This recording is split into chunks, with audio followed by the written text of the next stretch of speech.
Good morning, everyone, and welcome to our Liveability Standing Committee meeting for 13th of July. Welcome to councillors and our staff and to those in the gallery. Welcome. Lovely to have you here with us today. I'd like to now open the meeting with the Lord's Prayer.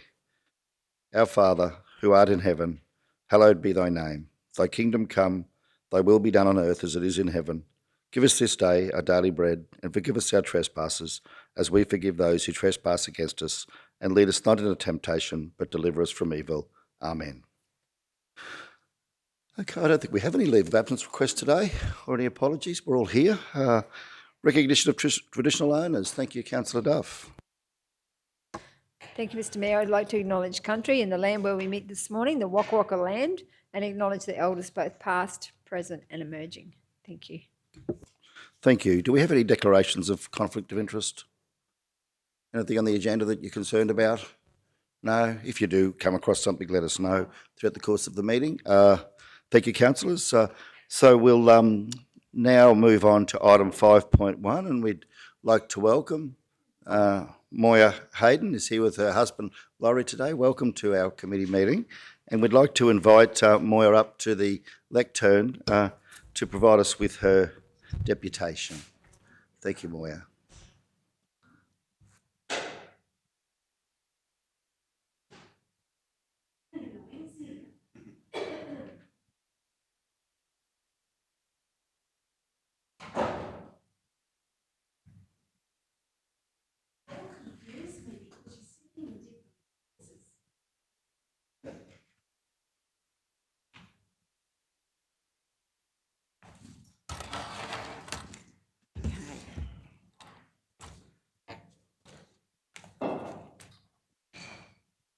First of all, good morning, everyone. Mayor Brett Otto, CEO Mark Pitt, Acting CEO, no, he's not here. Councillors, ladies and gentlemen. All right. The 2032 Brisbane Olympics are coming.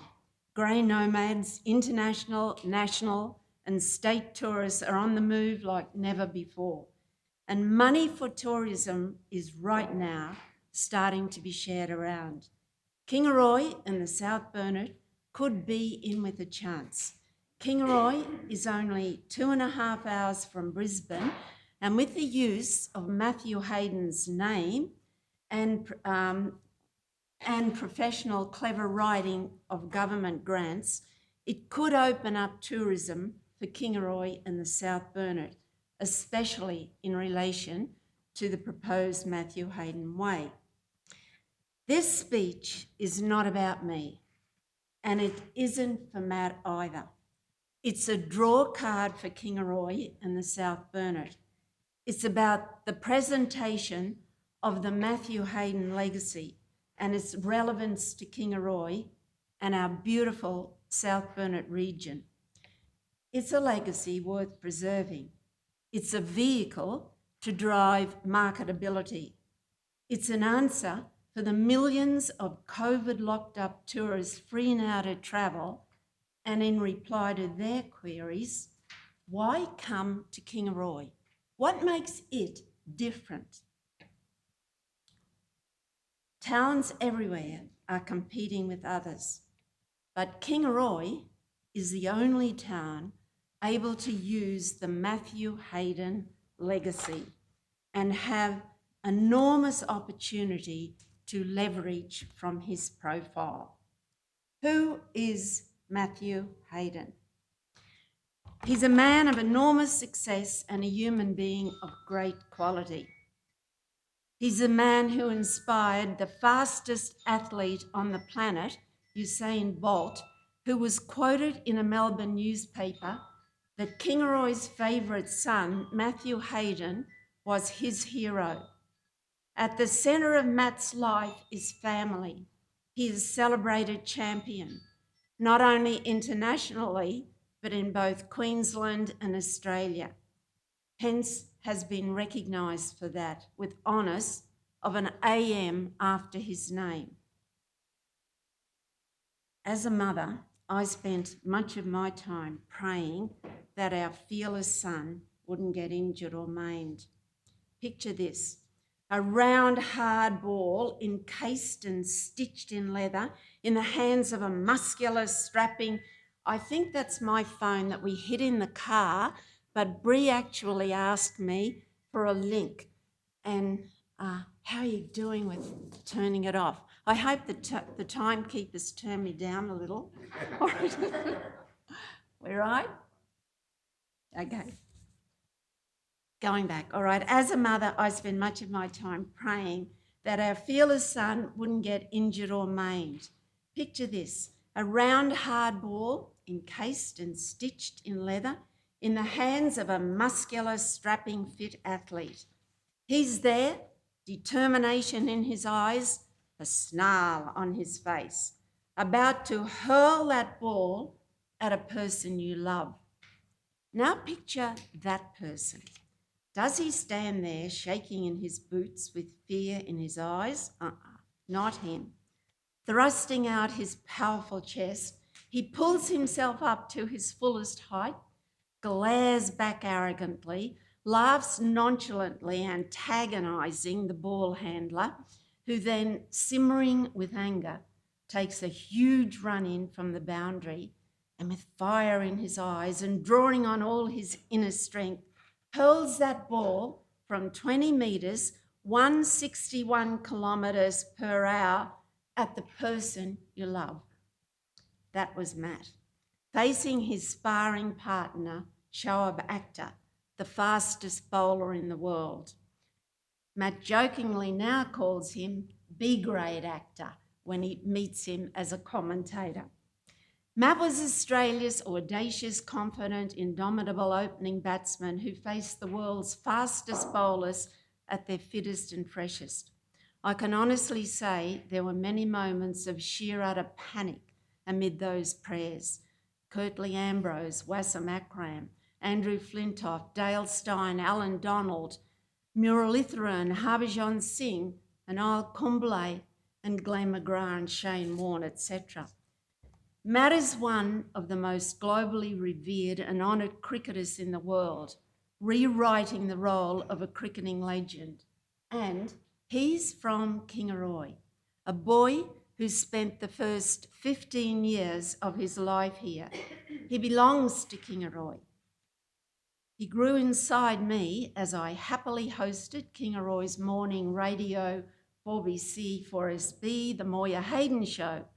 He was born at the Kingaroy Maternity Hospital, a fourth generation of the Hayden family, attended kindergarten, on to St Mary's Primary School, completed junior secondary schooling at the Kingaroy State High School.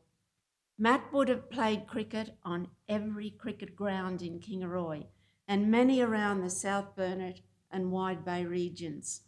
As a junior, he represented Kingaroy with honours in the South Burnett, Wide Bay and Queensland. His name, together with his older brother Gary's, is engraved on an honour board somewhere in the archives associated with the Kingaroy State High School.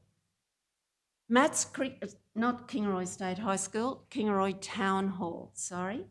Matt's cricketing career began at an early age. He was a little brother, trailing like an excited puppy in the footsteps of his big brother, Gary, and was amid all their activities like swimming, walking, camping, fishing, shooting, running, cycling, boating, kayaking, water skiing, and of course cricket, all South Burnett activities. Matt describes these openly as his incredible, competitive, passionate, loving, enjoyable boot camp, an upbringing that took him on the roller coaster of his life. He travelled thousands of kilometres for Gary's representative country and state cricket locations with his dad, watching his big brother play, batting in the nets against the big boys and loving every minute. Gary was also a fine cricketer, an Australian under-19 representative. He was Matt's hero, his mentor, and later his coach, and incidentally, one of only a few who have ever thrown the ball over the peanut silos twice. Time brings all things to pass. Gary, playing university A grade, would later watch his little brother unflinchingly facing up to men of the calibre of Jeff Thompson, whom Gary had faced earlier, while questions were being bandied around. Who's that blonde-headed kid in the nets? The fellas can't get him out. That really made every mother there who had a blonde-headed boy stand upright. No one wanted to face Jeff Thompson. As many Kingaroy youths have to leave their country town to take advantage of opportunities, so too did Matt. For his senior secondary schooling, he boarded at Mars College, Ashgrove, where there now stands the Matthew Hayden Cricket Oval and a fine scoreboard proudly on it with the names of Matthew Hayden and John Eales, a famous footballer. Valley's Cricket Club adopted him as their own, to the point where there now stands new net facilities with the famous names of a couple of celebrated heroes, Alan Border and Matthew Hayden, adorning them. In the off-season, he played English County Championship cricket. He obliterated Mark Taylor's record at Greenmount and captained Northampton, successfully taking them to the championships. Soon he was playing A-grade cricket for Valleys, batting alongside Alan Border and at the same time going to university. Doing so well in club cricket, his rise to opening batsman in Sheffield Shield cricket was meteoric. In his first Sheffield Shield game against South Australia at the Gabba, he made 149. Overnight, Queensland cricket lovers were awakened to a new star, the boy from Kingaroy, Matt the Bat. Next, in 94-94, he came Queensland's incredible first historic win in the Sheffield Shield final. Matt played 101 first-class games, scoring 8,831 runs with an average of 54.85. However, he had to wait patiently in the wings before being selected in the Australian side. A Queensland campaign called Give Matt a Bat was initiated by the Courier Mail and its sports writers, especially the premier one, Robert Craddock. Editorials were written to support Matt, and soon newspaper headlines and articles, together with all television channels in other states, joined the debate. Huge advertisements were raised high on billboards, letters were written into papers, petitions were signed. But Matt had to make century after century for Queensland before he was named in the Australian side. Adversity walked with him daily, but great things can come and can be achieved through adversity. Sport is a metaphor for overcoming obstacles and achieving against great odds. Matt went on to become one of the most celebrated opening batsmen in cricket history. James Fitzgerald from Johannesburg called him Australia's batting phenomenon. His name is emblazoned on honour boards worldwide, including the Long Room at Lord's, the famous home of cricket. He went on to play every version of world cricket, IPL, T20s, ODIs, and the game every cricketer in the world aspires to play, Test cricket. As a Test opener, he played 103 Tests with a batting average of 50.74, scoring 30 centuries and 29 half-centuries. Throughout his stellar career, he received accolades of being named and hailed by the International Cricket Council, the ICC, as being at that time the best Test cricketer in the world, the best one-day player in the world, the best batsman at a World Cup, and in India's Premier League, the best IPL player in the world, securing the coveted orange cap. He was the first Test batsman to achieve more than 1,000 Test runs in 5 consecutive calendar years, and pushing the boundaries of concentration, hard work, dedication, and perseverance, he surpassed the record of the iconic Don Bradman and Brian Lara in amassing a score of 380 runs, which was then a world record. Though Lara reclaimed the mark, Matt's innings still remains the fastest triple century in World Test cricket in terms of balls faced, 380 runs from 363 balls, and a record still standing at the top of Australian Test history for the highest score ever made by an Australian opening Test batsman. He dictated Australia's path to the third successive victory of the ICC Cricket World Cup, which included a century against South Africa. That went down as being the fastest century in World Cup history and earned him the keys to St Kitts, an honorary citizenship. Forming one of the most prolific Test opening partnerships in world cricket with Justin Langer and in one-day international cricket with Adam Gilchrist, he was rewarded by his sport with every possible highest honour. Ray Marley, president of the International Cricket Council, considered Matt to have been a colossus at the top of the order for Australia and one of the greatest opening batsmen in the history of Australian and world cricket. He was a recipient in 2002 of both the Allan Border Medal and the Test Player of the Year. Then in 2003, he was claimed as the Wisden Cricketer of the Year. And in the decade between 1996 and 2006, the Wisdom Batsman of the Decade. In 2007, the ICC One Day Player of the Year. After 15 years at the top of international cricket and playing all forms of cricket, his international, national and state peers said of him when he retired, "He has nothing left to prove." Matt's work after cricket is inspirational.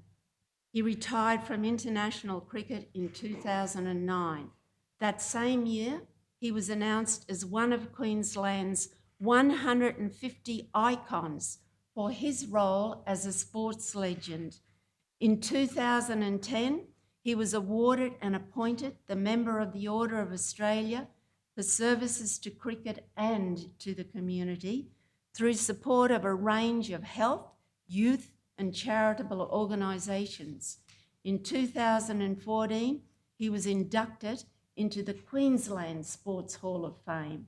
In 2017, inducted into the Australian Cricket Hall of Fame.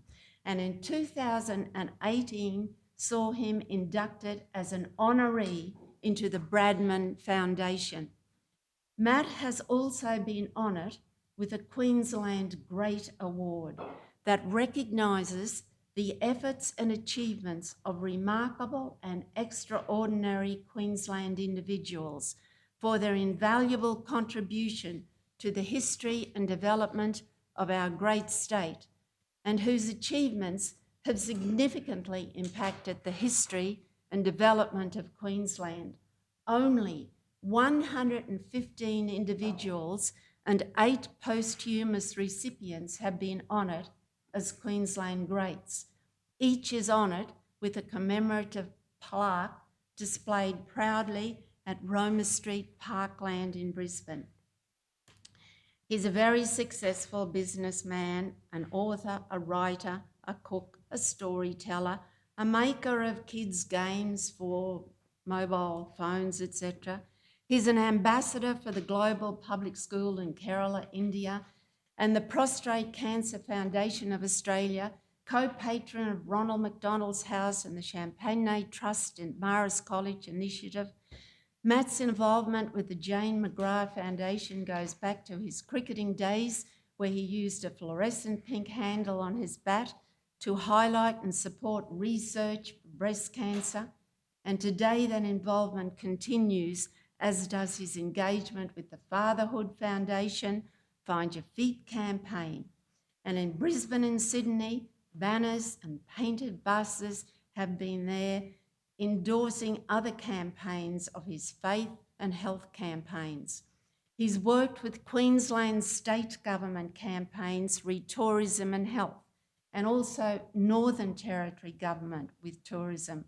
He's an ambassador of the Australian Indigenous Education Foundation, as well as co-founder and board member of both the Tiwi College Project and Shoreline Foundation. Over 9 years, the Tiwi Project privately raised $5 million to create change and enhance the future of Tiwi youth.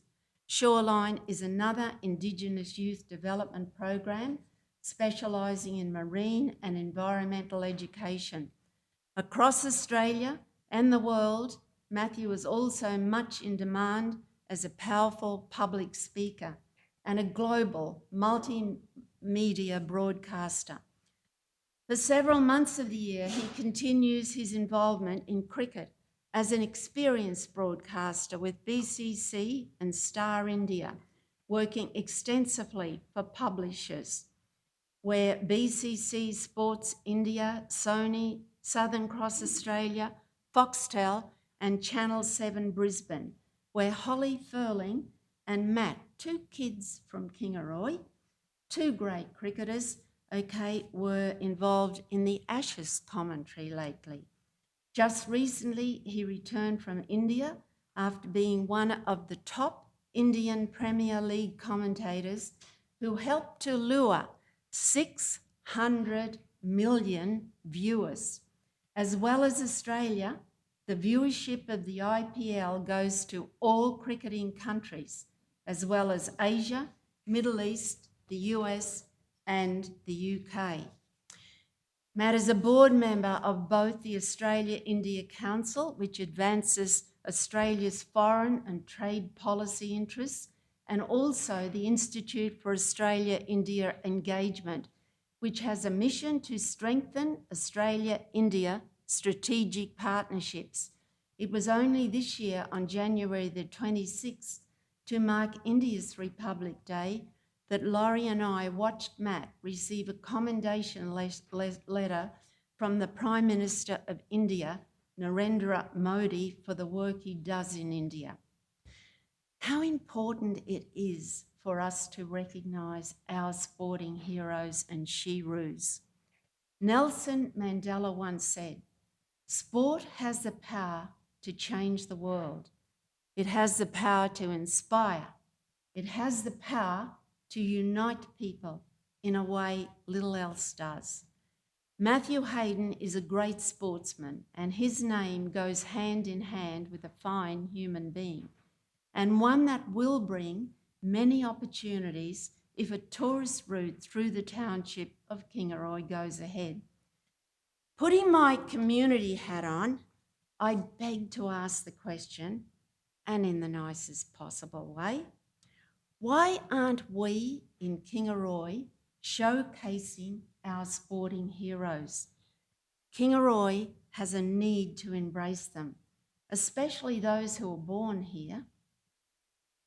The South Burnett is the breeding place of not only incredibly famous athletes, but talented people in many areas. I know, I taught many, and I'm so proud of them. Let me give you an idea. There sits our huge, identifiable from anywhere white elephants, our renowned but lovable peanut silos. A perfect canvas for a light instalment to use white silos as a night feature, projecting images of famous Kingaroy and South Burnett people with all kinds of talent. How tourists would flock to see that. And the beauty of this idea is the images could change day or night rather than be permanently painted on. Let's call them our Kingaroy Pillars of Pride. Different? Different's good. Different's the tourist's dream. Another idea, what about pictures of our very famous sports people placed on plaques around the Big Peanut or the O'Neill Performance Area? People travel huge distances to see Gundawindi, to see the famous racehorse, Gundawindi Grey, to Gundagai to look at a dog sitting on a tucker box, and to the Pilbara to see red dog, and to Yatala to eat pies. I reckon Blackbutt, though, is giving them a little tiny bit of impact there to go to Blackbutt. I believe the name of Matthew Hayden should be marked in Kingaroy with honour, and the Hayden Way could be a great venture. It should start just past the roundabout sign, onto the peanut van and the big peanut, through the town of Kingaroy to showcase significant places relevant to Matt and his family's history. It should continue out to Burt Road, revealing a beautiful part of Queensland, showing tourists where he lived, the kid from Kingaroy's lovable boot camp, and revealing too the history of his ancestors. We as a family, the Hayden and the Jones family, have been around the South Burnett for years and years and years, all right, have given so much to so many. And I think it's a really good idea to be able to springboard onto that particular history. My dad was a station master of both Kingaroy and Mergen. There's a station house up there with nothing written on it. It should finish at a quality lookout on council ground that exhibits a wonderful view near to where the Air Force placed a trig point and close to the highest point around. There are alternatives too. First and foremost, I think that there are boundless opportunities for the Hayden Way going through the town of Kingaroy. Matt's proof that kids from Kingaroy can dream the impossible and reach the unreachable. They can be the best in the world with grit, determination, hard work, passion, and persistence beside them. They can knock on that door of opportunity and they can walk straight through.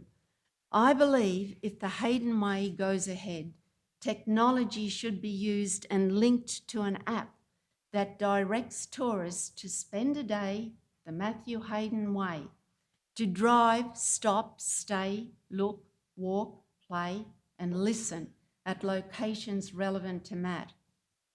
Matthew Hayden loves his hometown Kingaroy, and at every opportunity proudly brings his wife and family back home. Matthew Hayden's legacy is worth preserving. His name is a vehicle to drive marketability.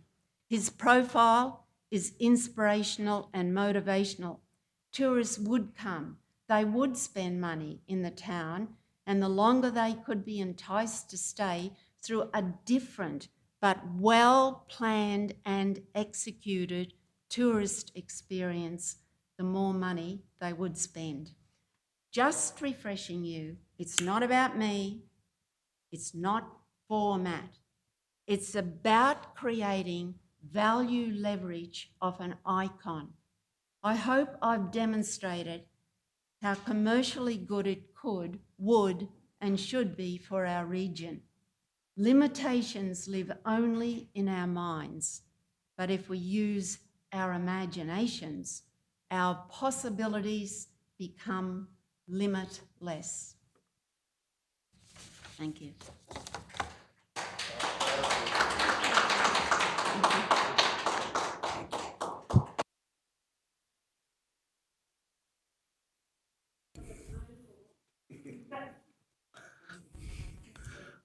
Moya, thank you for that most passionate and well-articulated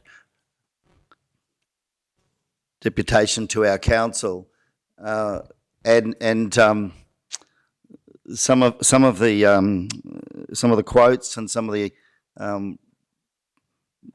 wisdom, insight that you provided, I think, is certainly going to inspire our council to certainly give very thoughtful consideration to your proposal. Can I also, on behalf of our regional community, thank you and your wonderful husband, Laurie, for being such wonderful parents and raising such tremendous children who have contributed so much, not just to our community and region, but of course to nationally and internationally. We thank you for that as a community. Thank you. Okay, we're up to 6.1, minutes of the committee standing committee held on the 15th of June at page 14. Before we go on to that, sorry, it was remiss to me to say, Moira and Laurie, would you please join us for morning tea? We'll break at about 10:15. Would you mind staying on and sharing more on tea with us? Because I know you've got some books as well that I'm sure we'd love to all have a look at. So if you don't mind, that'd be lovely. Thank you. Thank you. Okay. Sorry, back to 6.1 at page 14. Minutes of the previous meeting, and recommendation is that the minutes be received. Do we have a mover? Councillor Duff, seconder for that. Councillor Potter, thank you. Any speakers? To the vote, those in favour? Carried unanimously, thank you all. 7.1, notice of motion, Kingaroy Vic at 36. And I'd now like to hand over to Councillor Potter to present her notice of motion. Thank you, Councillor Potter. Thank you. Thank you, Mr Mayor. I'd like to move that the Southbound Regional Council take ownership of the sewing machine that will be donated by the Big Peanut Committee to be displayed at the Kingaroy Visitor Information Centre. The reasoning behind this is because there is a picture on the next page of this. This is a picture, it's already completed. The Big Peanut Committee they do have some funds left over, which they're able to use for bolts and labour and a plaque for this peanut. And there is room, there is a plinth in front of the Visitor Information Centre that the ramp goes around, which would be almost a wonderful place to put that. And then you could put a plaque on that to tell people about the Big Peanut, which is at Lions Park. I'd like to also mention that we have a lot of pieces there that we have gained through the, similar to the Wieners, through the acquisition of prizes through the Southbound Regional Council Sculpture Prize.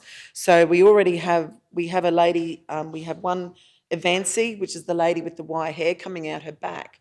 And I've always felt that we need to put these sculptures out for people to see, because it's no use hiding sculptures in the centres where people can't see them, especially after hours, because we've got an amazing place. So we need to actually show it off.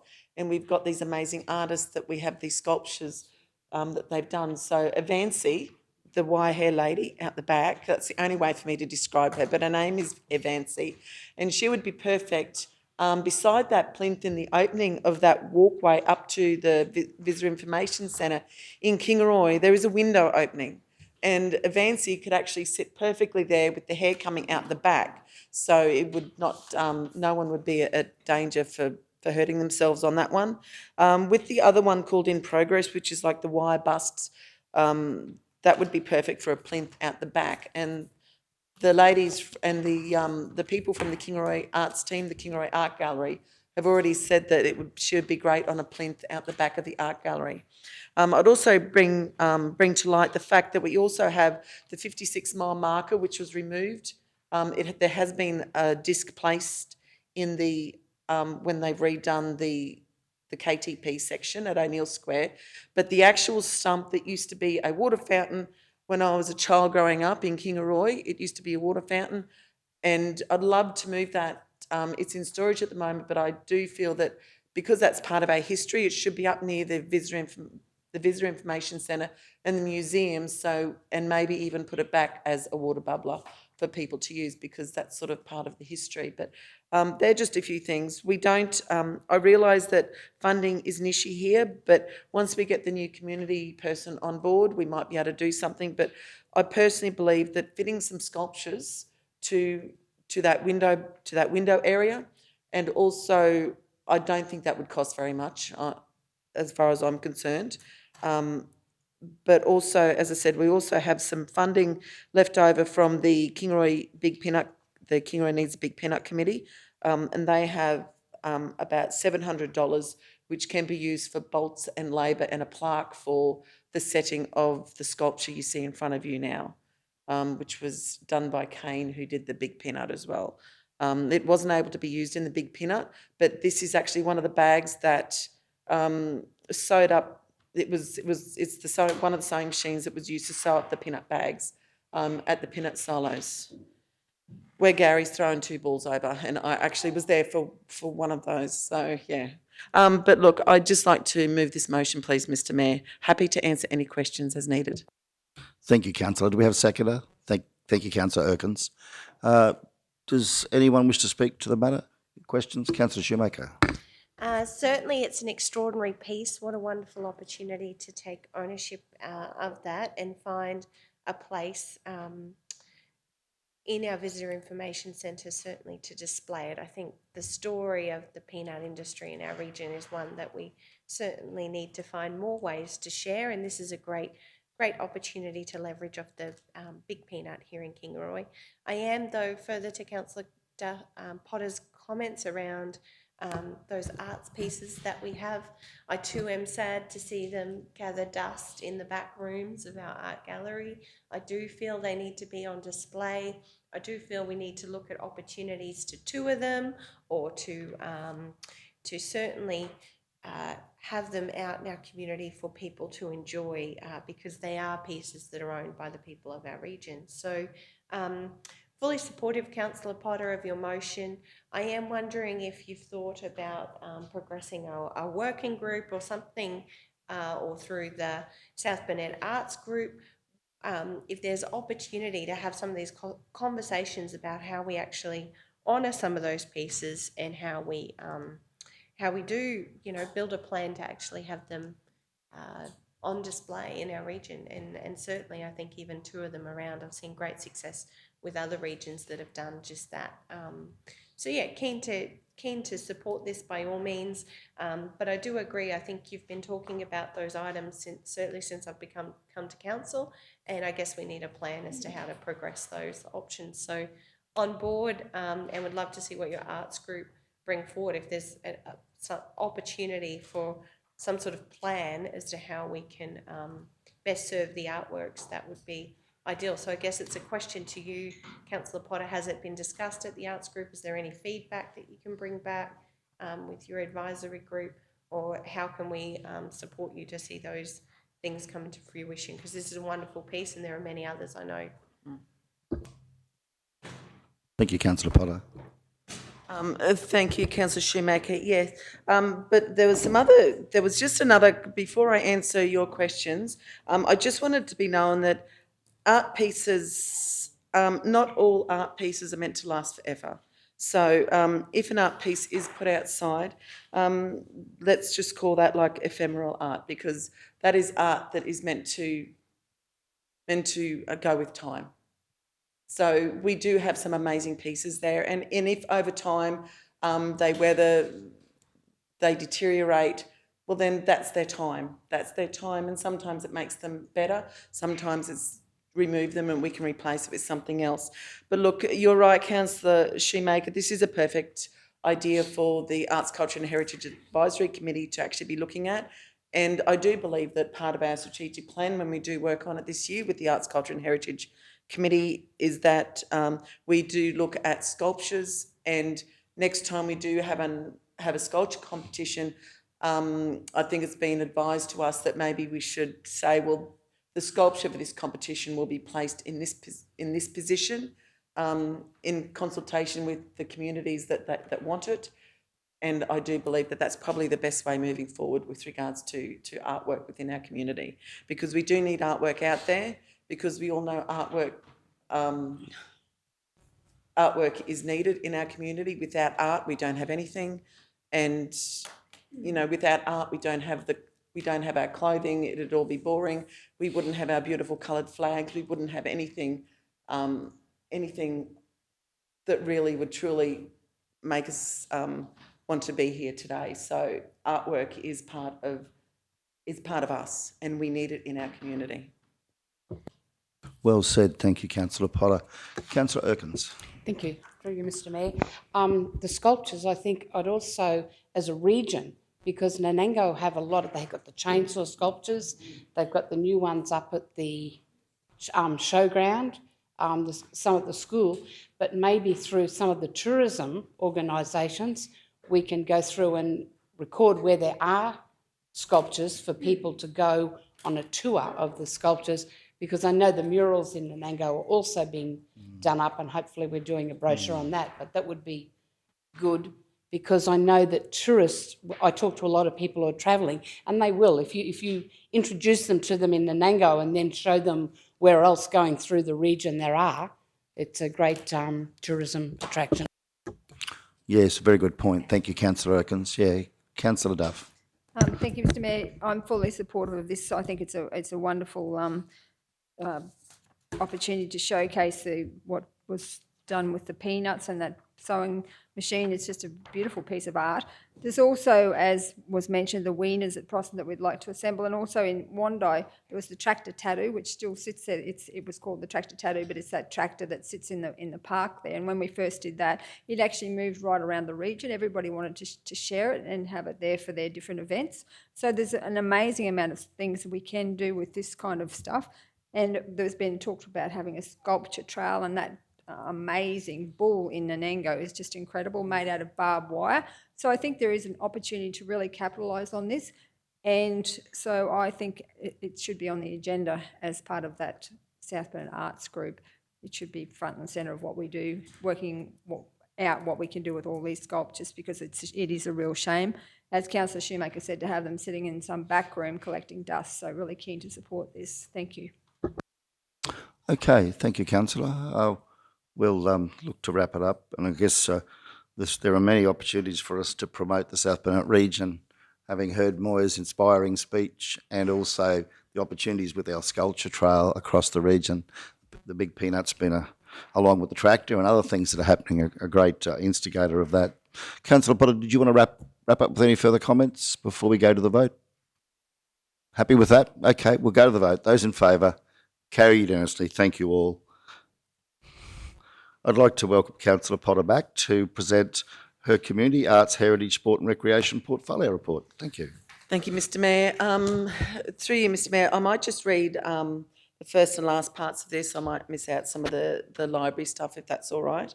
So first of all, the Kingaroy District Vintage Machinery Club are hosting the Queensland Heritage Rally at the club grounds at Jeff Ralph Drive at the Kingaroy Airport Precinct. It's a 3-day event commencing on Friday the 16th of September through to Sunday the 18th of September. The exhibitors are coming from all over Australia, which includes steam engines, tractors, crawlers, trucks, cars and bikes. They'll also be selling merchandise as well as the food and drink stores, and also grand parades, sled pulling, vintage tractor displays, dam building, which will be ongoing throughout the weekend, and working displays, which includes pin-up thrashing, corn shelling, timber saw milling, wheelwright and horseworks displays. So please contact the Kingaroy District Vintage Machinery Club if you need more information on that one. The Southbound Housing and Homelessness Forum is being held on Friday the 22nd of July. This is a partnership between Southbound Regional Council, CTC, Regional Housing, Q Shelter, KCCI, along with the Toorong Power Stations, Meandow Mine and Stanwell. I do feel very excited to be working on this with Councillor Shoemaker and many others from the different organisations, as this issue is not going away, but it is one that needs a lot of work from everybody, as we all have something to give. So please find the link on the forum for the council's webpage for the on the Southbound Council webpage for the link for the forum. There is a survey you can get, but I do believe that maybe not on our council page, but the survey, if you can't attend, there is a survey on the CTC webpage or the CTC Facebook page if you're not able to attend the forum. And the Southbound Regional Youth Council hosted the Kingaroy Chamber of Commerce Industry Meet and Greet last night, and I thank all the KCCI members who attended. Southbound Relay for Life is on Saturday the 8th of October, and the theme this year is Carnival, so get your family, friends and workmates together and register your team and start fundraising for this very worthwhile cause. There's the relay event link there for that one.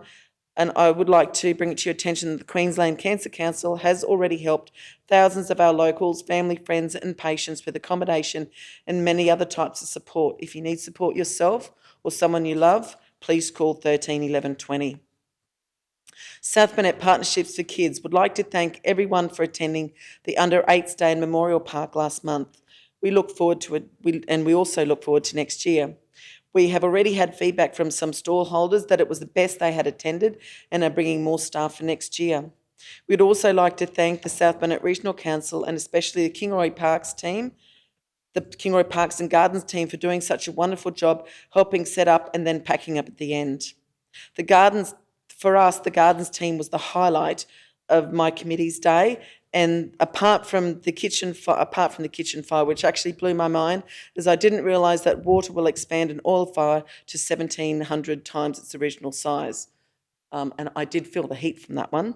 And thank you to Donna and the LDMG for helping organise the emergency services, and a big thanks to Linda Tash and Christy for everything you did to make that day successful for the emergency services side.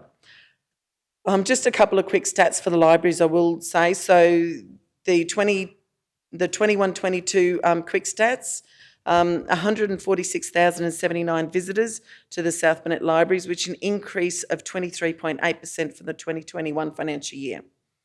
The physical loans is 119,682, an increase of 5.7% from last financial year. And there's been 23,245 and audio book loans from Belinda.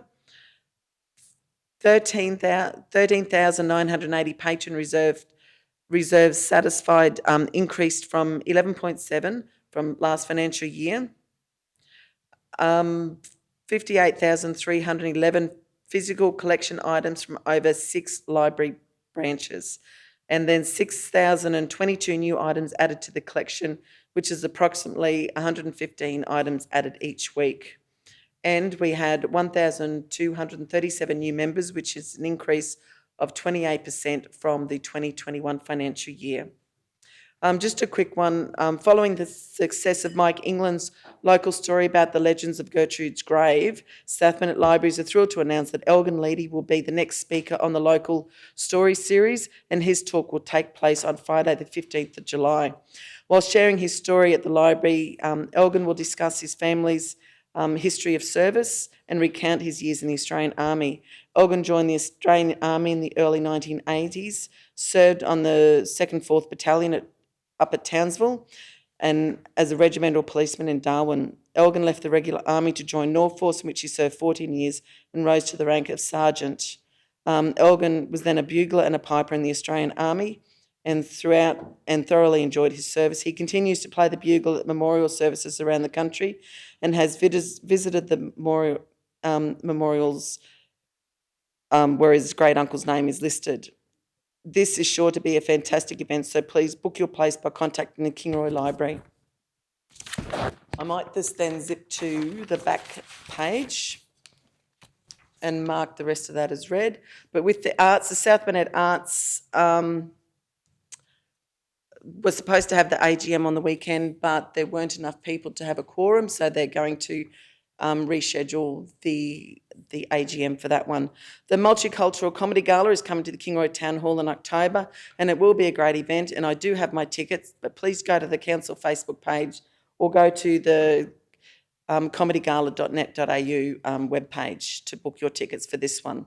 Nango Theatre Company is proud to present the inaugural Heritage Nanango Playfest in Nanango from September 2nd to 4th, and this will be part of the South East Queensland Drama Festival circuit with thanks to Nanango Heritage. And they have $3,000 in prizes. So choose your play, mark your dates, and send your entry form and start rehearsing, and contact the Nanango Theatre Company for more information. The Kingaroy Arts team's second month of the Winter Craft Festival is underway, and their program of workshops will be running until the end of July. But look at around the area on the 23rd and 24th of July for the Quilt Trail, and pop into the Kingaroy Art Gallery, the Kingaroy Regional Art Gallery, or go online for more information. Creative Partnerships Australia Matched Funding Program Plus One has reopened, and with the $50,000 in match funding available, Plus One can enhance your fundraising strategies, and it closes on Thursday the 4th of August. So if you're a small to medium not-for-profit arts organisation looking to fund a new project or idea, have a look and see if this will help you. Thank you, Mr Mayor. I'd like to move that my portfolio report be accepted. Thank you. Thank you, Councillor Pollard. Do we have a seconder? Thank you, Councillor Duff. Speakers? Councillor Duff. Thank you, Mr Mayor. That was a very, very good report. Councillor Potter, just wondering with that link to the survey for the Housing and Homeless Forum, if we can put it on our Southbound Regional Council website, because I know they asked it last night at the Kingaroy Chamber meet and greet, and it would be, because our council is very much linked to running it, I think it would be good to have that on there. So just asking the question to CEO Mark. Thank you, Councillor. Duly noted. Thank you, Mr. CEO. Well, what a report. Thanks, Councillor Potter. You did well to get through all that. Of course, there's so much there.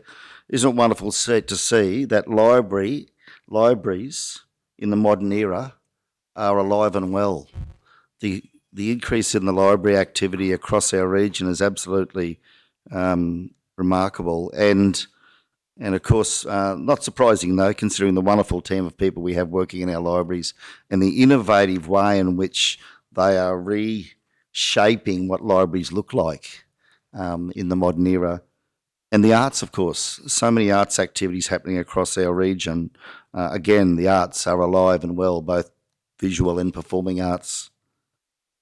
I think it would be wonderful if we as a group of councillors could attend the Kingaroy and District Village Machinery Club event. Perhaps we can look at scheduling in a day where we can all go out together. Might ask if we could have a look at that, Mr. CEO, through your team, to see if we can line up so we can go as a group. That's a really significant event, Councillor Potter, I believe. It's the Queensland Heritage Rally. So Kingaroy is hosting the Queensland event this year. And I am told by the men and women out there, there's going to be a very, very large crowd of people come from all over Queensland to attend that event. So 10,000 people.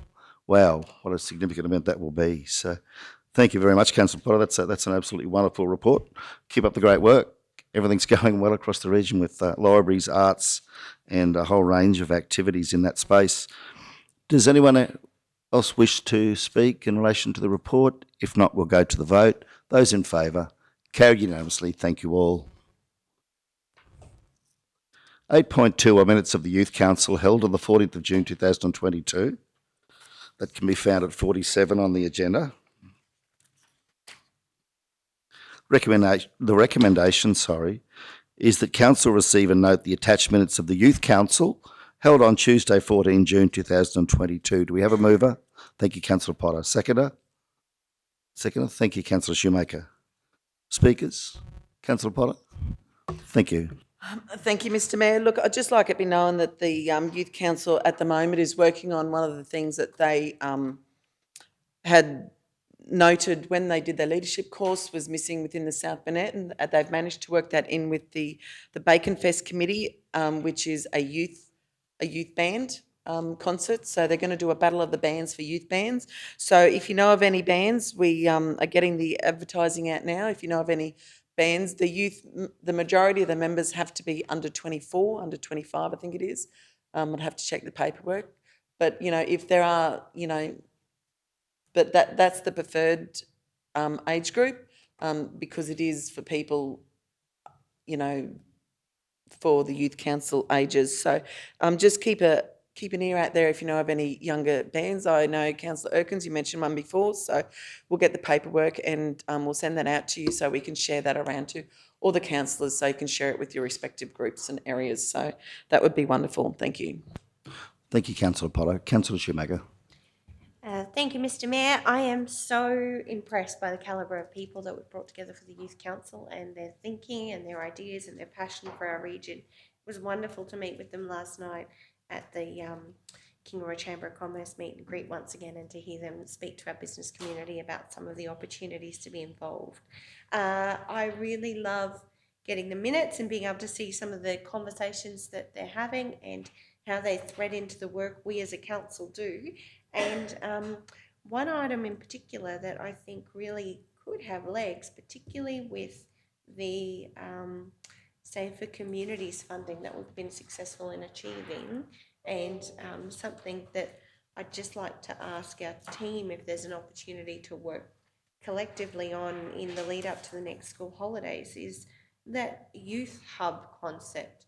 I think that really does have an enormous opportunity to see us use spaces that aren't currently being used to their full to their full utilisation, and to put together some programs. And I guess my question to General Manager O'May, and certainly Jennifer, was through that Safer Communities funding, is there an opportunity to somehow connect these to this idea and this concept, and maybe put some plans around how we could empower our youth council to lead and head up some of these activities in the lead up to the next school holidays? Thanks, GM. Oh, yeah, through the chair. I think definitely, because they certainly have, with CDC, have got an officer on board now, so there is some bodies to actually do this, and we've got our new manager Jennifer on board. So yeah, there is, and Margie's still working in that space with the youth council. So that's a natural progression of where we do need to go. Supplementary question, like, do we need a motion to progress that? I guess I'd just like to be able to demonstrate to the youth council that we are taking their feedback seriously, and we'll do what we can to work with them. I guess, General Manager O'May, how do you see us progressing this? Because I do think it is a wonderful opportunity.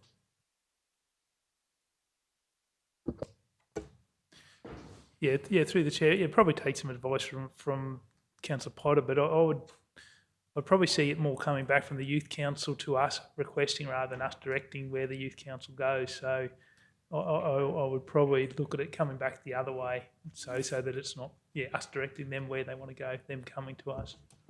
So is that perhaps something, Councillor Potter, you can take back, like a formal request to the committee to put forward their project plan, or what they're thinking council may be able to support, and then maybe we can organise a roundtable conversation with CTC and certainly our people to see what's actually achievable. Thank you. Through you, Mr Mayor. Yes, Councillor Shoemaker, that is something that is quite doable. We can take this back to the Youth Council through Margie Ham and sort of go from there. Thank you. Thank you, councillors. Councillor Erkins.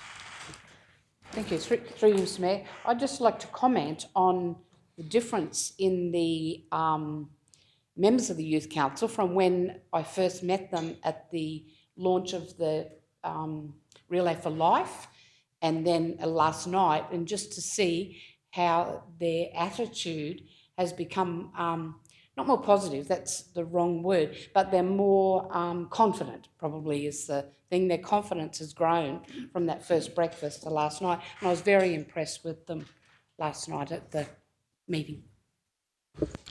Councillor Yeah, Potter, just through you, Mr Mayor. I actually am very, very proud of them all, and I feel like an old mother hen when I'm around them, and I do think that we have some amazing children within the South Bend, and that's only the tip of the iceberg with the student council. I mean, with this youth council, and I do look forward to, when we sort of change over to the next lot. But no, they really are incredible, and they really have grown. Thank you, Councillor Potter. Yeah, well observed. Thank you, Councillor Erkins. Councillor Jones. Yeah, thanks, Mr Mayor. I'm just reading here the cost. The Pig Jam Battle of the Bands is the first major project that they're wanting to do, and that's in 6 weeks. And I notice here that they're looking to have a $1,500 to $2,000 contribution from the council. I see there, if you read on page 49, under matters for discussion, 3.1, musicians Oasis will cost approximately $1,500 to $2,000. Margie to speak to council for allocation of funds for this project. So don't know whether that discussion has been started, but I think that's something that we need to look at. Maybe a good chance to have a quick discussion today and indicate whether or not we certainly want to help. And I think that I'd fully support that council somehow find the funds to do that and give these young men and women a real boost, and show that we do appreciate what they're doing, and let them grow in confidence again. So just put that out to the floor. Thank you, Councillor Potter. Perhaps, Mr CEO, once we move through this item, we can fold that into the next. Yeah. Oh, we have some information. Oh, do we? Oh, sorry. Thank you, Mr CEO. General Manager O'May. Through the chair. So operationally, through our budget in the Liveability section, we have been able to fund that. So we've had some funding for that. Probably something I did want to talk to council about, and probably through the budget review, and I have talked to Councillor Henson about.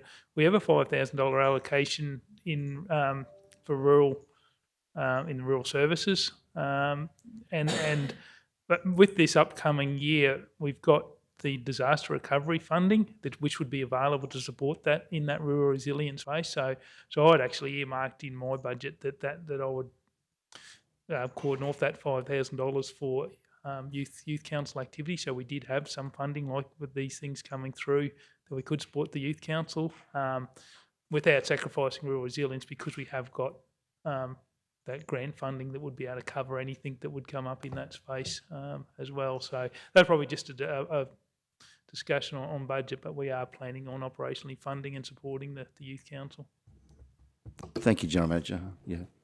Thank you, Mr. CEO. Oops, sorry. Thank you, Mayor.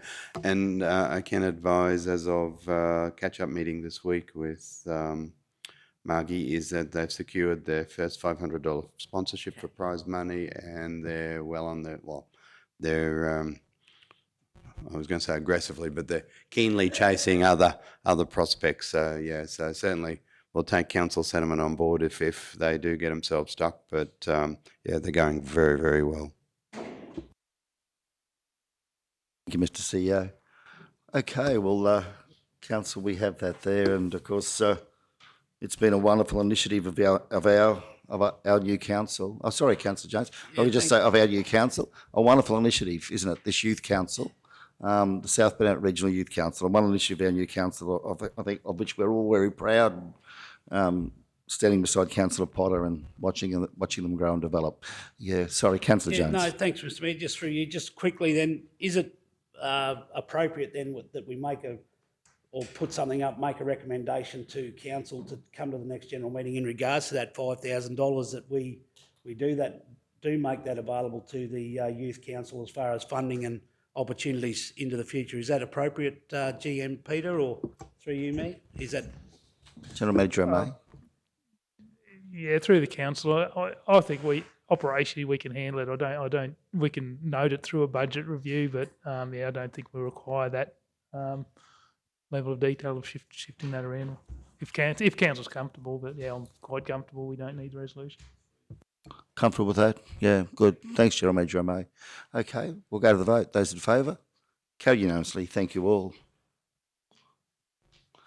Okay.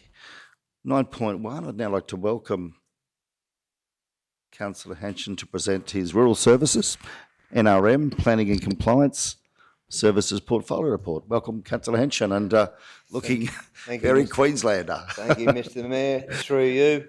And I'd just like to acknowledge and appreciate the chance we have to support our fellow Queenslanders tonight. And for those that aren't aware, in our chamber, we have a couple of blue moments down the back in Manager Leanne and Manager Mike, and I wish you all the well tonight in a result that I'm sure, as the numbers in this chamber show, that it's quite unanimous that it's favouring the Maroons. So good luck tonight, and thank you for the opportunity to do this. It throws a little bit lighter moment on our chamber's proceedings, so thank you, Mr. Mayor. Thank you, Mr. Mayor. Okay, to my Rural Services, Natural Resource Management and Planning Compliance Services report. In the weed management, early detection and treatment of weed outbreaks is critical if eradication of new infestations is to be achieved. With this in mind, all landowners are encouraged to be on the lookout for winter active weeds which will be flourishing in the current seasonal conditions. Mother of Millions is one of the key active winter weeds that is spreading across our region, and at this time of the year produces flowers, spikes and clusters of bell-shaped flowers which bear usually pink to red in colour. And for those that aren't aware, they are quite an attractive plant, and they were brought in many, many years ago in the nursery industry for just that reason, but have now become a massive pest to us. These plants are toxic to livestock all year round. However, the flowers produced by this weed are 5 times more toxic than the plant itself, and extreme caution should be taken to ensure livestock are not exposed to flowering plants. Recorded instances of significant stock losses from cattle eating flowering plants have occurred previously, and landowners requiring further information or identification or treatment options from other millions should contact Council's NRM team. In our feral animal management, landowners will begin to notice more regular sightings of rabbits through the winter months as the colder temperatures and lack of vegetation forces rabbits to spend more time searching and hunting for food. Council has a number of control options and equipment available to landowners free of charge and are encouraged again to contact Council's NRM team for further information. In our fire management, and we'll all note that under the seasonal conditions we have a huge body of grass out there that could well be detrimental in the upcoming season. And slashing of fire trails within all council reserves that are scheduled to receive prescribed burns has been completed for 2022, and rural fire brigades are now awaiting suitable conditions to undertake burning operations. That's been quite difficult because, as we saw yesterday again, another fall of rains, so to be able to access some of these places and certainly to be able to control burn has been very, very difficult under these conditions. In the Coolabunna sale yards, the installation of key water infrastructure upgrades at the Coolabunna sale yards has now been completed despite the ongoing wet weather slowing the progress down. And all water troughs have been replaced and a new ring main and associated plumbing to all troughs has now been fully commissioned. And thank you to all councillors that attended yesterday. It was a great result out there at the Coolabunna sale yards. I think some 56 troughs have been installed out there and hay racks. And a great media release, I believe, has gone. Thanks to Joanne for that.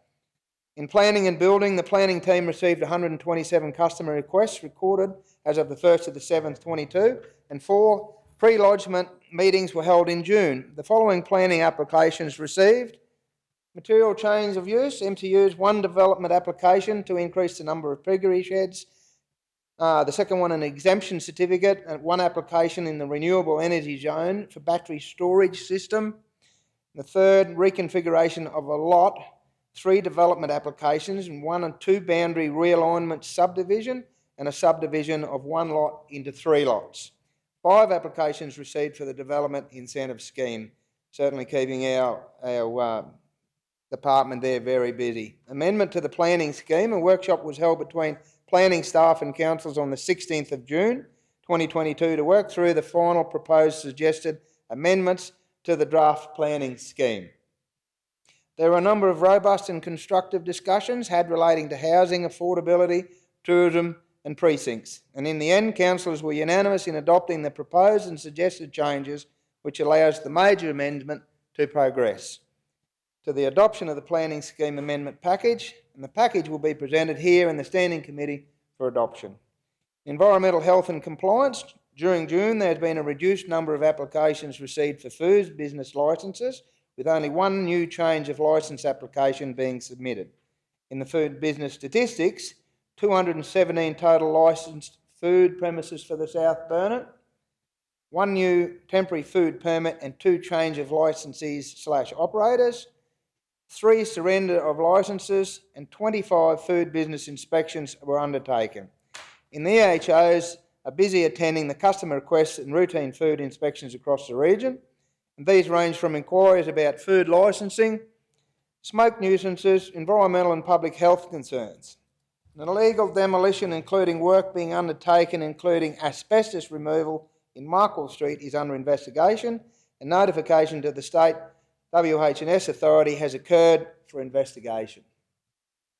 And in customer requests, 53 total new CRMs raised in June, 25 relating to environmental health, 28 to public health matters. An environmental health section received an update from the DDPHU in regard to the changes to public health directions within Queensland during June, including mask requirements and increased influenza cases.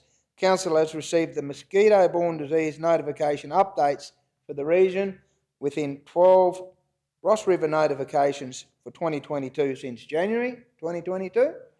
And these aren't red flags at this time, and the DDPHU have not requested any action regarding these cases. Louise McErlin, Environmental Health Officer, retired during June, and a contractor is due to start in July to assist with inspections and customer requests until the restructure changes has been implemented, and we, along with I'm sure all my colleagues in council, would wish her all the best in retirement. And just on another note, Mr Mayor, can I add, and it was on the radio and it's on the tip of everybody's tongue, foot and mouth disease. I cannot stress enough the importance, and I would like to note that South Bennett Regional Council does a media release on this. I'm happy to sit with our media personnel in relation to this. It was noted this morning, and it's certainly been in the news, Bali has detected foot and mouth disease, and you know what our tourism industry is in Bali. I cannot stress enough the importance of sterilisation and hygiene in relation to this matter. To give you a couple of figures just quickly on foot and mouth disease, it affects every clothed animal. That's beef, sheep, goats, pigs, camels, buffaloes. It has the ability to decimate our beef industry in 48 hours. Now that is catastrophic. For the simple fact of some simple progresses put in place and programs put in place, and we hear on the media of what is being done, but more so what is not being done. And it was quoted this morning that people need to take responsibility. Well, I'm sorry, that's not good enough in this department, in my personal opinion. This is major. This can decimate our industry. Our beef industry is one of the best in the world. And it can destroy it in 48 hours. Now, foot and mouth disease is a fever. It has blisters that can carry for 1 month, 30 days. It will live in water. It will live on surfaces. And there's no cure for it. There's no vaccine for it. The cure for it is to completely decimate your livestock by shooting them and burning them.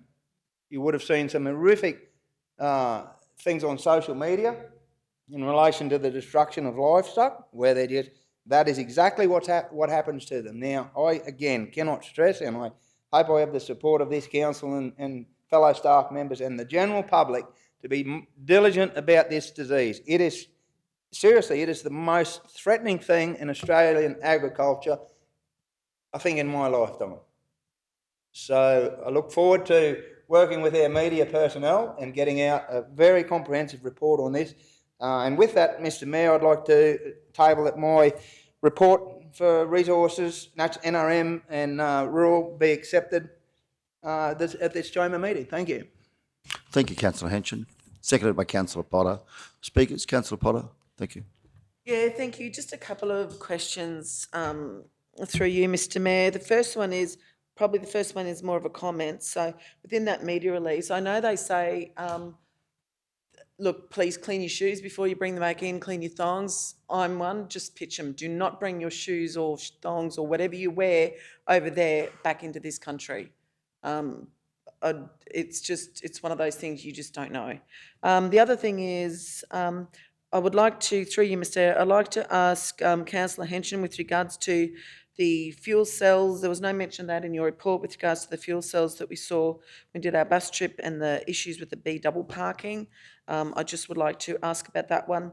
And the other question I would like to ask for you, sort of the planning section, it was brought to my attention yesterday, and yesterday only, so I'm sorry that this is coming now, Mike, that the CTC, the CWA house that CTC's been using, they've got a slight issue with that at the moment because apparently it's not, that area that house has been for 47 years is not classed as residential, I do believe, and they're having a few issues. So I'll take that one on notice. I don't expect an answer back on that one, but whether we could do something about that, whether we're too late for the planning, but that's something I'd really like to look into because, as I said, it's been there for 47 years. I know it's, it's sort of in the centre of town. It's a really good place, and for what they want to do or what they're doing with it, it's really needed, and I think it really needs to be into sort of that, keep it as residential. Thank you, Mr Mayor. Thank you, Councillor Potter. Councillor Henson. Thank you, Mr Mayor, through you, and thank you, Councillor Potter, for the question. The fuel cells in Geelong, absolutely sensational. It's just a matter of hooking the power up to them. I travel through there regularly.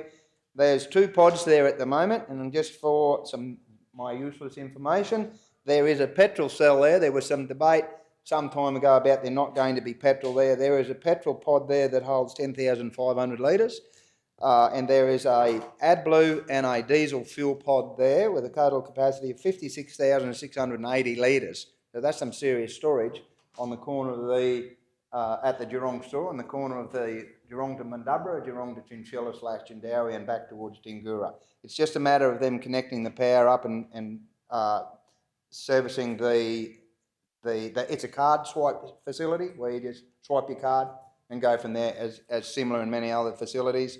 As far as the parking issues, I was there the other day and there were seven trains and doubles decoupled there in that facility. And yeah, it's at this point in time, it's not an issue. Maybe in time if it gets any busier, and they transit around the area a little bit more than just that particular crossroad. But perhaps in time, council might be looking to see some improvements on the edges of the road network there, just on that intersection. But a great result for the transport industry, great result for Geelong and the Geelong store. Can I also give them a plug? They are going absolutely gangbusters there before the fuel cell. That fuel cell now encourages people to stay over the school holiday weekend. And I travelled up to Manar again to see what was happening up at the Manar Park, the recreation park for motorbikes and buggies up there. Absolutely flat out, and the talk is everybody just cannot wait to be able to put a fuel nozzle in their car or their vehicle or their motorbike or their jerry cans and be able to access that facility there. So that would be one of the best stories in the South Burnett for a long, long time, that's got fuel out there on that crossroads. So thank you, Councillor Potter. And yes, as far as the decoupling goes, at this point in time, and photos were taken there in a conversation, they're going okay out there. Thank you. Thank you, Councillor Henson. Councillor Shoemaker. Yes, thank you, Mr Mayor. Certainly just noting, thank you, Councillor Henson, for the report. Wonderful report, as always. Certainly biosecurity is such a giant risk to our regional economy, particularly when, you know, the last agricultural census was done in 1516, but it demonstrated that livestock represented 70.7% of our $192 million worth of agricultural outputs out of the South Burnett region. So that equates to about $135.7 million. And that's from the 1516 census. So we know, I look forward to the new data coming through because we know, I anticipate that will be much higher. I guess with all of that in the back of my mind and noting that foot and mouth disease does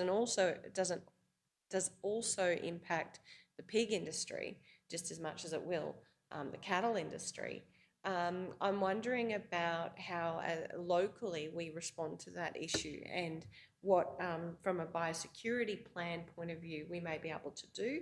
And certainly in working with Ag Force or the South Burnett Grazing Network, you know, I'm wondering, is it worth what your thoughts are, or if you've developed sort of a strategy, or how are we going to progress this? Because I think the discussion is not one of fear, but one of awareness and preparation that we need to have. So I guess I'm just open to your ideas in terms of how we can respond, being that it has been found in barley. Thank you, Councillor Henson.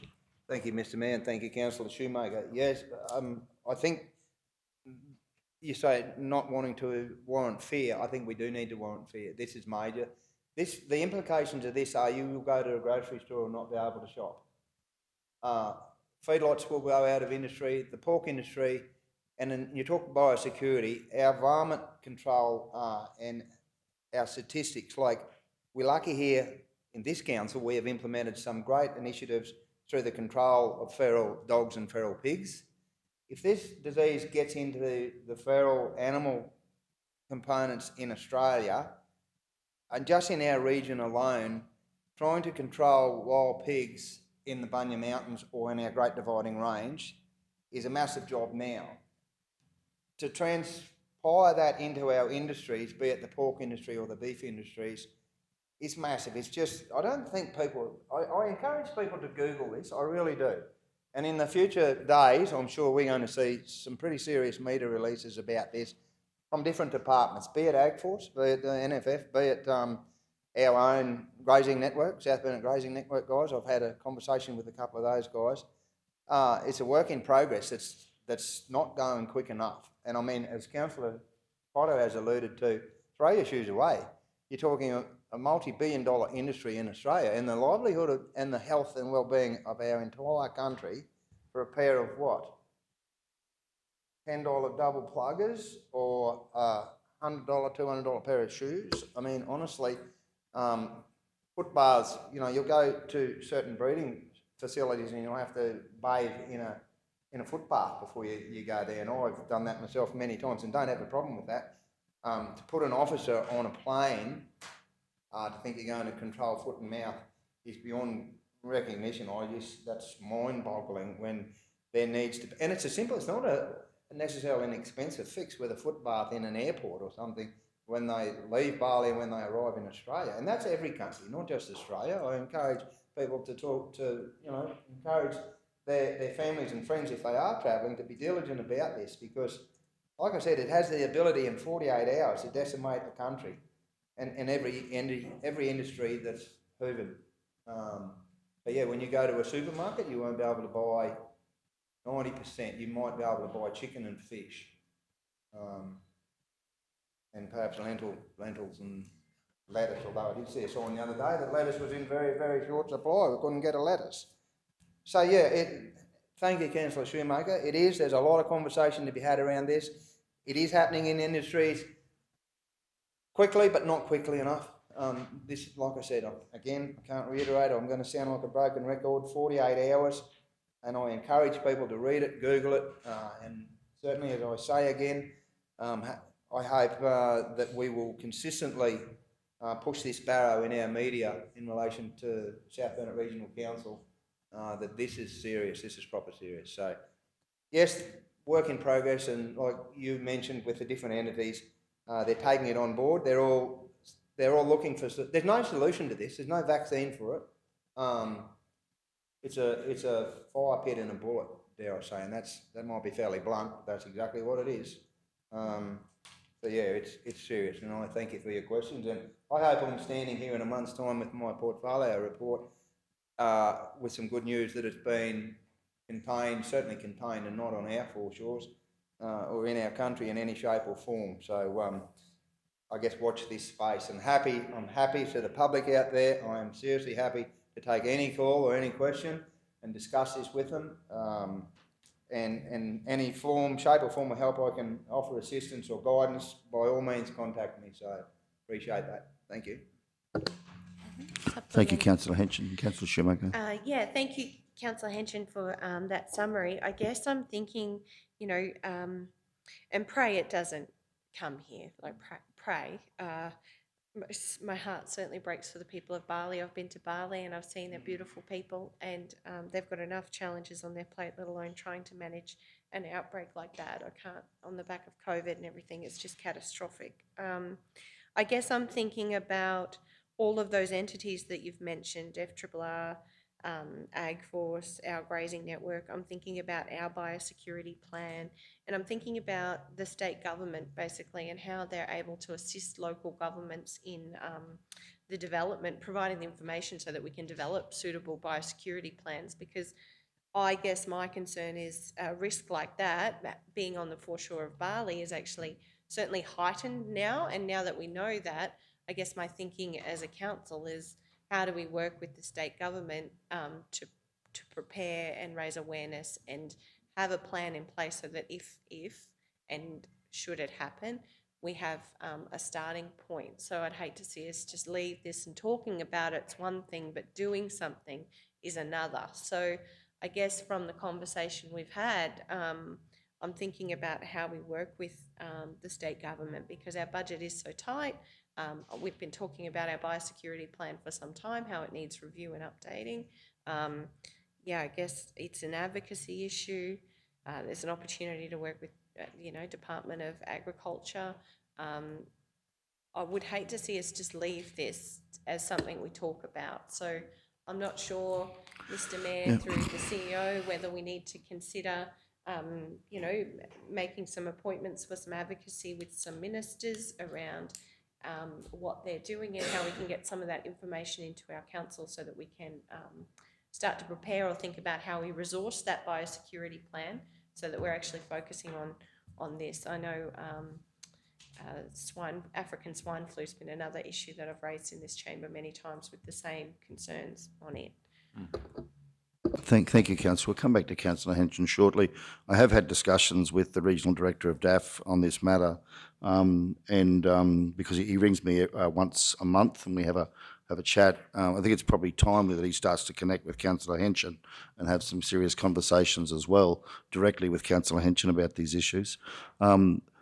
Possibly to kickstart that, and in response to your thoughts there, Councillor, I'm wondering what the thoughts of council would be to perhaps, Mr CEO, for our council to facilitate a forum of industry stakeholders from across the South Burnett, the groups that Councillor Henson mentioned, or representatives from those groups at least, to come to a forum and invite the Regional Director of DAF and perhaps his lead biosecurity officer, to come to Kingaroy and provide even a half-day forum with two objectives. Number one, to share information about what is the Queensland Government doing, what are DAF doing in this space, and what can we do, as Councillor Henson said, to work alongside them in terms of protecting our region as far as we possibly can, should it somehow reach our shores.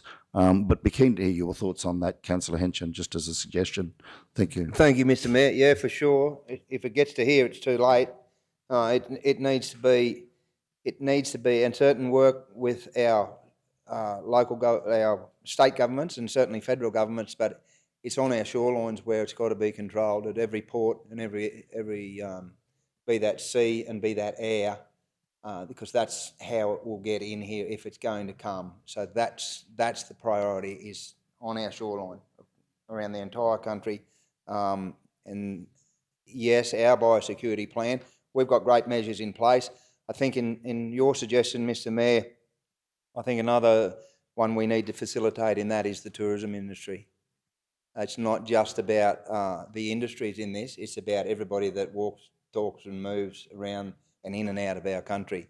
And that, as Councillor Potter said, throw your shoes away, that's the major concern at the moment of it coming in here. So our tourism industry needs to be on high alert for this.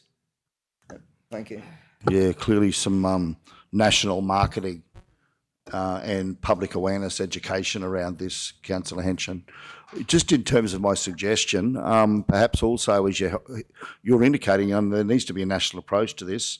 It may be time that we consider having a forum such as that, inviting the Queensland Ag Minister and also the newly appointed Federal Ag Minister, who is based in Queensland, to a forum here to hear these concerns that we've got and make sure that we can get some understanding that there is going to be enough,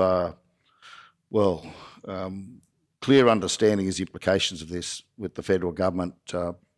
Our region would be absolutely decimated, no doubt about it. So keen to hear your thoughts on that suggestion. Councillor Jones. Yeah, thanks, Mr Mayor.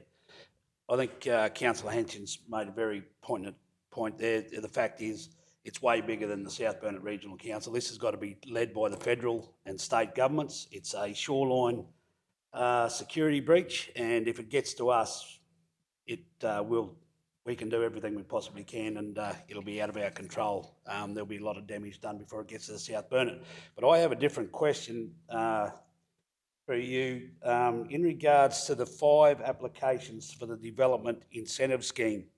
Can I just ask when that incentive scheme expires, and with these applications, if they have applied now and they go and ask for an extension on the development application, do these incentives still apply if they haven't started development before the expiry date of the incentive scheme? Manager Mike. Thank you, Manager.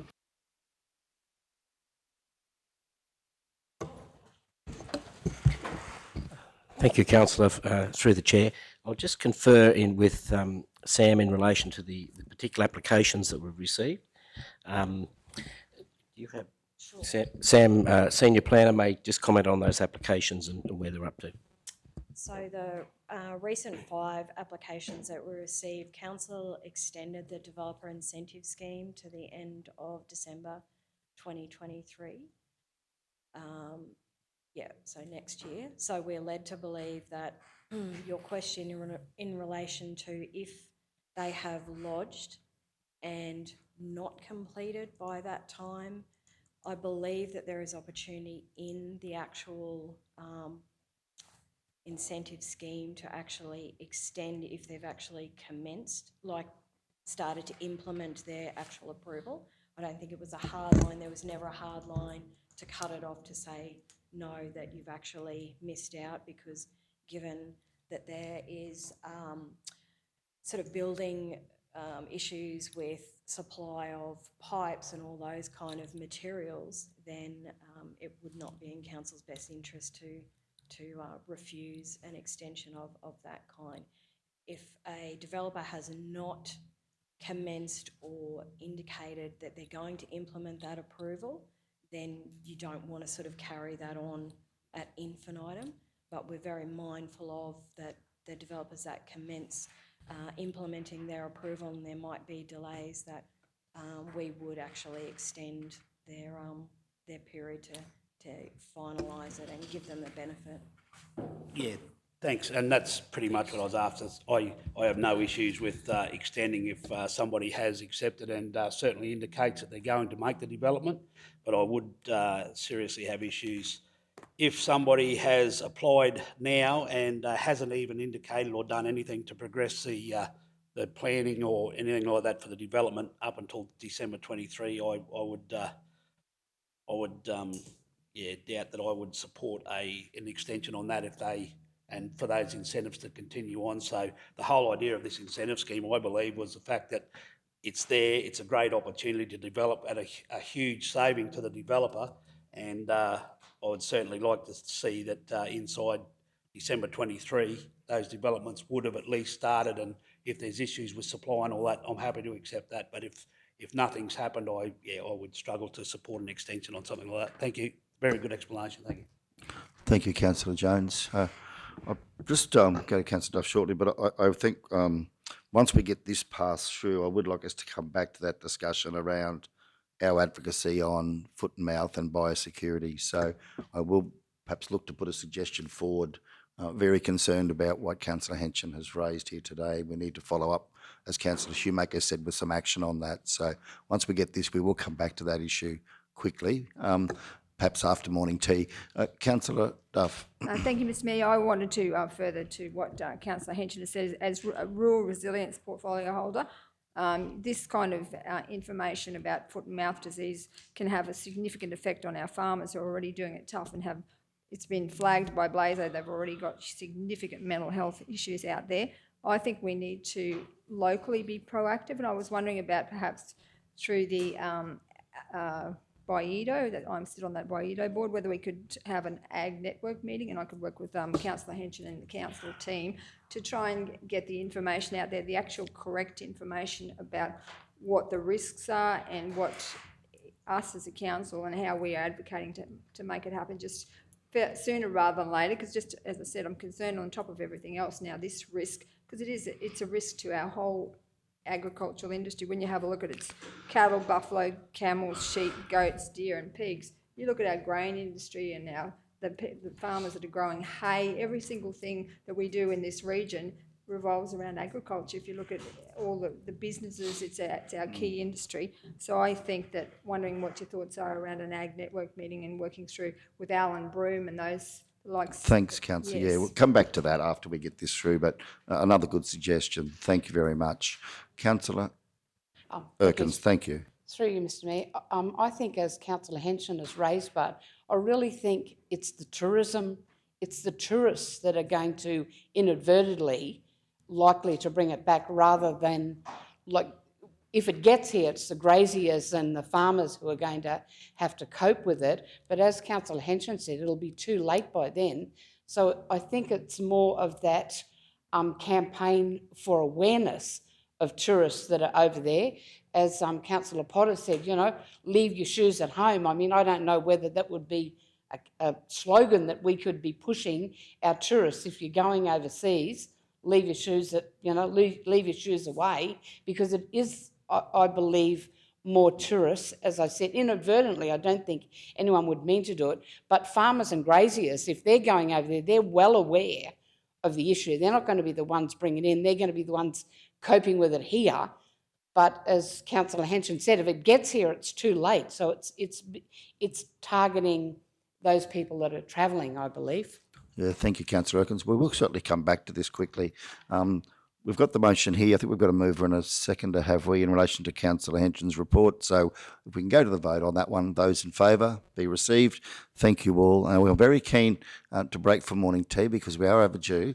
But before we do, I would like to resolve this by putting forward a motion, if we can, and then I'll come to you, Councillor Duff, for your motion as well, perhaps, so we can get this one put away before morning tea, perhaps. Motion is that the committee recommend to council,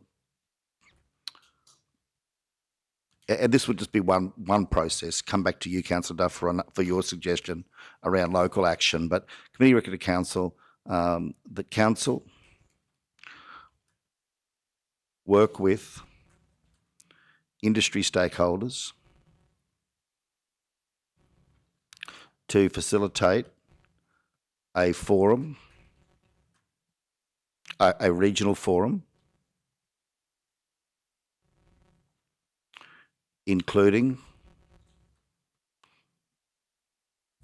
invitation to the regional director, DAF, capital DAF, DAF, comma, Queensland Ministers for Agriculture and Tourism,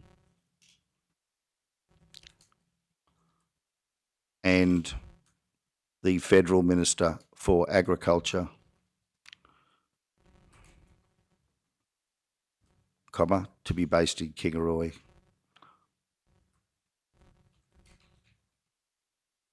Full stop. There's probably a lot more detail one could put around that, but that's the general concept, to try and get that happening as soon as possible. The only reason I'm suggesting that we take a lead on this as a region is because, as Councillor Shoemaker said, 71% of our ag economy is livestock, and I'm in agreement with what Councillor Shoemaker said. I think we have a responsibility to take some action as the local government to lead this for the community across our region, and other regions may do the same, but a collective voice to these ministers and these government representatives to make sure that they understand what needs to be done and push to get action on this before it is too late. So I'd recommend that to the committee. Do we have a seconder? Councillor Henson. Anyone got any concerns with our CEO pursuing that? No. We'll go to the vote. Those in favour? Carried unanimously. Thank you all. Back to you, Councillor Duff. Your suggestion with the Waido and the Ag Network. Thank you. That council work with Biosecurity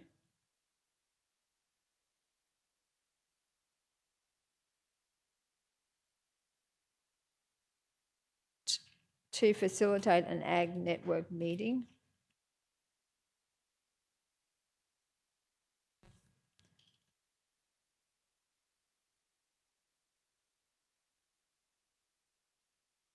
to address the concerns across our region relating to foot and mouth disease.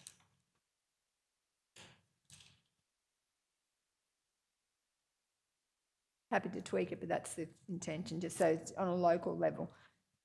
Just to get so that we know, so that our farmers at a local level, sooner rather than later, understand what we're doing locally to try and just stop them from being stressed out about the fact of thinking that, it's just a matter of sooner rather than later, just that it's going to happen, that we're actually going to be proactive in addressing it. Councillor Duff, first of all, do we have a seconder for the motion? Yeah, thanks, Councillor Potter. Just one question, Councillor Duff. Would it be worthwhile working with Biosecurity to see if we can get someone from Biosecurity Queensland here to talk about what action they are taking on this? You think? Yeah, Councillor Henson, what are your thoughts? Yeah, Mr. Mayor, and there's a range of them. The Meat and Livestock Authority is another one. If you read media reports, they're doing everything possible. One thing that I would encourage our locals and our primary producers to do in relation to our biosecurity, we all have biosecurity plans in place on our properties, and there is one very simple fix personally for your own protection, is don't let anyone on your place. There's a pretty good start. If you have any doubt, don't let them on your place. Simple. Yeah, thank you, councillor Henson. Yeah, So, councillor Duff. thank you, Mr yeah. Mayor. I think that would come out of the workings of how we actually facilitate the Ag Network Committee, the detail around who would we get there. It was just more or less to get that motion so that we can start the process. Yeah, yes, perhaps you could work with councillor Henson on, and our CEO on facilitating that. Yeah, thank you. Okay, any further speakers? Councillor Jones? Yeah, Mr Mayor, just a suggestion. Do you want to add on the back of that, councillor Duff, that you also discuss the future of our biosecurity plan? Just have a discussion around that, not just significantly revolve around foot and mouth, but also discuss our biosecurity plan moving forward. Yes, thank you.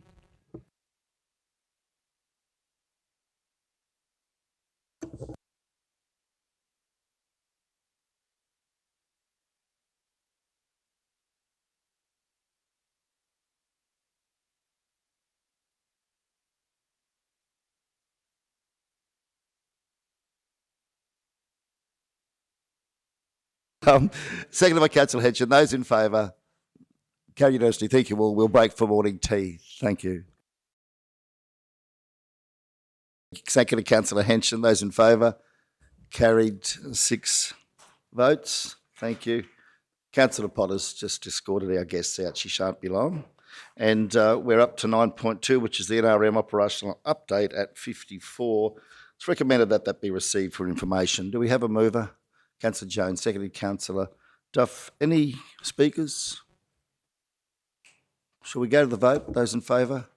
Carried unanimously. Thank you all. Sorry, GMMA, did you want to add anything in relation to that? My apologies. Oh, no, through you, Mr Mayor. No, I was just going to say that these are just the statistics, and we generally just present them and by exception take questions. Thanks very much, GM. And certainly thanks very much for bringing forward that wonderful report. There's a lot happening in your NRM team, as always. And as there is in planning and land management, where the operational update is provided at page 57. And again, it's recommended that that operational update be received for information. Do we have a mover? Yes, councillor Shoemaker, seconded councillor Henson. Speakers? Again, a large body of data there in relation to the activities of the planning and land management team. Councillor Duff. Sorry, Mr Mayor, I know we skipped through, but what are we doing about our biosecurity plan? Is that a work in progress, or how are we progressing with that? Thank you, General Manager. Yeah, through you, Mr Mayor.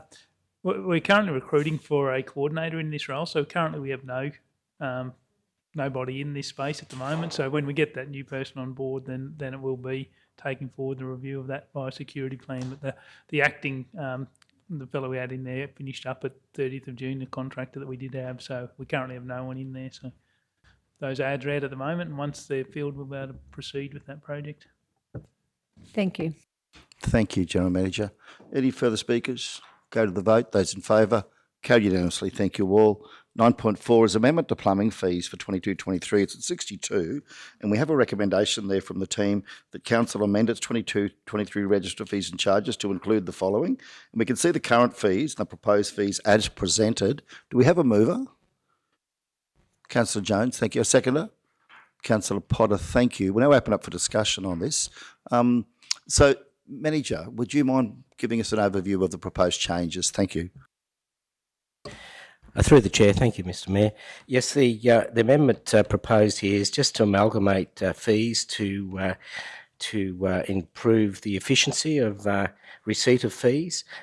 In the past, we've had an application fee plus a number of inspection fee, and that generally has to be calculated by the plumbing inspector and someone in the plumbing department, normally the plumbing inspector. So to allow fees to be paid at the counter for efficiencies, we've combined the inspection fee in relation to the application fee. So, for instance, dwelling up to 15 fixtures, that would cater for most new dwellings that we receive in our area, in our region, and that's just a combined fee that it's a bit of give and take. We're required to charge fees on a fee-for-service basis, and this allows us to recoup the fees in relation to inspections, and bearing in mind that some some applications, our team is based at Nanango, and some applications may require further inspections at the other end of Mergen or somewhere. So it's a bit of a give and take, but it is a simplification of the fees, and we're just asking that we combine those fees to simplify at the front end, so that when applicants are applying at the counter, the customer service staff can easily assess the fee required. Thank you, Manager. Councillor Atkins. Through you, Mr Mayor. So can I just get some clarification, Bart? So the dwelling approval, what does it mean up to 15 fixtures? Through the Mayor, the fixtures is the number of toilets, showers, hand basins, laundry tubs. So that's a fixture in a building. So where a building has a number of different fixtures in the past, we've charged. So if they only had, for instance, if they had a house with just one bathroom and one laundry and one kitchen, there'd only be a certain number of fixtures. If they had an ensuite and another kitchen or a scullery, there'd be an extra number of fixtures, and then we'd have to add that fee to that application. Okay, so if they had a bathroom that has a wash basin, a shower and a bath, is that 3 fixtures or is that one bathroom? That's 3 fixtures. The floor waste? That's a fixture as well. 4. Yeah. So then the kitchen, you've got the sink, then the laundry, 4, 5, floor waste, 6, 7. So most places would reach that 15 pretty. Houses that are being built now, most of them would probably reach that pretty easy if they have an ensuite. Through the Mayor, no, our calculation is that most places they'd fall under that 50. Okay. So, but the fee's going up from 745 to 1,200. That's a fair. Is that right? Through the Mayor, the base fee was 745 plus the amount of his fixtures. So the fixtures would be in relation to we'd have a number of inspections, and depending on those how many times they'd have to go and inspect, that would be added to the fee. So if you had 5 inspections, you'd have 5 times 115 plus your 745. Do people normally get you out 5 times, but to do that, wouldn't they normally just get you out the once? Depending on the application and depending on the area and see, in relation to a dwelling that's under slab, so you'd have an under slab inspection prior to any slab work being undertaken, and then you'd have post slab coming out of the dwelling, and then you'd have from there to the septic or to the sewage. So there's a number of inspections, including, of course, down the end, a final inspection to issue a. So when we go this way, the way you're changing it to, it doesn't matter how many inspections they have. It's just been on the number of fixtures. Okay. Thank you. Thank you, Councillor. Thank you, Manager. General Manager, thank you. Yeah, through you. Yeah, I was just going to clarify. So the fees were basically to cover the inspections, but the previous thing was a base fee plus a fee per inspection, per fixture, not per inspection. So if you had 10 fixtures at $115, that was an extra $1,000 on your fee. So it is actually a reduction in fee. So it's, and the inspections that Mike's talking about, they're the statutory inspections we have to do. So it was just making sure that that the fee is covering those inspections, but it was based on a per fixture, not a per inspection. And so we're still going to do those same number of inspections, but not calculate per fixture. So will they? So essentially, obviously, this will be a less for that house. The fees will actually come down. Will they still pay for each inspection they have then? No, so the fee is to cover those inspections, and as generally well as we have those 5 general inspections. If it's a sewage treatment plant, like in a rural area, there's just a different regime because of extra inspection. Okay, thanks. Thanks, General Manager. Councillor Schumacher. Yes, thank you, Mr Mayor. Certainly with the rising costs of materials and services and the need for more housing in our region, always as fully supportive of reducing the fee. I'm just, I guess, interested in making sure we've just been through a robust and rigorous budget, and I just want to make sure that this fee that has been set will actually cover the costs. Like, there's been an analysis, and that the fee, and based on the calculations of approvals last year, that we're confident that this fee will cover the cost to have our plumbing and building inspectors do the work that they need to do, our plumbing inspector in this case. Thanks, GM or Manager. Through the chair, yes, councillor, thank you for that question. Yes, that's why the report is a little bit late in relation to preparing the fees and charges.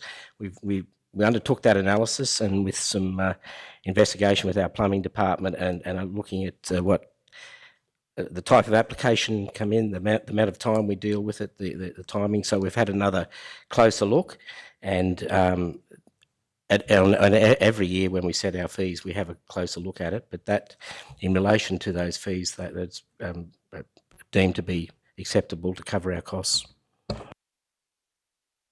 Yeah, thank you, Manager. Further speakers? Shall we go to the vote? Those in favour? Carried unanimously. Thank you all. Thank you, Manager, for your work in that regard. 9.5 committee is placement of shipping containers on non-commercial property in defined town areas, and it's at 64 there. So, Councillor Duff.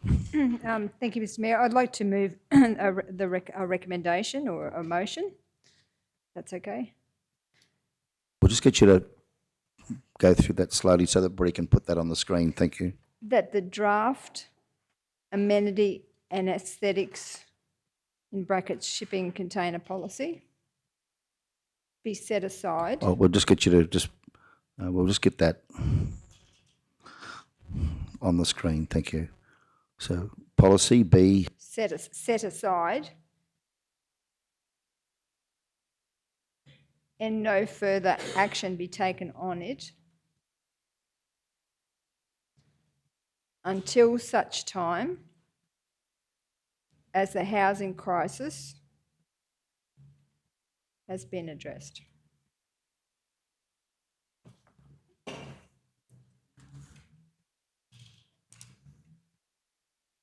Thank you, Bree. Yeah, so we might just give us an overview of that before we seek a seconder. Thank you. So I'm concerned that this policy, I just think the timing's really bad. There's people now living in shipping containers. There's people living in buses. There's people living in tents. There's people living in our overnight 48-hour stopovers because they just haven't got anywhere else to live. And I just think it's just bad timing because my concern is that this will, set a. There's all these standards around for a period like living in having a shipping container for no greater than 180 days and screened by landscaping and colour scheme consideration and all of these things, when we're just talking about people that are just living in, like I say, they are actually living in shipping containers and all sorts of things because it's desperate times. So I'm just not happy to, I mean, I wanted this in the first place. I was talking about a policy around safety for safety and health reasons, that some of those things should be addressed. But now I think that this is bigger than that. It's a roof over people's heads. So I'm just not keen to support having a policy with these sort of restrictions at this time. Okay, thank you. Do we have a seconder? Councillor Erkins. Any further to add, Councillor, before we gave other councillors this opportunity to speak? Okay, so Councillor Erkins, and we'll go to Councillor Shoemaker. Thank you. Again, I agree with Councillor Duff. There are people at the moment, if you shift these people that are in such things as shipping containers or in backyards, in sheds, or, where are they going to go? Because at the moment, there is nowhere for them to go. I understand as a council that maybe they're not, we may be required to take action. However, I just don't see where they are going to go because there is nowhere for them to go. You're going to move them from a shipping container, they're going to be living in their car, if they have a car, or they're going to be living in a tent. And where are they going to get a tent? Even I've had people come to me that CTC have bought them a tent. This is a lady with children. CTC bought them a tent, took them down to the showgrounds, and the showgrounds wouldn't take them in. So, I mean, people have got to go somewhere, and surely, you know, for us to try and move people from these temporary dwellings at the moment is really not in the best interest of our community, because that's the bottom line. We have nowhere to put them. It was a matter of saying, you know, they can go and rent something, they can do this or do that, but they cannot rent anything. There are people, if you go on Facebook, I was trying to find that last night when I was going through this, there were people that have been given notice from their house because their house is sold. You know, the stories are just over and over. You know, I've got 3 children, I have to move out Friday. I don't know what I'm going to do. And that's right across not only the South Bonnettas, we're all aware, but, you know, for us to bring something in when we're going to be going and shifting them, I just think it's very, very bad timing. To CEO, thank you. Yes, Mayor, if I can, so the intent of this, because there's possibly 2 different issues here. So the intent of the motion that's been moved is for people living in containers. Am I hearing that right? Or is this for all containers? So it's very, well, I'm just thinking that it's about people living in containers, yes. Mr. Mayor, we're in a process with the Ombudsman that we have given commitments to, that there would be certain actions undertaken, and one of that council would come to a common position on how to deal with shipping containers. That process won't stop because of this resolution. So certainly we can cease action on the policy, but then we will need to come back, council will need to come back to a position of how it's going to deal with containers, and then the capacity that we have on staff to deal with containers, and certainly some of the other issues. Now, I'm cognizant of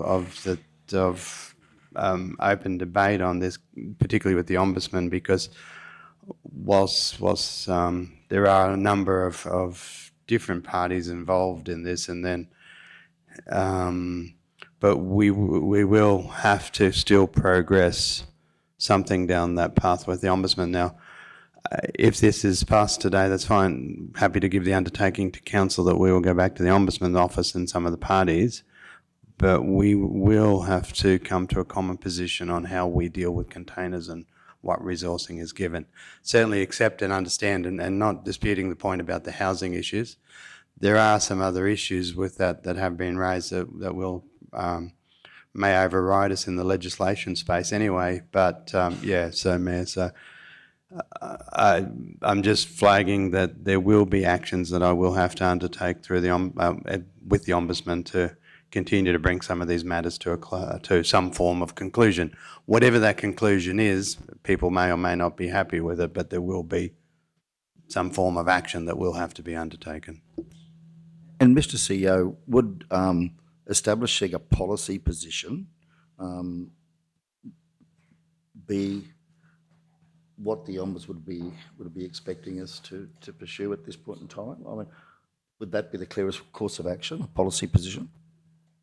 Yeah, Mayor, through the process that we've been following, and then this is where it came up to the March meeting, and the office of the Ombudsman is always good to work with, and they're the independent umpire. But that was it's a common position on how we deal with these issues, I suppose, whether it's a policy or whether it's another form of position. But at the policy position was seen as the best form of getting a common position, because then anything that sits outside the policy would come back to council. The rest of it, we could just get in and start actioning, whatever that case may be. And certainly, I'm not telling councillors anything that they don't know here, but some people love containers, some people don't love containers. Some places they're quite suitable, some places they're not because they're in the wrong spot. It's like there's no such thing as a weed, it's just a plant in the wrong spot. I'm being flippant there, but yeah, there needs to be and consistency, regional consistency and fairness across as we deal with people. Once, and we've, I'm sure informed council of this, once we start down this path, public education campaigns aside, and if there was going to be a period of grace or however it played out, once we start down this path, we're committed to it. And we're committed to resourcing it. And so I suppose the policy position was always seen as the first point step is, okay, what are the ground rules? What are we dealing with? Besides the statutory requirements that may exist out there that could be applied, or but yeah, we will be having to deal with shipping containers in some form or other, certainly taking into consideration the housing aspect of it. Now, how we prioritise and where we go first, how we do it, that's the next question, but a common position is required so that we just don't start cherry picking. Now, the common position may be as simple as that in the first instance, until this matter is dealt with, council reacts only to complaints.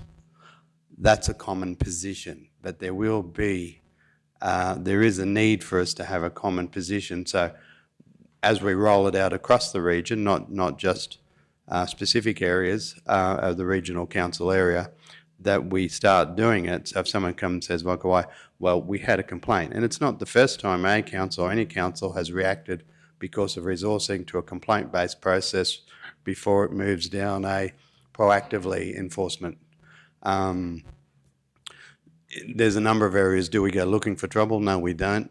But certainly if something comes up and it sits outside a local law, a state law, a Commonwealth law, whatever it is, we will react to the complaint. So the common position may be that we just react to the complaint. But yes, Mayor, I just feel obliged to tell you that whatever happens today, we really do need to start to do something. Yeah, thank you, Mr. CEO, because that certainly does put this into a somewhat of a different context. We'll stay with you, Councillor Hench, and then we'll go to Councillor Shoemaker and back to Councillor Jones. Councillor Erkin, sorry. So,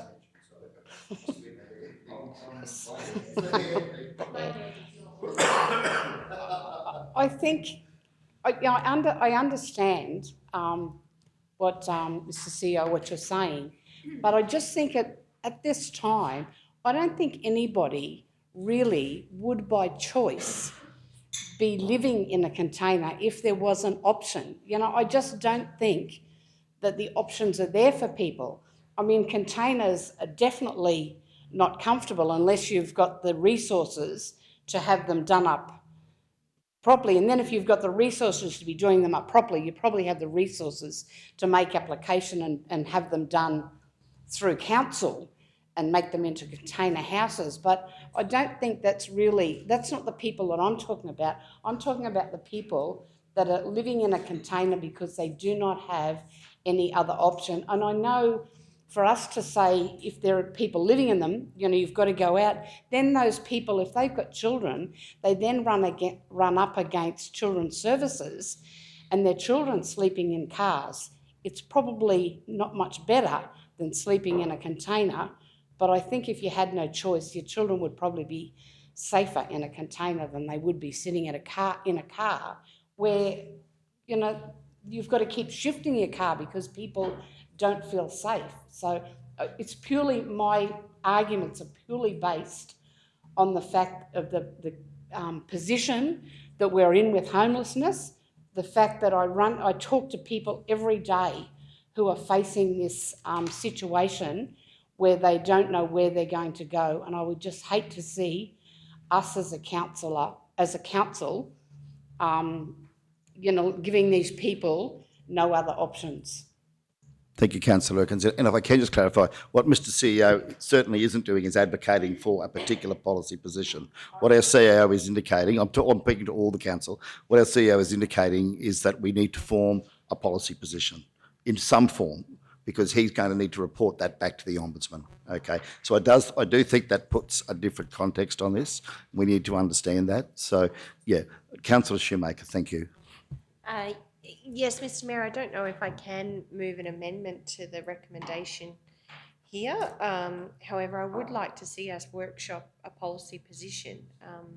It's been a long-standing issue in our region, and I absolutely fully understand and respect we're at a decade-low rental vacancy rate of 0.2%, and as I keep saying in this chamber, that is catastrophic when you consider that a healthy rental vacancy rate should track somewhere between 2.6 and 3.5%. So we are way off that, and we are joining about 18 other local governments in Queensland with the same issue. So I completely appreciate and empathise with the comments made today around housing, and I don't disagree. From what I've read, though, in the sort of draft framework put forward here, this really is an opportunity for council to pursue some sort of education campaign, to look at its options. And I guess I'm listening to some of the feedback, and there's been feedback both sides, and I don't disagree with any of it. All feedback is good feedback. There are a few colliding issues here. One is that housing is a state government issue, and it is clear that there has been underinvestment in social and affordable housing in our region for decades. There's also been underinvestment in private housing due to the rising costs of development and the declining property valuations that we're experiencing here in the South Burnett up until COVID. So with all these factors in play, and the fact that there are no emergency accommodation, or what there is very little. There's very little emergency accommodation options, particularly for families, as you've described, Jane, which is terrible. I guess I'm thinking about the best interests of our community. I'm thinking about the conversation, and I'm thinking about those really concerning non-compliance issues where there are no sanitary requirements, there are no bathrooms or toilets, and I'm thinking about how, I guess, what I would like to discuss as a council and workshop is some of the ideas I've gathered from other regions, and certainly some of the ideas of our community members where, are there options through the housing funding buckets that the state government has provided to provide incentives, to people to actually to be able to bring their housing up to a certain condition where they at least have a flushing toilet. Could that be an option? Could we explore an amnesty period where we're actually working with those people and trying to connect them with the support services and the agencies that can help them to live in a better living situation? Because I hate the idea of some of these families, and I've been to some of them. I've stood with some of these families, and I can tell you it is terrifying how some people are living in our region. Are there opportunities to offer grants or incentives? We've received an uplift in our development fees over this past 12 months. Is there an opportunity to look at some of those budgets, to work with the state, to look at how we might be able to help people through this situation? And then, of course, I think we're all in agreement in all the conversations that we've talked about. Compliance has been the very last thing. Fines, inspections. We don't want to send staff out knocking on doors, kicking families out of containers when they've got nowhere to live. That's not the intent of this policy. And so I think we're jumping to a conclusion here that we've decided that that's the intent of this policy and that we should stop. And I don't agree with that. I actually think the intent of this policy, and through all the conversations I've had here in this chamber for the last 2 years, the intent of this policy is to workshop and discuss as a council what some of these ideas or innovations are, and think about that short, medium and long-term plan to help our community better the situation. And that's going to be tricky. That's going to be a collaborative action. We're going to have to bring service agencies and things to the table. We're going to certainly have to hold state government to account in terms of the emergency accommodation provisions, the supports they're offering, the referrals they're offering for people. Our region needs to step up and be louder. I absolutely believe that, because this is catastrophic. And I can't sit here and just accept that we're always going to accept that's the situation. I'd like to think we as a council could do something about it.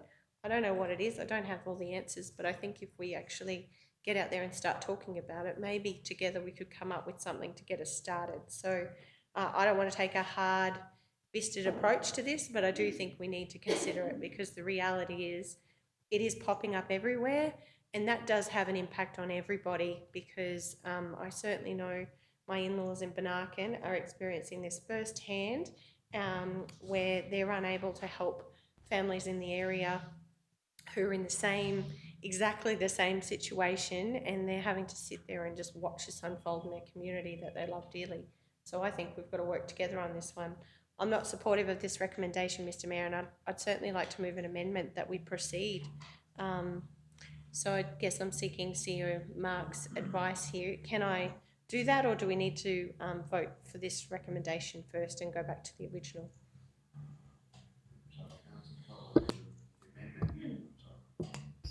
If the amendment is to workshop it, that could be added, but if it's not to set it aside and proceed, well then that would be a separate entity in its own right. Yeah, so you'd be foreshadowing, I suppose, without putting words in your mouth, you'd be foreshadowing the written recommendation. Yeah.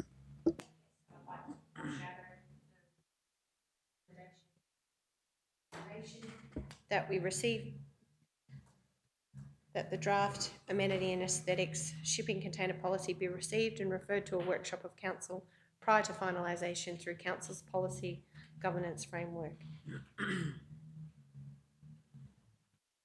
Thank you, Mr Mayor. Thank you, councillor. Just I'm going to go to Councillor Jones now and then over to Councillor Potter. They've been waiting quite a while. But before I do, Councillor Duff, in terms of your motion and the concerns that you've raised and Councillor Erkins has raised, what about seeing the workshop as an opportunity to consider those issues that you've raised? I'm just looking at the fact that we've also got our homelessness forum only 9 days away. So it's coming on us very quickly. I think it's only Monday week, isn't it? So I'm just wondering if we were to have a workshop after the homelessness forum, whether we could actually link those two together and get the information from that forum and feed it into that workshop.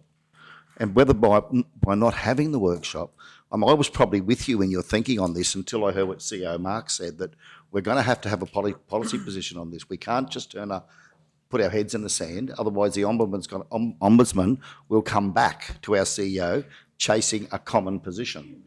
So I think we need to support our CEO in giving him something as a council that reflects our common position on this.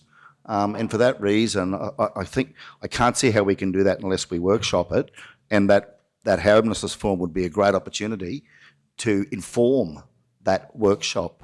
Would you be prepared to consider that, Councillor Duff, in this motion? Thank you, Mr Mayor. Yes, I would be happy to have a workshop, but I'm just, the wording in this policy just really, it frightens me when you talk about colour schemes of I just don't think that this policy is way off the mark. So I'm happy to, if we set it aside until such time as we can discuss it through a workshop. Yeah, so, Mr CEO, any thoughts on that there, that we have, that the policy, well, we're not setting the policy aside though. So, Councillor Shoemaker, okay, we'll come back to you. I guess just a point of order, Mr Mayor, I foreshadowed the motion, so I guess would it be appropriate to seek a seconder?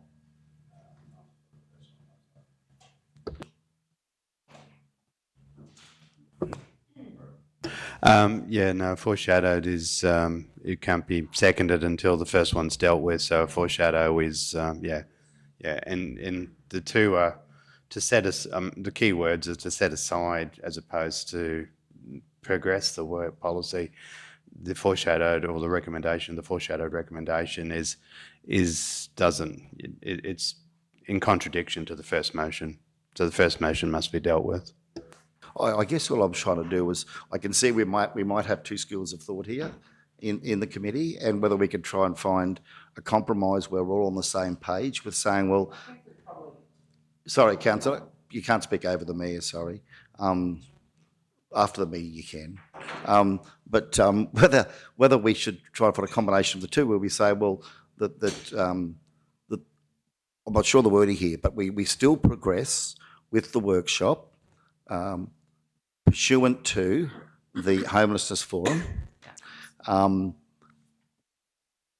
with consideration given to finalising a policy position or something of that nature. I'm just looking for probably some input and some guidance just on this motion to try and find a compromise if we can. So, Councillor Duff, your thoughts on that? And then I think we'll go to Councillor Jones. I think the intention is the same for all of us. It's just that with this particular policy, I just am so off the wording. So if why I said set it aside, I meant like look at it in a different light after we have the homelessness forum and have a workshop around it. I'm good with all of that if you can word it to that effect. So, yeah, we'll go to Councillor Jones and Councillor Potter, and then I think we might seek your counsel here, Mr CEO, as to you're hearing the conversation, what you think might work in terms of a compromised position so we can get an outcome for you. Councillor Jones, what are you thinking? Yeah, thanks, Mr Mayor. I certainly wouldn't have supported what Councillor Duff was putting forward. Now, everybody in this chamber knows exactly my thoughts, and right from the word go on this conversation, I have never, ever tried, and I've always highlighted the fact that there is people out there, and once you start enforcing policy and legislation on people, your mental health problems and your homelessness will escalate through the roof. So we still need to continue this because, yes, we do have a requirement to represent the vulnerable, the people that can't get into a proper house and all that, but we also have a responsibility to represent the other people. On the Councillor Shoemaker touched on it there, in requirements to the building legislation, all that sort of stuff. If we have shipping containers and that sort of stuff just put on a property with people that can afford it. So there is two sides and two elements to this conversation.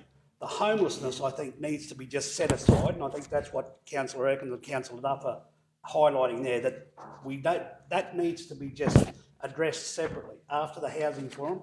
But we do have a responsibility to the other people with as far as putting a shipping container on a building, especially. I've got an issue going on in Blackbutt. It's been quite a long time. Up the front, there's some shipping containers. Down the back, there's more and more and more coming, and the people around the town not happy with it. We've got issues all across. The housing situation, that's not going to improve in 1 year, 2 years, 3 years, because we've got 77 councils in Queensland with all the same issues. Everyone wants a part of that pool of the money. So we need to just bite the bullet here and admit that this homelessness and the housing problem in our South Burnett region is not going to be fixed in 12 months or 24 months. It's going to take a long time. We're not going to see, like we're talking thousands of people in our region that are homeless right now, that need a roof over their head. Now, we all know that the state government is not going to come and say, here's $10 million, go and build your home, and we're going to put them all in homes. So, totally agree. We need to separate the housing, the homelessness and the people living in the shipping containers and all that, because they've got nowhere else to go. But we also need to identify and respect. And I just refer back to, just want to read this out. It says here, our current practice. Currently, the building certifier responds to shipping container concerns on a complaint-to-complaint basis, as the CEO highlighted. Right next to it, under the paragraph, the above process is laborious, particularly when shipping containers are kept on the property for longer than initially advised and complainant expectations become difficult to manage. So we also have a staff issue. The Ombudsman's already onto us and wants a response. So I think we do need to, as you're suggesting, Mr Mayor, come up with a recommendation from the committee that we do need to address it. We do need to come up to a policy somewhere along the lines, but understanding that the homelessness issue is far beyond what we can achieve in a short time. So we need to address that separately, I feel. We need to address the shipping containers that are put on for storage and short term, and people, the building legislation, the requirements, the compliance officers. I think we need to address that. I think we can address that. And that homelessness issue it's an ongoing issue that's going to be around for a long, long time. How we get to the bottom of that, I don't know. And like I say, everybody knows my feelings and what I've always said ever since this conversation started 18 months ago. So I'd like to, like you say, work out a policy statement, a recommendation moving forward, have a workshop and discuss it in that particular manner. Yeah, I'll come to Councillor Potter shortly, but just listening to all the councillors talk, I'm wondering whether something along the lines in terms of a compromise motion would be that the draft amenity and aesthetics shipping containers policy be further considered by council through a workshop to be held after the homelessness forum?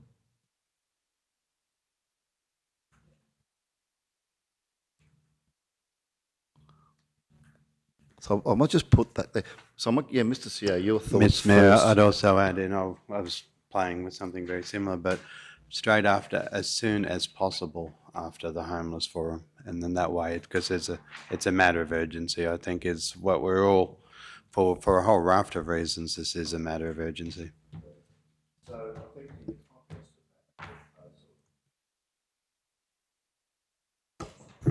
Yeah. Yes, Mr. Mayor, happy with that one. We'll go to Councillor Potter now, and then we'll go back around the room as to what everyone thinks about something on those lines. Thank you, Yeah, Councillor Potter. Thank you, Mr. Mayor. With regards to the Housing and Homelessness Forum, I do look forward to those outcomes, and I do believe we can use some of the outcomes that come from the Housing and Homelessness Forum into this policy, and I do think that they are all linked. I know Councillor Jones said we should keep them separate, but I don't know if we can, because I know people have some containers on their property for the purpose of using it as a shed. We have some people that are actually living in them. So I think that's something that we're really going to have to look very carefully at, and whether this needs with regards to the Housing and Homelessness Forum, whether we look at different ways of funding to help those people that are actually living in the containers to make life better for them where they are. Thank you. Councillor Shoemaker. Yes, fully agree and supportive of this motion. I think the other factor here that we must consider is the livability of our region. Like, this is the first time since the mid-2000s that we've actually experienced population growth. And I think, valuation increases on properties, the real estate market, not the rental market, the real estate market and the sale of properties is at an unprecedented high in our region. We can't afford to waste the opportunities to grow our population. So, because that will really set us up to be sustainable into the future. And I think we all know we're this funny sized council where we're 32,900, and I think it's 60 something now. We're so close to 33,000. Ideally, we need to grow.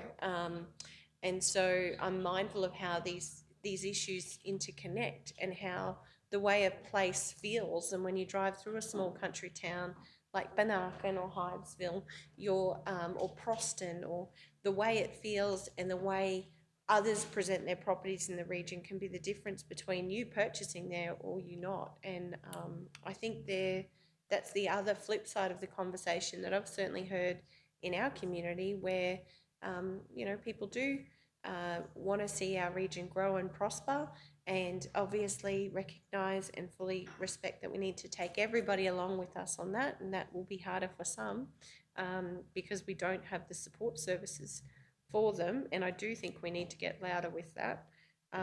However, the livability for our other residents is equally just as important. So I really do appreciate the opportunity to workshop this, to brainstorm and to come up with some ideas and perhaps some strategies that would see us at least make some kind of start.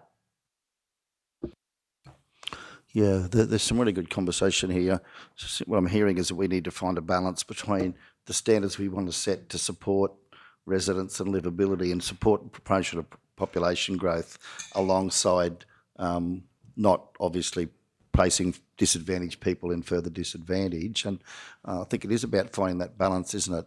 Probably the only way to find that balance is to get that information that comes out. It's going to be a lot of information come out of that forum from people with a whole range of areas of specialisation, as well as people who are locals that are very connected on the ground, such as CTC and Graham House and others. So we might be quite surprised at what comes out of that. There might be some good options, but I'm hearing what Councillor Jones is saying too about the fact we're going to have to work with, and Councillor Potter said, work with these people to try and improve their living conditions, even improve the aesthetics for their neighbours and for the region and for the general community. So it's going to be a work in progress. Okay, Councillor Erkins, your thoughts? Yeah, I think we are all basically on the one page. We all on the one page. But I particularly liked what Councillor Potter said about from the workshop, we may find some way that we can make those temporary dwellings or whatever more livable for those people until the situation improves and they are able to get better housing. Okay, anything further to add? Councillor Henson, did you want to add anything? Thank you, Mr Mayor. No, I'll just sound like I'm a stuck record by certainly endorsing everything people have said here, that we are all on the same page. There's that separate issues with, there's shipping containers and there's shipping containers. This workshop in the housing will be very informative, and I think we'll work from there. I just would like to note on the bottom of page 64, it certainly sums it up a bit there. The investigation into complaints is often complicated and lengthy, placing strain on council's limited services. Forget the next sentence. And the last one, the endorsement of a policy would greatly aid our officer. So we need to take that into consideration along the way as well. Thank you. Thank you, Councillor Henson. Are we happy to go to the vote? Okay, those in favour? Oh, so yeah, just to clarify, we're voting on Councillor Duff and Councillor Urquhart's motion there. Be further considered by council through a workshop to be held as soon as possible after the homelessness forum. Yep, those in favour? Carried unanimously. Thank you all. Now, Mr. CEO. just Mayor, as process, so the foreshadowed resolution lapses because the first resolution was adopted. So we just move on now. Thank you, Mr. CEO. So then we'll move on to 9.6, proposed amendment to Council's planning scheme. Resolution first state interest review is at 73. General Manager O'May, with your team, would you mind giving us an overview? Thank you. Yeah, through you, Mr. Mayor, I might hand over to Acting Manager of Planning to take this one. Through the chair, Mr. Mayor, the proposed amendment, councillors we've been conducting a number of workshops over the last 12 months in relation to the proposed amendment. Issues have been workshopped in relation to strategies and issues to improve the planning scheme and to provide better outcomes in relation to Council's planning scheme, and just to ensure that the integrity of the scheme is maintained, that it's current and relevant, and has the relevancy to the current council operation. The guidelines there are in relation to Minister's guidelines rules require that council propose to amend the scheme and send that to the Minister with including statement of interest for a statement of interest, and including a strategy and communication engagement plan. The development of the amendment to the scheme has involved the use of external consultants in relation to the preparation, but also staff have been heavily involved, not least of all the senior planner, Sam, and I brought her along here just to value add to any concerns that council may have. Bearing in mind that once council resolved to send it to the Minister, we will wait for the Minister's reply that allow us to proceed to notification. So that's the process at the moment. Thank you. Thank you, Manager. Yes, Sam, did you want to add anything further? We're happy to take questions. Through Mr. Mayor, I'm pretty happy to take questions. I think the report is quite short and succinct to what we're trying to achieve from council today. As Manager Mike has spoken to, that through the workshops, we've gathered the information and feedback by staff, external entities and councillors to incorporate those suggested changes, workshopped what the councillors have proposed in the latest workshop we held. Our consultants have taken away and incorporated that into the planning scheme. So this is the next formal step to bundle all that information, the scheme, the state interests and the community engagement strategy off to the state for their consideration, and then we wait for the state's feedback. Yeah, thank you, Sam. So the recommendation from our officers is that the committee recommend to council that council, one, endorses the proposed major amendment, 2022 version 2 to the Southbound Regional Planning Scheme 2017 and included mapping, the proposed major amendment, refer to attachment A, endorse the statement of state interests, attachment 1, endorse the communication strategy, attachment B for public consultation of the proposed major amendment, authorises Chief Executive Officer to give notice to the Minister of Planning of the decision to amend the planning scheme and provide the required material for a proposed major amendment as prescribed in Schedule 3 of the Minister's Guidelines and Rules in accordance with Chapter 2, Part 4, Section 15 of the Minister's Guidelines and Rules, and 5, decide to proceed to public consultation after the conclusion of the state interest review stage in accordance with Chapter 2, Part 4, Step 18.2 of the Minister's Guidelines and Rules, subject to confirmation by the Minister for Planning in accordance with Chapter 2, Part 4, Section 17.5 and 17.6 of the Minister's Guidelines and Rules. Committee, are we happy to seek a seconder and mover on that? Are we? Yes. So a mover, Councillor Shoemaker. We have a seconder, Councillor Jones. So yeah, here's the opportunity now to debate and discuss it and to ask questions of our team. So Councillor Shoemaker, as mover, we'll go to you first. Thank you. Yes, thank you, Mr. Mayor. I just certainly wanted to acknowledge the incredible amount of work that's gone into this. Like, I know we've been discussing the proposed major amendment certainly since council began in 2020. So it's just wonderful to be at this point, and I wanted to acknowledge and thank everybody for the work that's gone in. I know it's been quite a rigorous process. I see we've got, as per the legislation, there is a requirement to communicate this for at a minimum of 20 days, and I see in your communication plan you're proposing that. I'm just thinking whether that time frame, whether we'll be able to choose a longer time frame. I'm just mindful of everything that's sort of happening at the moment across the industry and how important that community feedback is. Do we have to actually bed down a time frame, or is it saying the minimum of 20 days and then based on what happens when the minister comes back to us, we can determine that? Is my first question. Thank you, Manager. Through the Mayor, yes, the council can determine the time frame. The minimum is the minimum requirement, so council can determine a longer time frame as necessary, depending on the feedback from the state, from the Minister's office.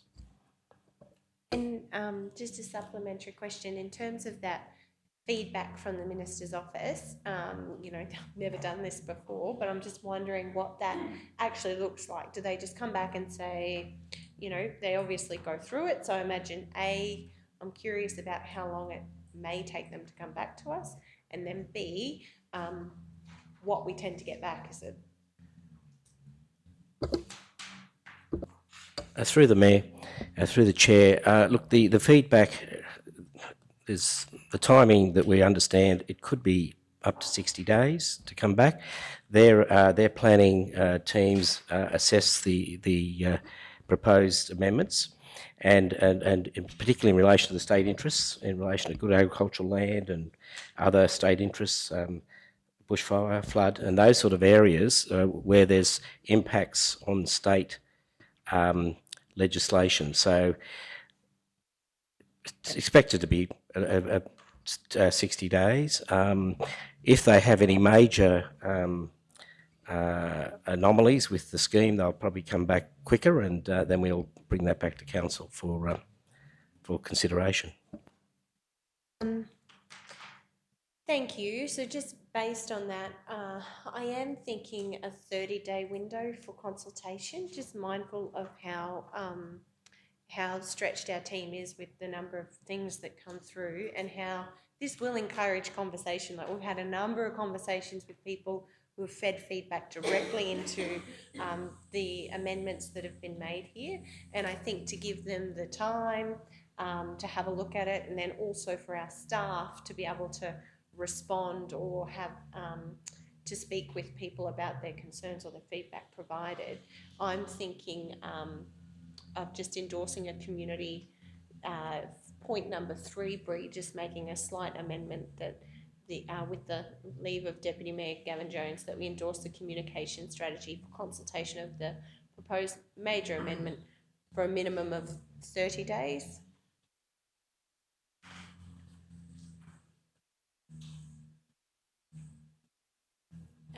Councillor Jones, if you're supportive of that. And my only other question, was just in relation to the feedback from the minister.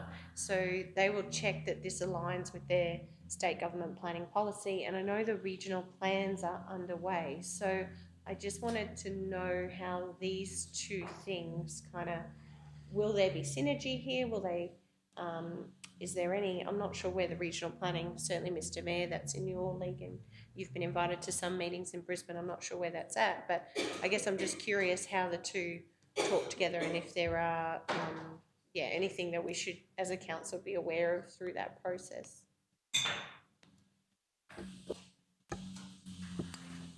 Through Mr Mayor, to be honest, with the state, they provided the draft regional plan. We've been in contact with the state, Luke Lankowski from our Bundaberg office.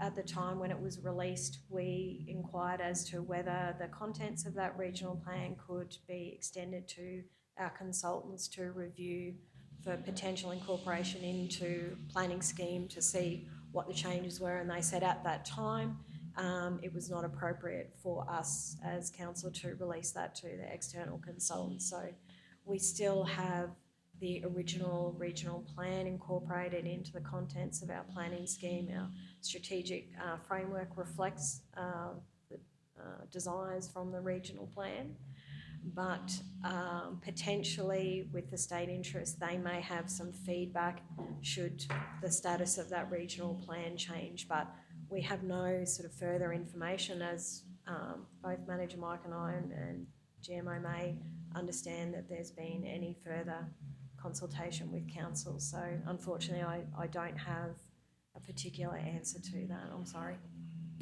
Yeah, thank you, Sam. Mr CEO, anything to further to add in terms of progress of the regional plan? Thanks, Mayor. So from when they put out, yours is the original draft as well, I think, yeah. So from when they put out the original draft, there was a meeting in Brisbane which we had spoken to council about. It would have been last year, Mayor. It was there was the state went back to consider and then re-release or update and put out, but since that point there has been no further release of an updated draft. So we're all pending, waiting on the state, basically, is where we're at. Councillor Potter. Yeah, thank you, Mr Mayor. Look, as I mentioned earlier, I really sort of need to work on this. So the area in the principal business is classed as a principal centre, which is where the CTC house is, the QCWA house is. And I do believe that, as I said, they're having issues with that at the moment. I'm just wondering whether now's the time to mention that, to see whether we can work with them to change that particular site, because as I said, it's been a residence for over 47 years now. So, thank you. Thank you, Manager. Through you, Mr Mayor, look, I'm not aware, and Manager Mike is not aware of any issues that CTC have had in regard to the zoning on that property. You are correct that it is in the principal centre zone, and it has been that zone for across a number of planning schemes. It doesn't actually change or doesn't remove existing use rights of that dwelling on that property. So being demolished or you know, unfortunately being burnt down does not actually remove the ability for CTC to rebuild and use it for that residential use again. I hope that answers that question. Yeah, thank you to our senior planner and our manager for bringing this forward too. Thank you to you both. General Manager O'May, further to that? But yeah, through the chair, yeah, just probably further to Sam's comment on that one. Like, so if it was the intention to turn that into a use that was in keeping with the principal centre, then that option would be available. So you would be looking at retaining it in the principal business centre because that makes sense. So in years to come, because future planning schemes are forward looking, so if the QCWA wanted to take on a commercial enterprise, it would fit in that. So yeah, you certainly through this process wouldn't be looking at spot zoning changes. So yeah, you'd be relying on those existing use rights. Thank you, General Manager. Councillor Duff. Oh, thank you, Mr. Mayor. I'd like to to have an overview of the major changes, how local input has already influenced the changes, for example, what the changes around the Moffordale area, and the likelihood of the minister accepting the recommendation. Who would like to take that one through? Yep. Okay. I'm not sure who to pass that ball to. Manager Mike, can you start us off perhaps? Thank you. Through the chair. Look, in relation to the proposed amendments and the documentation that we're presenting, I think the case is there in relation to the tourist development in that Moffordale area. I can't speak for the minister or the state planning team about whether that is acceptable. I think that's what the councillor is asking, but it certainly does have merit in relation to development of that area for that economic benefit. So I couldn't comment that it would be accepted, but it certainly has grounds. Through Mr. Mayor, I was more talking about an overview of the major changes, how local input generally has influenced those changes, like the different submissions, like there was the Moffat, I just use that one as an example, but there was submissions from all corners, and the likelihood of the minister, like is there anyone that sort of you could flag that said, well, I think that they might not, that doesn't, the minister might think that one's a bit iffy, or like I just wanted to get a bit of an overview generally.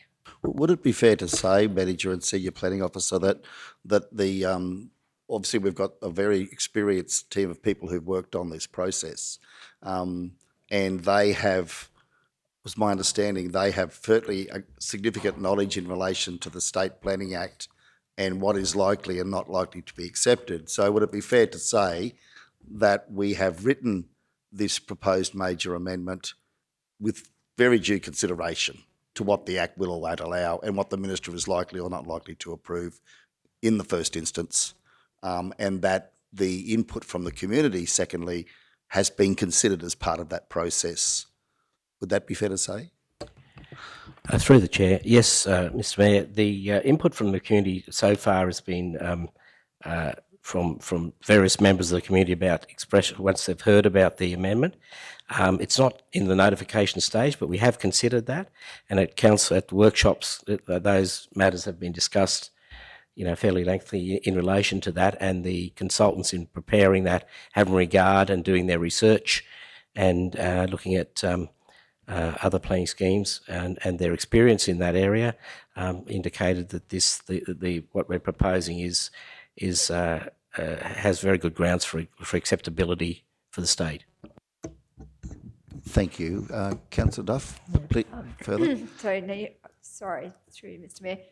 You haven't really answered my question. I meant, like, what are the things that we're doing? Like, here's a planning scheme, then what's jumping out at you that are the major changes? Like, we're asking for, increased residential land across our region, like, just for in the interest of the gallery, like anyone who's listening, what are the things that jump out that we're actually generally asking for in this planning scheme? General Manager, are you able to put that in a nutshell for us? Yeah, I might just take you can. Quick summary. So just looking at some of the issues, looking at the issues register that we brought up. So the planning team, through their operation of the planning scheme, have been picking up things along the way, and certainly feedback from the community. But things that we're looking at is like short-term accommodation, looking at issues, the bush camping, the farm stays, so allowing those sort of things, markets, looking at say bush camping in the rural residential areas. So these are the issues that we'd work through with councils. Amenity and character considerations for sheds. So when we had the discussions around the monstrous proliferation in sheds, small scale commercial use in low density residential areas, looking at agribusiness operations and value add in those spaces, rural lifestyle lots, non-resident workforce accommodation. So yeah, again, so just looking at some of that, how the accommodation in our agricultural sector work, community facilities. We looked at the rezoning area around the Lady Bjorka Peterson Hospital, facilitating future development there. Dual occupancies, caretaker accommodation, certainly with the housing crisis. So yeah, big focus probably the team looking at that accommodation and probably just that small scale value add for areas. Camping on rural lots, subdivision, shop top units. So was another issue. Car parking in the CBD areas. Probably just having a quick run through. Like there's, as you can see, the adjoining the usage register was huge. But so those are the sort of things. We did also look at the when we had the economic stimulus of the planning regulation changes that were through COVID, so incorporating a lot of those. So looking at the level of assessment. So it really is about changing that level of assessment, that the community applicants have an idea of what is available, what the benchmarks are, and so what is allowable, so it can provide a little bit more guidance. And if they can't meet certain benchmarks, then it can just tick up to the next level of assessment. So just reviewing that we aren't over-regulating some of those activities that we are keen to see in the area. So, hopefully that sort of provides a quick 5-minute summary of 6 months' work. I think you've done very well, General Manager May. Well done. Thank you. Thank you. I'm happy. You're happy now. Thank you. Okay. Councillor Erkins. Thank you. So I don't think I was here for this, but I'd just like to ask, why does it go to state government before we do community consultation? Oh, yeah. Thanks, Sam. Yep.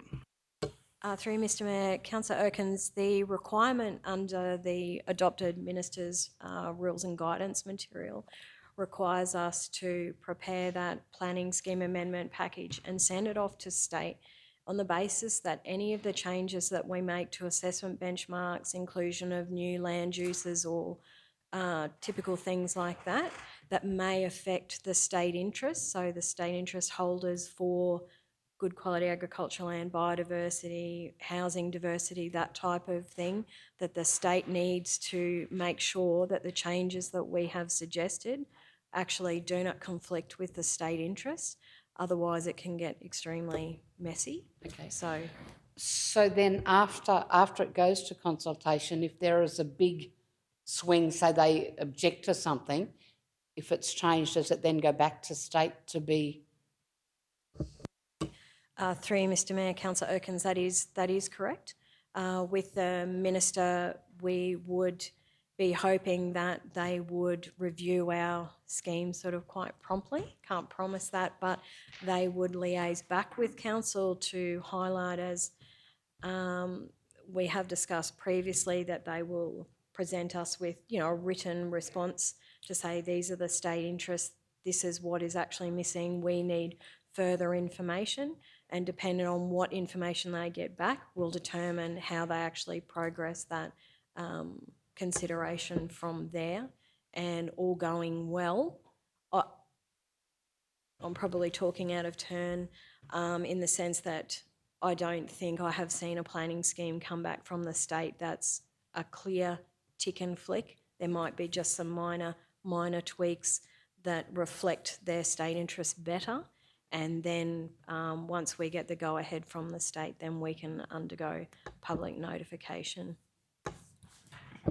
Just to confirm, the community have had an opportunity to have input to this stage, so there has been a fairly extensive process of seeking input into where we are now. Yeah, thank you. Okay, Councillor Duff, quickly. Just wanting to know with regards to community consultation, because the planning scheme it's a big document. are we going to flag the changes that we've made in a simple format so the community can get an idea of this is, they've lived with this Southbound planning scheme and now these are the changes. Are you happy with it? Is that the plan with the community consultation, or how are we doing that? Yeah, through the chair. Yes, councillor, through the chair. The object of the communication would be to address and simplify some of the areas so that the general public could make comment. The scheme would be out on its entirety, I suppose, but we would be flagging particular areas where there may be interest in relation to and particular comments. So we would do that in our communication strategy. Thank you, Manager. Councillor Shoemaker. Are we wrapping up? Or? Yes, thank you, Mr. Mayor. I just certainly wanted to acknowledge how much work has led us to this point here today. As discussed, we've workshopped this 3 times. We've been provided with a significant amount of information. We have had robust discussions. We have considered the feedback that's been gathered by this team and by this council for a number of years. A long list of issues that were identified there that have been tried to be factored in or addressed and considered in the development of the major planning scheme amendment.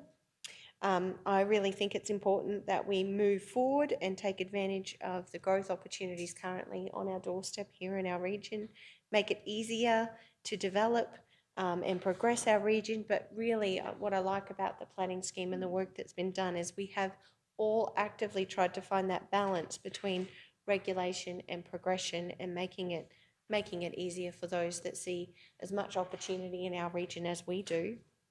I certainly want to commend this to the Chamber. I think it's a wonderful start. I certainly hope our Minister does endorse it and provide any relevant feedback, and look forward to the conversations with our community in progressing it over the months ahead. So thank you, Mr. Mayor. Thank you, Councillor. That now concludes the debate. We'll go to the vote. Those in favour? Carried unanimously. Thank you all, and thank you very much to our planning team for the wonderful work you've done on this. Thank you, Senior Planner Sam. Okay, we'll move on to the waste portfolio area now, where the first item is 10.1, Waste Management Portfolio Report at 4:47. Committee, are we happy to take that as read, as presented? Yep. Councillor Potter, we have a mover. Will it be received? Thank you. Yep, thank you. Seconder, Councillor Henson. Yeah. Thank you. We'll acknowledge Councillor Henson does need to leave. Yes. Sorry, Mr. Mayor and my fellow councillors, I do have to leave short now for an engagement, but I will be back as soon as possible. So please excuse me from the chambers for a period of time. Yes, duly noted. Thank you, Councillor Henson. We'll just note that. Thank you, Bree. So we have a mover and a seconder. Councillor Potter, any issues to raise? No. Sorry, Mr. Mayor. Look, I just wanted to, one of the dot points in there under waste, it said that the volumetric surveys on all 4 landfill sites are completed, and based on the survey results, the expected life of the landfills will be calculated. And I actually look forward to seeing that and seeing where we're at with those landfill sites. Thank you. Thank you, Councillor. Yeah, very, very topical. Further speakers, Councillor Shoemaker. Yes, thank you, Mr. Mayor. I just wanted to ask, I wanted to report back the Waste Education and Awareness event, the free event that I went to in the Kingaroy Town Hall on the 15th of June was amazing. My worm farm and home composting system is doing much better, so thank you to the advice of the people who came, and it was wonderful to see people of all ages at that event, so thank you very much. My question related to the green waste. I see here, so I was very aware that we do the mulching process in Kingaroy and Nanango. It's incredible that we've mulched approximately 9,000 cubic metres of mulch. I wasn't aware of the green waste burning completed at Mergen and Wondai, and I guess I wanted to understand why we did that and whether there are opportunities, whether we should be looking at other opportunities into the future. So Manager Mile, that's a question for you. Thank you, Manager.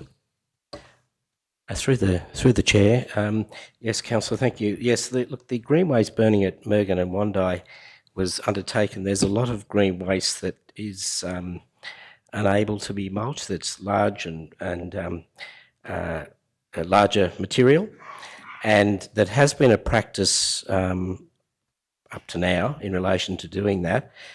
Also, the costs of getting the equipment to those areas is a little bit prohibitive in relation to the mulching.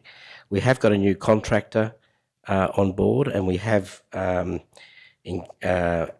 undertaken a better analysis of how much mulch we're produced. So we have been undertaking some surveys. All being well, there's a lot of factors. There's the wet weather and the amount of moisture in the green waste and so on. So the green waste burning has been a practice. I'm not sure that that's going to be a practice for the future, but it is something that we had to undertake to get rid of those larger green waste materials rather than burying them in the tip. Mr. Mayor, just to ask, how often does that actually happen in Merkin and Wondai? Through the chair, I'd have to take that on notice because I'm not aware of it happening up till now since I've been here. Yes, thank you. And my final question, just with the Regional Waste Management Plan, I think it's absolutely imperative that we continue working with our neighbouring regions. And I see that the tender for that work has been undertaken and we provided feedback. I guess I was just curious about the time frame for that plan, what the next period looks like in terms of the development and eventual adoption of that plan. Really interested in that process moving forward. To General Manager O'May or Manager Mike. Through the chair, in relation to the regional waste management plan, we were going to bring back a report to council in relation to the tender for the Wide Bay Burnett. The staff have been working with that group, with those group of councils in relation to the tender evaluation, and we'll bring a report back to the council in relation to that matter. Thank you, Manager. General Manager May, thank you. Yeah, through you, Mr. Mayor. Just a clarification, just around the burning of the green waste at Mergen. It is a historical issue, so those facilities are licensed to allow the burning of that waste at those facilities. So whereas up these, so yeah, and that is on amalgamation, those environmental authorities for each of the facilities was rolled into, so we still operate under that. So at those facilities, really purely, I suppose, a cost-saving measure that it is allowed under our licence. So we have continued rather than mulching, which is required at the others. Be interesting to explore that into the future, General Manager. I'd imagine that burning that material would release some carbon into the atmosphere. So the other thing I just noted was Clean Up Australia Day and World Environment Day. It was great to see that celebrations were completed at Memorial Park and Pioneer Park in Kingaroy and Nanango, and perhaps next year it would be good if we could maybe perhaps as part of our engagement strategy across the region, see that expanded across the region so we can heighten the awareness of our community to those issues and a commitment to such. Yeah, perhaps something to take on notice for next year, General Manager. Thank you. Councillor Erkins, thank you. Through you, Mr. Mayor. General Manager, I just wonder whether you can tell me I've just had a resident ask me about mulch, buying mulch from the tip in Nanango, and he wasn't able apparently to get it. He said he normally has been. Is there some issue with that? Thank you, Manager. Through the Mayor, no, there should be no issue. There may have been issues with in the weather, in relation to wet weather, but there should be no issues. We have a general mulch day, and I'm not sure of the particulars, and I can put that a question on notice. We might have that information. I'll get back to you in relation to that. Councillor Duff. Through Mr. Mayor, with the feedback that we got with the introduction of the recycling, there was a lot of rural people suggesting that there could be recycling opportunities at the transfer stations, rural transfer stations. Is there any way that we can progress that, or have we started to think about how to progress that? Through the chair, thank you, councillor. Yes, we've had some inquiries in relation to the rural transfer stations having some recycling there, and particularly I think there was the mention about Bunya Mountains as well. So we will investigate that. Of course, it may carry with it additional costs in relation to servicing those areas, as opposed to the curbside collection of the recyclables. But yes, we will be investigating that for the future and come back to council with some information. Thank you, Manager. Thank you. Thank you. Okay, further speakers? Happy with that, Councillor Potter? We'll wrap up, then we'll go to the vote. Those in favour? Carried unanimously. Thank you all. I did actually take a video, by the way, of the mulching machine operation at the Kingaroy dump when I was out there one day dropping off my green waste. And congratulations to the team. It is absolutely magnificent, amazing to watch it in operation.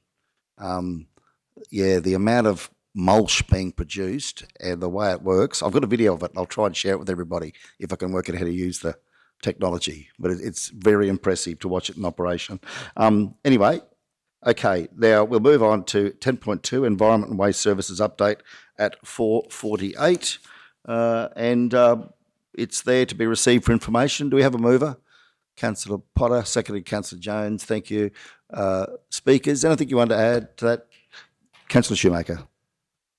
Just a question. So, total waste levy payment remitted from the 1st of July 21 to the 31st of May 22. I just want to check that I've got this right. So, total domestic waste levy, $1.24 million, $711.45. Commercial waste of $335,874.10. And then the levy payment remitted, 1.577585. Is that the amount of money that we paid to the state government for landfilling of waste, or is that the amount of money that we received? Because I know the following report, we've been talking so much about waste, sorry, my head's spinning a little bit, but I just want to confirm, from the 1st of July to the 31st of May 22, our council has paid the state government $1,577,585 for the privilege of landfilling waste. Have I got that correct? Yeah, through you, Ms Mayor. Yeah, so that's correct. So the 1.24 for the domestic waste, so that is what the state provides us as a rebate. And I must have known you were going to ask this question, so I just checked. Our levy payment our rebate is 1.306 million for the domestic for last financial year. So we will end up paying more levy because this hasn't got the June figures in it. So we will pay more levy for domestic waste than the rebate will cover. So that will be a cost to council. Because that rebate is a calculation. So I was just trying to work that figure out myself. The total figure, the 1.57, so the commercial waste, there is commercial dumping fees at the tip. So that is what covers that, the commercial component of it. But yeah, that is the total waste levy, 1.5 million. So to the end of May. So, and the commercial, we're expecting that the commercial dumping fees that we would have collected would cover that waste levy of $335,000. So, but there's still a shortfall. So the state government this year gave us $1.306 million, and we have to pay with the commercial levy 1.5. Okay, yeah. I just think it's really important that everyone fully understands that, the landfilling waste comes at a cost to council, and that at the moment the state government has been covering those costs, but clearly if this is a projected increase on the year before, I'd be very interested in that as well, GMO May. Yeah, through you, Ms Mayor. Yeah, so it probably relates to the next item as well with the state Yeah, waste levy. happy So to that's why I was looking at it. So yes, if we end up paying 1.4 million in domestic waste levy, then we will show a loss. If we ended up paying 1.2, then we would retain that rebate. So it's just how that rebate works. It's not a dollar for dollar. They provided that at the front of the year what they estimate will be delivered. So any if we make savings, so this is where the recycling, any of that waste that is diverted out, we won't be paying the domestic waste levy on. And so those savings that we get from the domestic waste levy then, so let's say hypothetically, what did we say, it was 4,000 tonnes of waste potentially that we identified last year that could be deferred from landfill if we have the recycling? Three. See, my numbers, too many numbers. 3,000 tonnes of waste. So potentially there will be consecutively year on year if we're dumping less waste, because if I look here correctly in the numbers in terms of how much we have put into landfill year to date, there's not a total. I've just done that calc for you, Councillor. Yeah. It's about almost 18,000 Wow. year to date to the end of May. And so that privilege cost us $1.5 million. Yeah. So it just quantifies the discussion, and I just think it's so important that we try to make this information simpler for our community to understand, because certainly I've searched a lot of state government websites and it kind of sounds like they're doing us all a favour by paying us this money. But the reality is that it won't be there forever, and that we are going to have to make significant changes. And I'm really pleased that our council's accepting that challenge and trying to do it in a cost-effective and meaningful way. Thank you, Mr Mayor. Yeah, thank you, Councillor Shoemaker. And just to pick up on Councillor Shoemaker's point, 18,000 tonnes to the end of May. We did about 1,700 tonnes in May. We're tracking towards 20,000 tonnes. Now, if you think about what a tonne weighs, 20,000 tonnes of waste going into landfill. And that's just in a small region with 32,000 people. It's quite mind-boggling, isn't it? Yeah.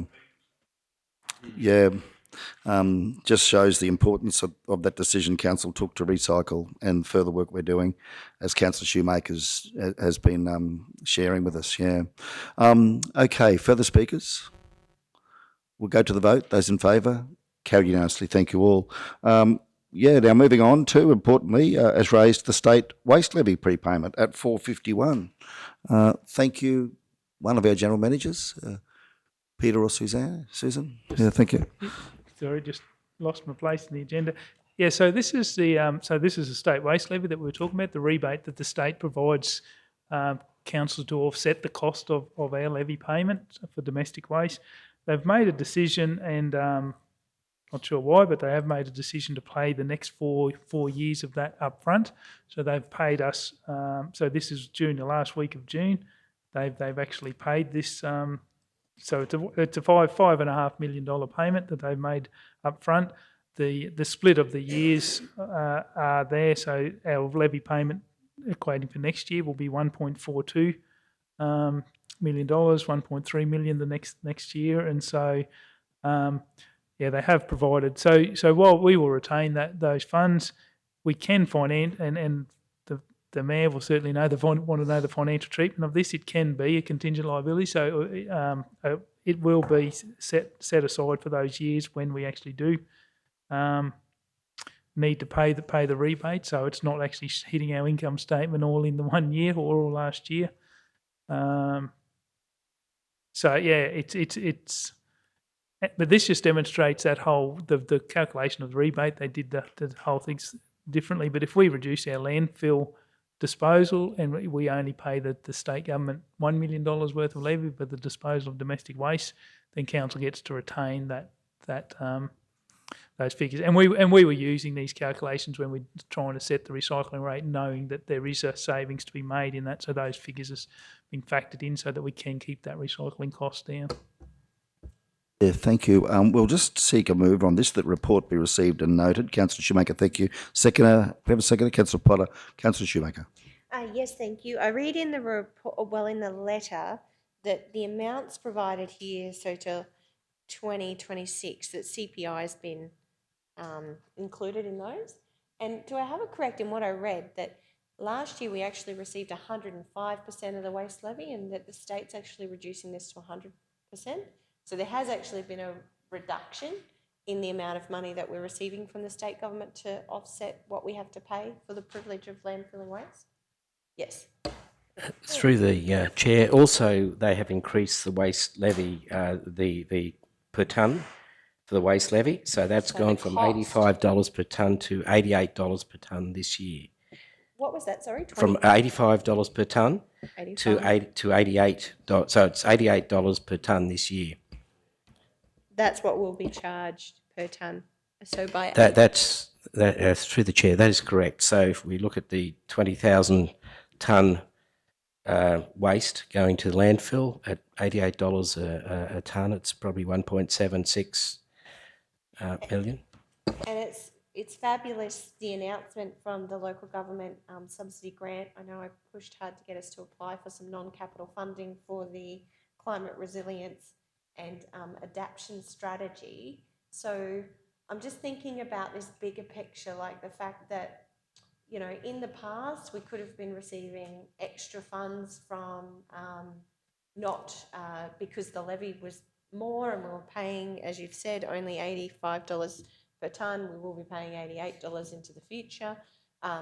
You know, I can see that window is closing, and everything I read about waste reform kind of indicates that the next 4 years is we're giving you this, but there's no guarantees of any payments after that, because the state government, Queensland state government, have I read correctly, is the only state government in Australia that actually pays that rebate to offset the costs of,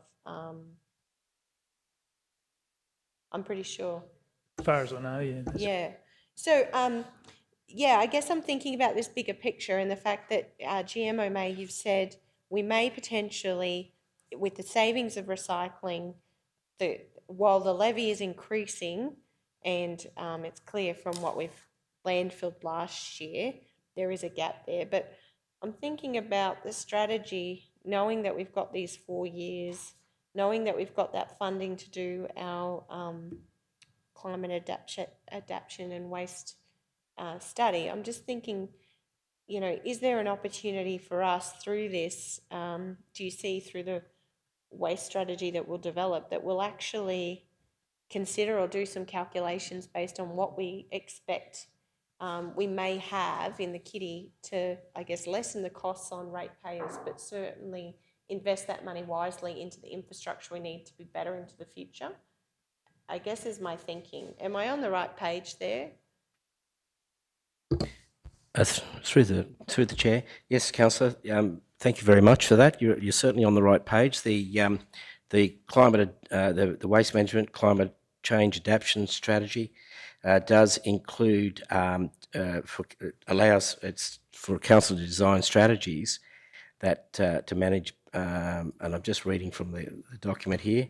Manage infrastructure and assets relating to waste, promote environmentally sustainable practices, capitalise on numerous emerging opportunities, and for example, that could be composting or other, and leverage on agriculture, and potential avenue for future investment to create large-scale employment in the area. So it's an overarching strategy, and to I guess value add to our primary business in the area, which is agriculture, and the so that's the main premise of the strategy in relation to developing that, and it would be it's very timely in relation to the development of a new waste management contract in the next 18 months. So that all that'll tie together in relation to how council can respond to that and have options and opportunities to respond with a new contract, having in mind that we'll have a strategy draft working through it in that time frame.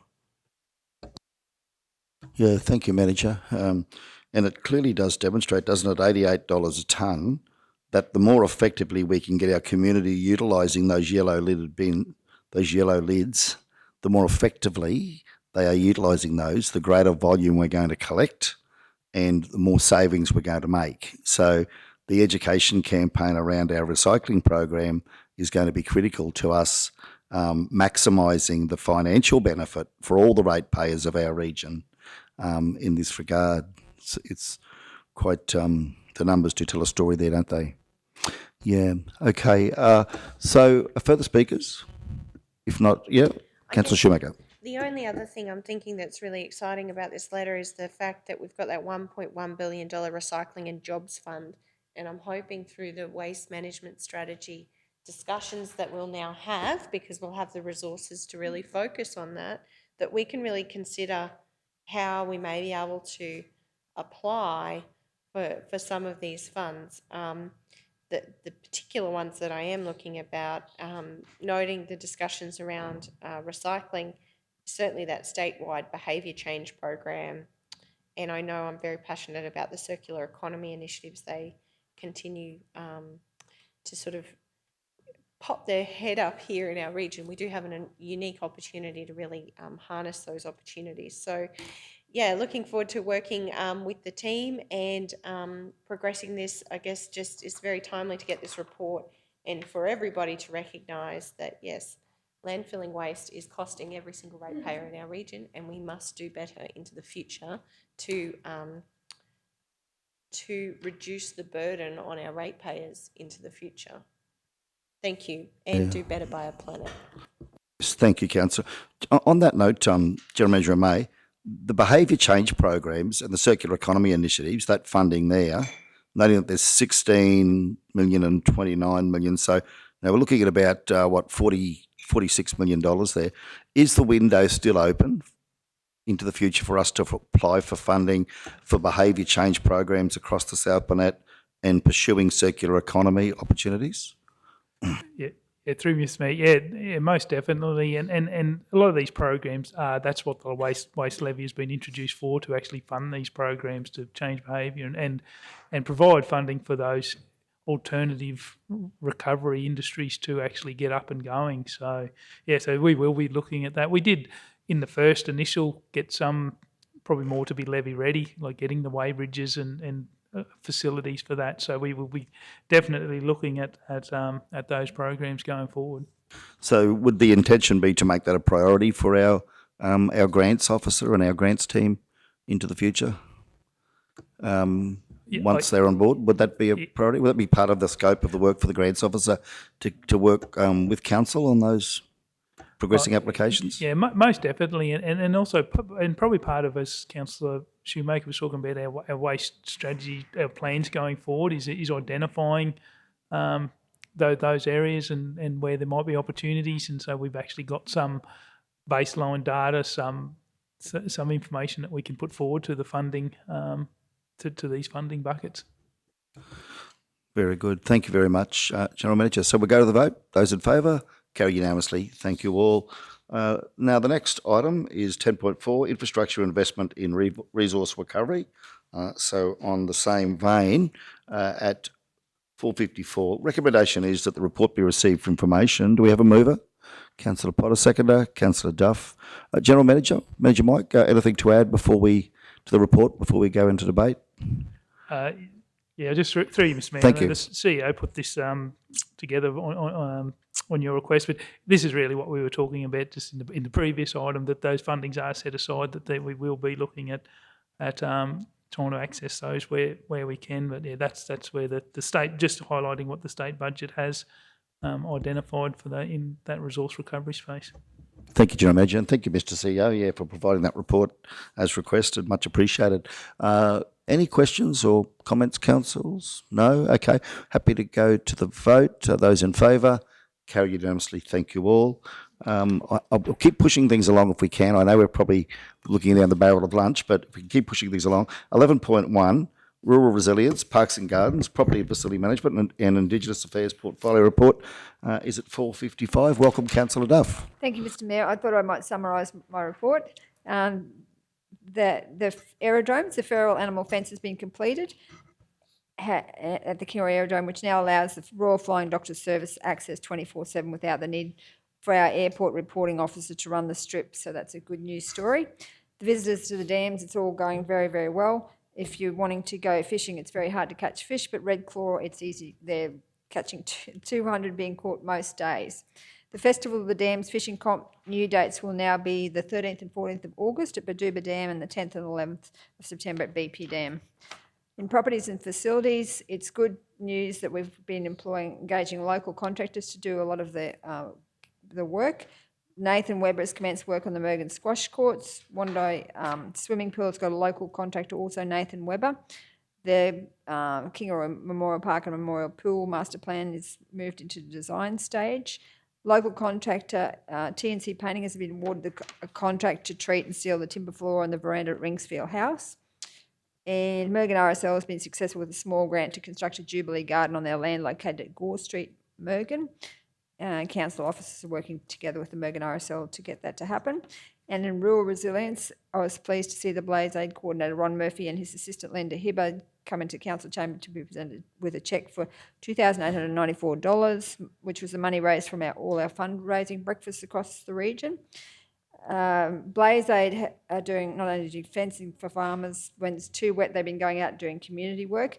I also just wanted to flag, since we had this report was put onto the agenda, Ron Murphy and the Blaze Aid team reached out and said that a lot of they've never seen the farmers so depressed. And so I took the opportunity to engage the Barambah Ministers Association, and we had a meeting, and Councillor Potter was an apology, but Linda was able to come to that meeting, and the Barambah Ministers Association have stepped up and they're actually going out with Blaze Aid. They've volunteered their time to go out. There's two of the ministers are going out 1 day, each one is doing a day a week, which has made a significant difference. So just wanted to flag that they have stepped up, and so we are meeting monthly with the idea of they're also collecting the data about what those farmers really need. And it was Ron Murphy's idea that when they collect the data, that we have a meeting monthly and then help work out what their main issue is, and then hopefully get back to the farm and provide an answer to those needs, whether it be they just haven't got money, or we'll link them up with Graham House or whatever it takes to try and to help alleviate those mental health issues. So that's happening. And in Indigenous Affairs, the Mayor and councillors attended the opening of the Cherbourg Water Treatment Plant. That was some time ago, with the opening by Governor Dr Jeanette Young, and it was a wonderful event and great to see the magnificent new tanks to provide Cherbourg's water that were built in just under 12 months. So that was a great day to participate and be involved with a good news story for Cherbourg. And that concludes my report, and I'd like to move that one. Thank you, Mr Mayor. Thank you, Councillor. Do we have a seconder? Councillor Shoemaker. Thank you. Speakers, Councillor Shoemaker. Thank you, Mr Mayor. Just two questions from me. The first one, just in relation to the aerodrome fencing here in Kingaroy and the report here around the airport officer no longer needing to run the strip prior to landing and taking off. As I read here, sometimes 2 to 3 call-outs day or night, which could last over 2 hours each. I guess I'm just thinking about the costs of that, CEO Mark, in terms of, and the cost savings to council by investing in the security fencing. And it's if we don't have the information here, just a question on notice, because I think that's certainly the project's made an enormous difference to the facility, but I am just thinking about the longer term benefit of a project like that when it's properly scoped and applied, how it can save funds for our organisation and the ratepayers of our region.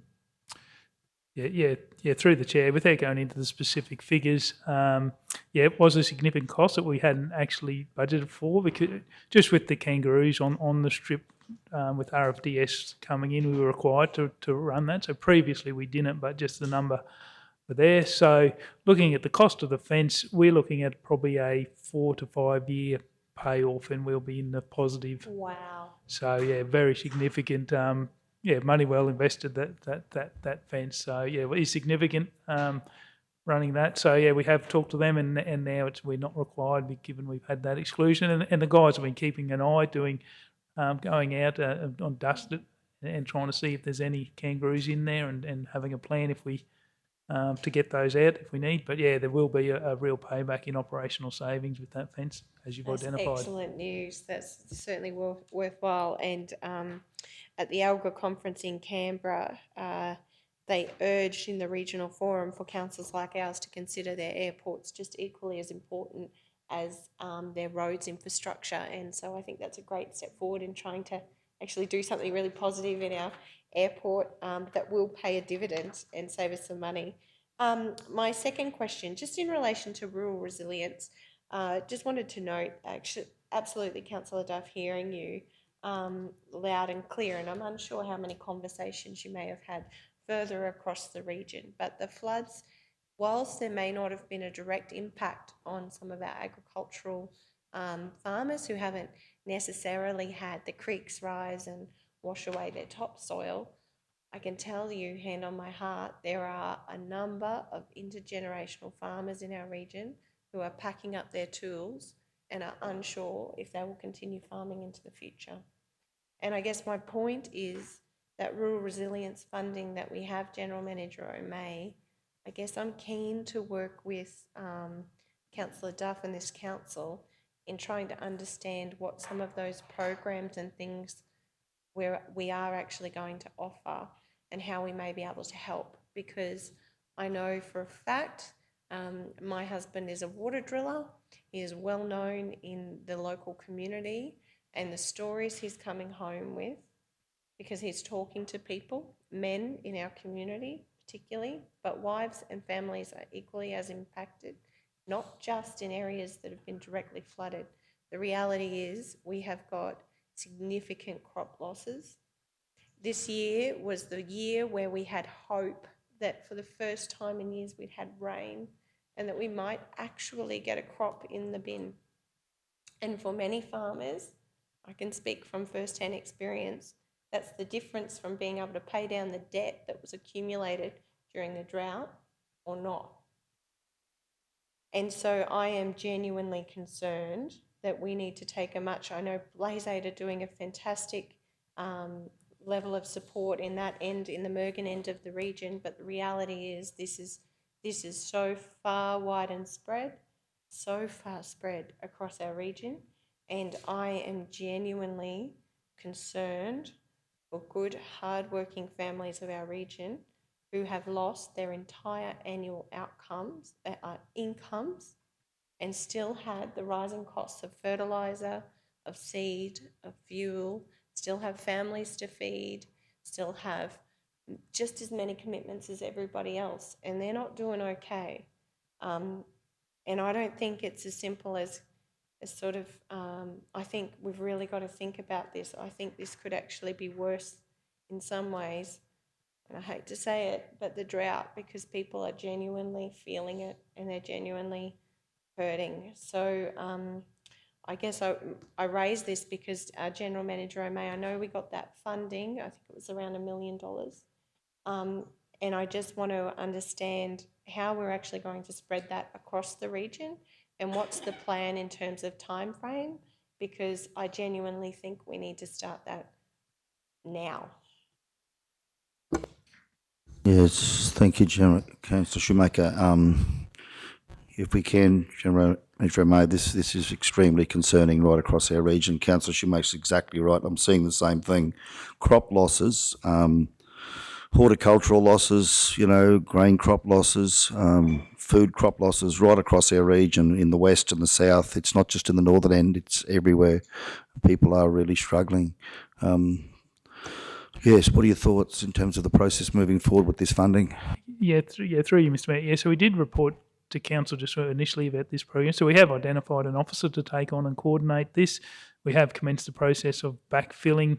It's an internal secondment to go into that role. So that backfilling has commenced, which hopefully we'll have in the next sort of couple of weeks, I think, if not sooner. So, and then we can get an officer on the ground. The idea then was to actually to commence doing a survey, start that those conversations with stakeholders and develop a plan. So yeah, we were hoping to have sort of a program of works back for the August. That was the goal for the August standing committees.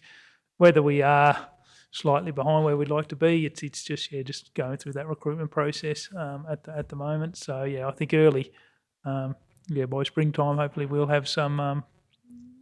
We'll have processes rolling before that and starting to get that feedback. But the idea is to have those boots on the ground, sort of in that in hopefully the coming weeks to start on that project. We'll stay with you, Councillor Shoemaker. Yeah. Yeah, I guess that's wonderful. Thank you, General Manager O'May. I'm actually thinking about a roundtable discussion, and I know you do this so well through the, and you have done this so well through the many support agencies and things that we can bolster together here, just to brainstorm some ideas. People like, the Alan Brooms of the world, what's actually, going to be effective, and I'm even thinking about some of our key stakeholders, like our local produce stores and things that are equally, when this happens to our agricultural community, this impacts every business in the South Burnett, because, and that means it's impacting a number of families. And I'm just thinking about all of those produce stores and things that probably aren't seeing the same people all the time. And with the competing costs of living, I guess I'm keen to convene some kind of roundtable discussion where we can share some ideas in terms of what programs and things we've done in the past that have been effective, but what things we might be able to do, particularly in the lead up to Christmas, because I think it's going to be a very grim Christmas for a number of families in our region. Yeah, what are your thoughts on that in terms of fleshing out more detail around and exploring more broadly options? General Manager May, before we sort of go boots it all into a program. Oh yeah, through you, Mr. Yeah, that was always the intention at the commencement of the program, is actually to do that. We'd be community saying, but also looking at that roundtable type discussions, so that we could actually set a program. So we weren't actually going in with a predetermined, we're going to run this many community events and this sort of things. It was actually to do that initial planning work up front, get the feedback so we could develop a program. We've got till March 2023 to actually give the funding bodies back that program of work, because this runs through till 2024. But yeah, we certainly weren't going to wait till March to work it out. But yeah, that was the idea, is actually to have those conversations, the ones like Councillor Duff is having with the ministerial bodies, and just get the feedback of where the money would be, best targeted. So yeah, would expect those sort of things to kick off, and everyone in this room are the key stakeholders that we'll be engaging with over the next, I would imagine, the coming weeks. So, General Manager, will you bring a report back, did you say, to the next Community Standing Committee meeting? Yeah, we did. There is a motion on books for us to bring something back to the August, so we will definitely have one back to there, and that'll be an update of where we're at, and I would imagine hopefully at that stage we may even have some dates and those things locked in. Thank you, General Manager. Councillor Duff? Oh, through you, Mr. Mayor, 100% agree, but I also just wanted to flag that 10 minutes with the master is an opportunity, because I noticed even on a feed, I saw that there's a $50,000 grant for rural resilience available, and a lot of that stuff is about helping the farmers actually access that funding that is already available, they don't even know about. So I think that's something that I'd like to flag as well. Lots of discussions to be had into the future on this. It's a critical issue, of course, as councillors have highlighted. Okay, if there's no further speakers, we'll go to the vote. Those in favour, carried unanimously. I'd now like to call on Mr. CEO, before we go into 11.2, to make a very special announcement for one of our new managers who is with us today. Thank you, Mr. CEO. Oh, thanks, Mayor. That was going to leave the honour to you, but yeah, no, very kind. Welcome, Jennifer. So, started Monday in the community and lifestyle role. So yeah, so welcome to your first council meeting as manager, community and lifestyle. Yeah, thank you, Mr. CEO. On behalf of all of everyone in the council, for our council team, welcome, Jennifer. Looking forward to seeing your work in what is a very important part of our new corporate plan So very excited about the work that we're going to be doing into the future with you. Yeah, thank you. Now, having said that, let's head over to you to provide your operational update on community and lifestyle at page 457. Thank you, Manager Jennifer. Thank you. Thank you, and through you, Mr. Mayor. We've already covered the first parts of the aerodrome fencing as at Kingaroy particularly, and Wondai is well and truly finished now. Coolabunnya sale yards, thank you to you all for coming out and inspecting the sale yards yesterday and meeting with the agents out there. The dams are progressing well. We're just in the design stage of allocating the capital works funding there. The fuel cell is just basically a repainting works there, and it's also in the design stage. The aerodrome, Kingaroy Aerodrome's airport lighting is progressing well, and the consultation between the consultant and the electricians is going well. The Black Summer Bushfire Recovery Grants program, we're currently recruiting. Those positions close on Friday, so looking forward to seeing those applications and getting some feet on the ground. The Youth and Mental Health Hub, we have just waiting essentially for a grant announcement. I'm expecting that in August. The cemeteries and sale yards in the CapEx update, again, going well. With the rain in the cemeteries, we've had some damage at Proston that's being repaired. The leasing, something I'm a little more familiar with.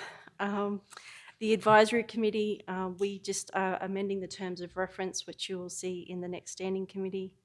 Area 21, we're still negotiating with the tender. Shop 70, 66 and 68 in Mergen, we're also just still negotiating with the potential lessees there. Highsville have currently got their licence and we're just working through any licence terms with the group. That's progressing well. Durong and Wondai are about to receive their new licences. Nanango netball courts, a surveyor is currently out there resurveying the reserve. The club is very keen to get their new boundary fence up there, so we're just working with the club on that one. And that's it. Thank you, Mr. Mayor. Thank you, Manager. Okay, so we have the recommendation that the community and lifestyle operational update be received for information. Do we have a mover? Councillor Duff. Secondly, Councillor Potter. Speakers, Councillor Duff. Thank you, Mr. Mayor. Congratulations, Jennifer. Look forward to working with you. Just want to know about the Heisel Progress Association and that licence to occupy. They had an issue around the land. They wanted the whole piece, and I think there was a mistake. And has that been rectified? Through you, Mr. Mayor. Yes, we've had some conversations with the President. It's about, I think the concern was that it would restrict, I guess, a more holistic approach to things like prescribed burning. So we've talked through those issues and they were comfortable with the area provided and how we were just going to, in practical terms, with consent when they're ready to do those projects. They were then going to take that licence back to their committee for discussion, and if they had any more questions, they were going to come back to me, but they were comfortable with the area provided and how we were, it was mostly around prescribed burning. You can't burn just half the block, and the same with the fencing. So we certainly came up with some solutions there to make it a practical. Thank you. Thank you, Manager. Manager, just in terms of just one, and it's not on here, Bunny Pierce Oval, have we got the lease in place? I'm just jumping this before Councillor Jones. I know Councillor Jones had worked with the community group down there. Have we got the lease in place for Bunny Pierce Oval now for the Black Butt Sports and Community Group? Yes, so through you, Mr. Mayor, yes, that lease has been executed and it's all in place, and it's my understanding the club are actively seeking grant funding to continue upgrading the facility. Yeah, that's great. Look, I won't steal Councillor Jones's thunder, but it's a great news story, what's happening down there with the work they're doing. So thank you for that. Okay, further speakers? No? Okay, we'll go to the vote. Those in favour? Carried unanimously. Thank you all. While you're with us, Manager, we'll move on. 11.3, 462, lease of the Kingaroy Tennyson District Tennis Association Incorporated. Thank you, Manager. Thank you, Mr Mayor. So this one is, as I'm sure you're all aware, the Kingaroy and District Tennis Association have been custodians down there looking after the Kingaroy tennis courts. It's located in the sports precinct on Oliver Bond Street. The committee are happy to now enter into a formal lease agreement as they're looking to seek for grant funding to continue to upgrade the facility, and it is a community lease at the community rate of $75 per annum, and the lease terms offered will be consistent with all the other leases that are now completed for that precinct area. Thank you, Manager. So we have the recommendation there from our manager on page 462, items 1 and 2, effectively to extend the lease, to enter into a lease for a 10-year term with rental at $75 per annum, GST exclusive, and to provide that delegation to the CEO. So I'd put that forward as presented. Do we have a mover? Councillor Duff, seconder. Councillor Potter, thank you. Speakers? Shall we go to the vote? Those in favour? Carried unanimously. Thank you, Manager, for your work in getting that matter resolved. 7.4, Facilities and Parks Operational Update at 466. And let's get on the right page here, 466. Okay, so there we are. Welcome, Manager Leanne. Manager Property. Is this one yours? Would you like to provide us a quick overview and then we'll pass the matter through? Thank you. Yep, just in summary, Mr Mayor, we have been working through our capital works. Councillors, you will see the Kingaroy Memorial Park and Pool Master Plan concept plans come back next month for consideration, and we'll have a look at them. We have got some consultants down at the pool at the moment working through a final condition assessment of the pool.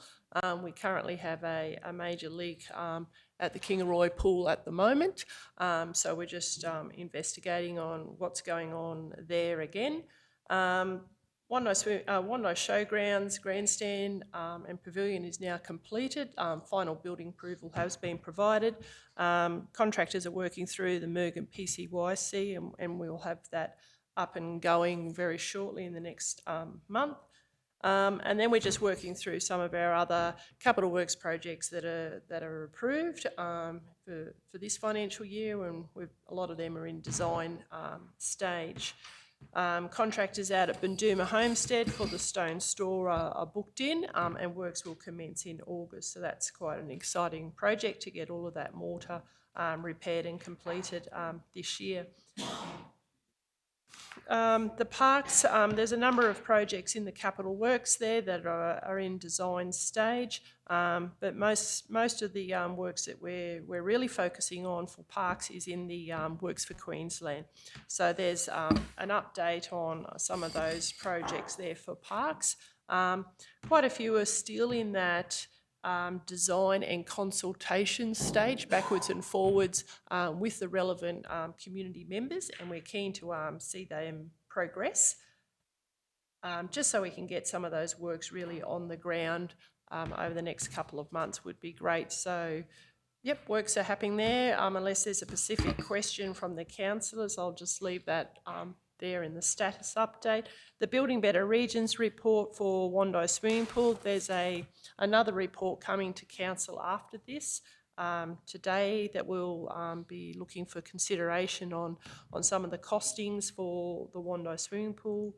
The local government subsidies, well, we've just received that announcement, so that's fantastic for a future project for Blackbutt. Still waiting on a few other grant applications there. You can see for Monjaw Hall, working with the Monjaw Hall Committee for the re-roof, and the Kingaroy to Kilkeevan Rail Trail, some of the rehabilitation and rectification works there. There's a maintenance report for council on some of our bigger projects, things like the asbestos reports for council buildings. All of the buildings have been inspected through round one of our inspections, and the reports are there and updated our asbestos register, so that is now accessible on council's website. The ice machines are all here finally. and been installed. They'll be ready for our works crews for this summer. So that's a nice to ensure that we have them. The street scrubber and the EcoVac has been moved to Wandai this morning, so you'll see some of the works progress in Wandai. And we're just collating a bit of a report on all of the limitations and the benefits of such machines as they work through the region. Because, yeah, there are some limitations around getting around some of the posts, the bins, the chairs, and how this machine or other types of follow-up manual works need to occur because the machine can't actually access some of those sites. So, yep, we're just working through that, and you'll see a report come back to council for consideration on how that's going, so you're informed about that. The shop front for 195 Street, Kingaroy, which the KCCI is working through, really some great outcomes there. We have had some issues with the roof and the box guttering, which you would have heard about as well with all the rain. The building is of significant age, and it's moving, and it's got I don't think it has a straight wall in that building. So, yeah, there's been some challenges for us and the builders and the KCCI to actually rectify those issues, but it's coming along nicely. So keen to see that progress over the coming months. The land review, just skip through to there, councillors. We are working with the Mergen RSL on some minor encroachment, and we've got some options there and steps that we would like to work through. We'll go back to the Mergen RSL and just discuss those options with them, and then we'll bring a report to council on the best approach to resolve that matter. We're booking in the community consultation sessions with the relevant hall committees. So councillors, you will receive updates on that in your calendars, and we're keen to get out and work with the community resolving those halls. And Rebecca at the moment is certainly working very closely with the regional housing, trying to progress those agreements for some of for a parcel of land for regional housing funding. So she's working through that at the moment. Highsville, the property that we had out for tender, we didn't receive any tenders, and it now has been listed with a real estate agent. So we're keen to see if someone's interested in purchasing that parcel of land. There's also some statistics that's been included from our parks there on the types of customer requests that we're getting across our parks facilities. Parks projects and requests that they have. So happy to answer any questions. Thanks very much, Manager. The recommendation is that the operational update be received for information. Do we have a mover? Councillor Potter, thank you. Second, Councillor Erkins. Okay, speakers. Councillor Potter, thanks. Yeah, this is actually probably not anything to do with anything we've discussed today. This is something else I would like to, maybe I need to move a motion on it, but the garden beds in Memorial Park, the short ones, they really need to be removed completely and just grassed over until we've done the master plan. I just think that might be better for all, because there are issues with those garden beds, and I think the sooner they're taken out, the better, and just grassed over. It'd be easier for the garden staff that won't have to mow around them, and that way we're not doing any big structures in that park area until we know exactly what the future plan is. Yeah, very good point, Councillor Potter. They were noticeable at the under-8s day, weren't they, those? Manager, is that something we can do operationally? Yes, we could, and it's a great project to undertake that in the winter months. So, yes, parks can remove those garden beds. Thanks very much. Yeah. Councillor Shoemaker. Yes, thank you, Mr. Mayor. Thank you for the comprehensive report. My goodness, there's a lot going on in our region. I guess my thinking was just on the back of the budget. I think there is quite a lot of confusion in our region about where we've actually been investing our funds in our capital works program and the spread of such. And what I see in your report is just a breadth of projects that stretch from one end of our region to the other, which is really wonderful to see. I guess my thinking, GMO May, is that we finished out last year with such a giant scope of projects, and I think we've barely taken a breath because some of those have carried into this year, and then we're now undertaking another very audacious program of projects across our region. I'm thinking about how we communicate this to our community around the projects that we are actually delivering on. And I'm thinking it would be really nice to report to our community through some media some of the projects that have actually been completed over the last 12 months. I don't know how well we did that last financial year, and I think because there are so many great outcomes that just happen, they trickle in and we see them here, but they're not necessarily realised in the broader community. And I think in light of current conversations, certainly the ones I've been reading on social media, it would be very important to point out to the community the stretch of spend across our region, the projects that Council has invested in through its Capital Works program and through the funding that it's received, and what we delivered on last year and what we're anticipating to deliver on this year. So I'm very keen to see a communication strategy, and certainly Councillor Duff is the portfolio holder for parks, as a spokesperson for that, speaking about some of the good news and some of the great projects that we have delivered on for the people of our region, because all of these things I see here have either delivered a cost saving for council, have been good for our people, which is good for culture, or they've been good for our community because they're fixing long-standing issues, things like the Wandai Showgrounds Grandstand and Pavilion upgrade. I cannot wait to see that project kick off. I feel like we've been talking about that for so long. The Mergen PCYC squash courts, that is another great project that I think we haven't necessarily put out there into the local community.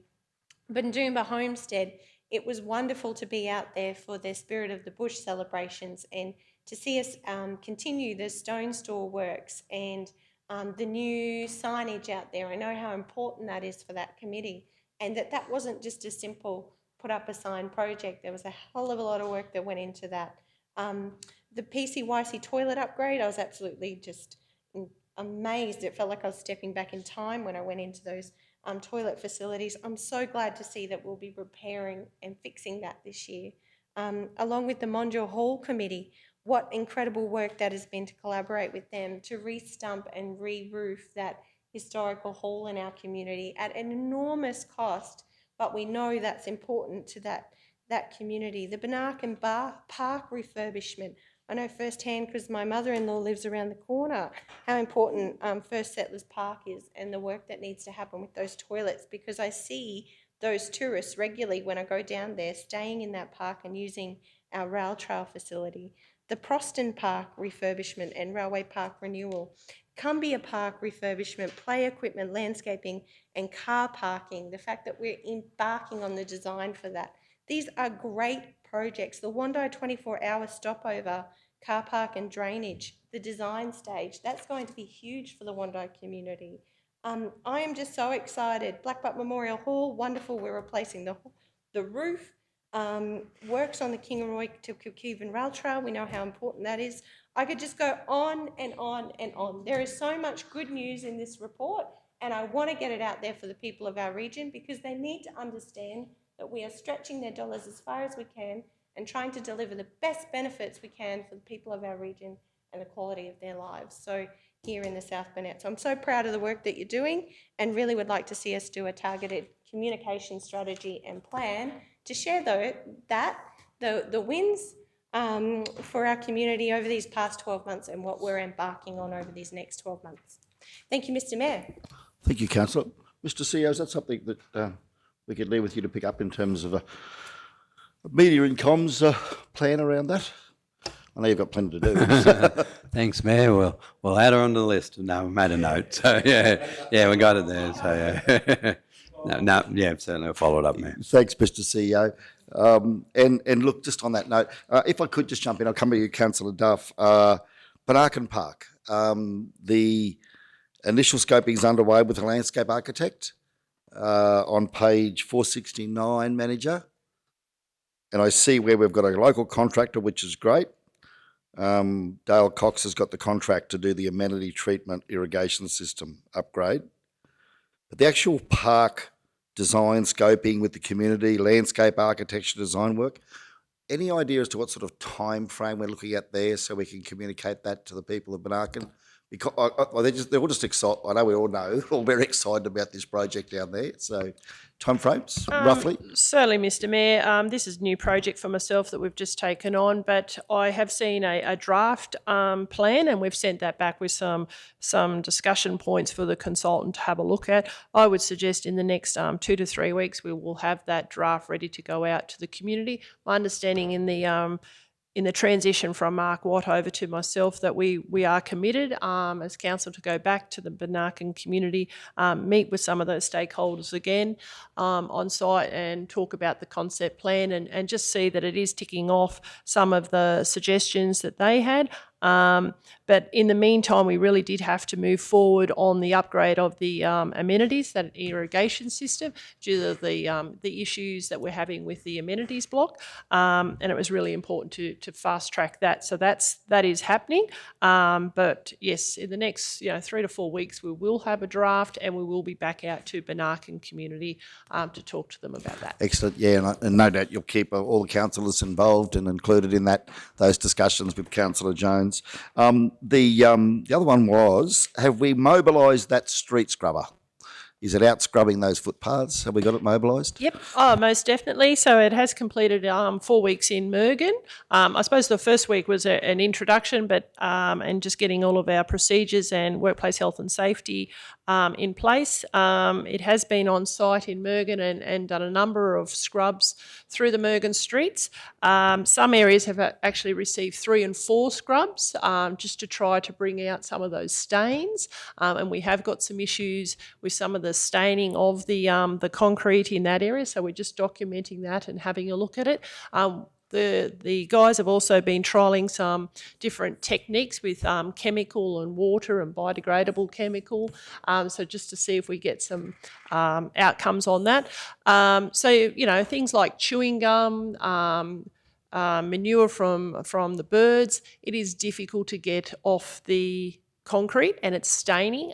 So we're looking at all different types of approaches, talking to a couple of different other councils where they use a similar machine to get some feedback on some other options from them as well. So that's all happening, but it definitely has moved to Wandai this morning. It'll have a different set of challenges because it's not spray paved, it's pavers. So, it's completely different. So yeah, we'll work through those items as well. And, I'm not aware of the pavers being sealed, so some of the stains that may be in those pavers may have been there now for a long time. So we'll work through that and see what we can do and what does it come up like.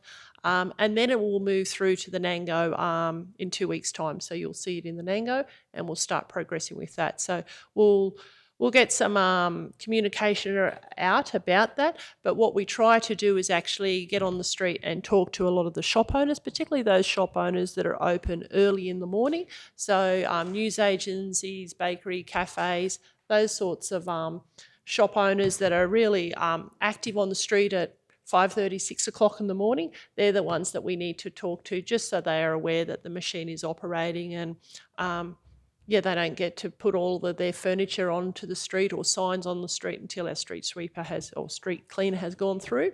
But that's happening and all the businesses so far have been very supportive and quite helpful in regards to that.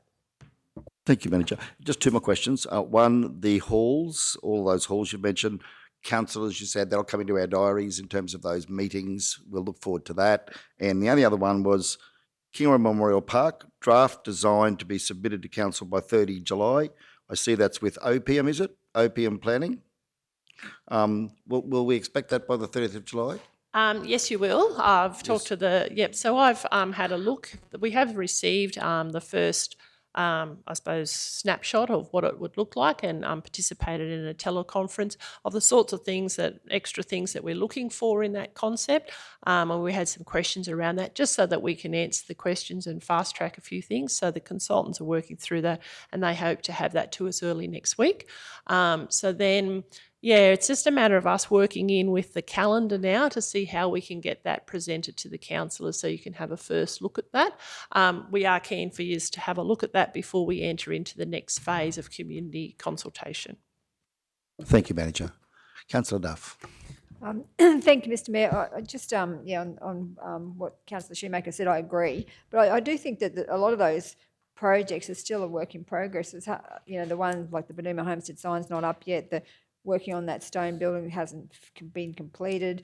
The QE2 Park, the Monja Hall, none of those, they're all a work in progress. I was just thinking maybe it'd be better as we complete each one of those that we actually have a good news story and maybe invite, all councillors to be part of that, rather than saying, well, we're doing this because we've been doing some of these for a very, very long time, that stone building. I just want to also flag that Scots in the Bush is in August, so I'm just hoping that we either have it done before the Scots in the Bush or after, but not in the middle of it. Just want to flag that one. I'll take that on notice, but thank you for highlighting that. Yeah. We'll just double check. Thanks. Yep. And also, I just want to know with QE2 Park, so we had that consultation a very, very long time ago, and I know that the council here moved that we actually do the planning for both stage 1 and stage 2, and that's what held up the completion of the design. So now where is that at? Because I know we don't have the funding to complete stage 2, but are we going to complete stage 1 or get the design back, or what are we doing there? Yeah, so I have been working with Steve Moss on stage 1 and 2 in terms of the concept plan. We are working through that. I just don't have for you today the exact date that we'll have that back, but we're on it and we're working through it. And yeah, we're doing some work on some of the tree species and understanding what they are currently in the park, and some of the feedback that the community provided already on some of those. So we're documenting that and just getting that ready. But that is high on our priority list because you've already really engaged with the community. We're keen to get that back up and going again, and take the concept plan back to the stakeholders at QE2 and involve them as much as possible. So that project is high on our priority list to keep tracking along with. So just give us a couple of weeks for us to catch up, and we will continue to report back through to you all. When we are having these community stakeholder or community sessions, we'll certainly send out the invitations in advance so we can get that in your calendars and you can participate in those sessions. Thank you. Thank you, Manager. Further speakers? No? Shall we go to the vote? Those in favour? Carried unanimously. Thank you all. Let's push through. 11.5, Wandai Pool Enhancement Project at 476. Thank you, Manager. Thank you, Mr Mayor. Councillors, Council was successful with a Building Better Regions grant in round 5. The total grant for this project was $600,000. The project was a 50% grant. 50% of the $600,000 was grant funds and 50% was SBRC's capital contribution. So where we're at with this project, we have awarded some of the works down at Wandai, and that's progressing well with the equipment shed relocating, building the concrete slab for the seating area. We have awarded the concept plan, or it's what it is design and construction for the water splash play area. And through that process of the design, we have identified that we have some difficulty in creating the slab on the soil that has actually been filled. It's actually been brought in to build up around the edge of the Wandai swimming pool, which you probably can relate to because it drops off quite dramatically then down a slope into the rail trail. So a lot of that soil is filled. So it's not that easy to just put a concrete slab on there and ensure that that slab's actually going to stay level. When the fill with the soil type underneath is highly reactive and a certain class of soil, so therefore the building construction for that type of soil is much higher, and therefore it has additional costs. The other thing that we have in this project is that we wrote the application back in February 2021, and we've seen some significant increases in prices for materials for this project. So where we're at, councillors, doing our review of this project, we're in a position where we will need an additional $300,000 to actually complete this project as per the funding agreement. Unfortunately, we actually wound back the scope of the works quite significantly with this project. If you recall, our quantity surveyor with, the rates and the materials that we were looking at did actually present an estimate of around that 900,000 originally, and we tried to pull bits and pieces back to reduce the spend and really just spend money on the priority items in that pool, and that was it is a small splash play, renovating the bathrooms and providing a flat, safe seating area where before it was very undulating, and move the equipment shed over to the other side of. So not massive, significant infrastructure. However, the cost is coming through much greater than what we would like. So yeah, I'm bringing it to council's consideration for additional funding. Otherwise, I'm not sure what you're going to do, because we have a funding agreement that we've signed off on a number of works that we wish to achieve under this grant, and we just cannot achieve it with the $600,000. So our suggestion there, council, is to consider the additional money, and that would have to be funded out of our building restricted cash.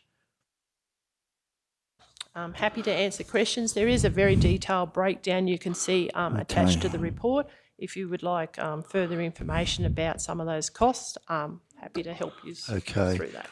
Councillors, we have the recommendation there. So does anyone want to propose anything differently? I'll move it. Okay, so Councillor Shoemaker has moved the recommendation. Councillor Duff has seconded it. We've got everyone. Councillor Henson was seconding, and Councillor Potter. So it's been moved. Councillor Shoemaker moved, and Councillor Duff has seconded that council allocate additional $300,000 to the pool enhancement project at Wandai from buildings restricted cash in the 22-23 budget. Okay, speakers, Councillor Shoemaker.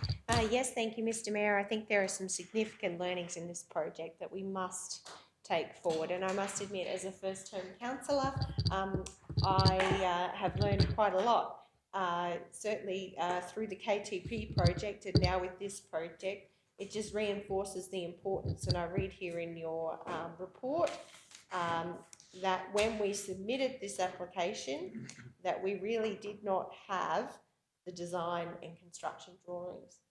And so the learning for me is, and I know we've discussed and debated this extensively in this council chamber, the importance of, and I know we've highlighted a number of key projects that we all want to see delivered in our community, the importance of actually working on scoping up those projects in the beginning and getting our project plans right, getting the concepts right, and then funding them to the full amount that they actually require to deliver on what we've promised our community. And I guess for me with this project, I am supportive because I know how important as a mum to young children and as somebody who has a rural property with a number of dams, I know firsthand how important it is for learn to swim classes and for all kids in our region to be able to participate in those, regardless of where you live. So I think a pool is, and the requirements that are here are very basic infrastructure that I think every community deserves. And I absolutely support the LGAQ's campaign to get more funding and support for councils like ours to help improve the livability of communities like ours, because a pool is a basic need in a rural community. The only question I have, which I haven't been able to find in this report, is building restricted cash. How does pulling $300,000 from building restricted cash impact those long-term forecasts? Are there projects that we won't be able to deliver on that we have identified in the pipeline for that cash? And I would like to see the cash rec. Do we actually have the cash there? Because I know we've got the Betterment Fund, and we've got a couple of other things. We increased, we spent a couple of mil on fleet this year. I know it looks like we're cash rich, but I know there are commitments for that cash. So probably, I don't know whether we need to adjourn, but I would like to see the cash rec and how much cash we have and how this actually impacts on the bigger picture here. Okay, General Manager O'May, thank you. Yeah, through you, Mr. Mayor, just without having the cash reconciliation in front of us, we do have, and we did confirm that there is restricted cash. So we have got funds put aside for building asset renewal. So it's not necessarily tied to a particular asset. So it just has been put aside for future building asset renewal. So it's really just a prioritisation of those funds. So it is set aside for that. We have got, I think it was council where we were putting funds aside for the Kingaroy pool separately. So that's been identified separately. So it's not impacting, because that was one project that we had identified that will need significant funding going forward. So these funds are there, and not tied to a particular asset. And that's why we're suggesting that it comes out of that. So it is really prioritising. I just haven't got on top of my head I know we did check, and the finance team confirmed that there was funding available in that. So it's just really prioritisation of that. Anything further, Manager? Yep, that's correct. I've checked with Kerry. This is in the building asset renewal class of restricted cash. There is less than $1 million in there, I think, most definitely. And over a couple of years, we have had urgent projects come forward, urgent re-roofing projects, and some of this restricted cash in the past has been used for sort of those urgent projects. So it's not a large amount of money that is left. It is actually reducing over time. Yeah, thank you for confirming that. I'm absolutely supportive of seeing this project completed.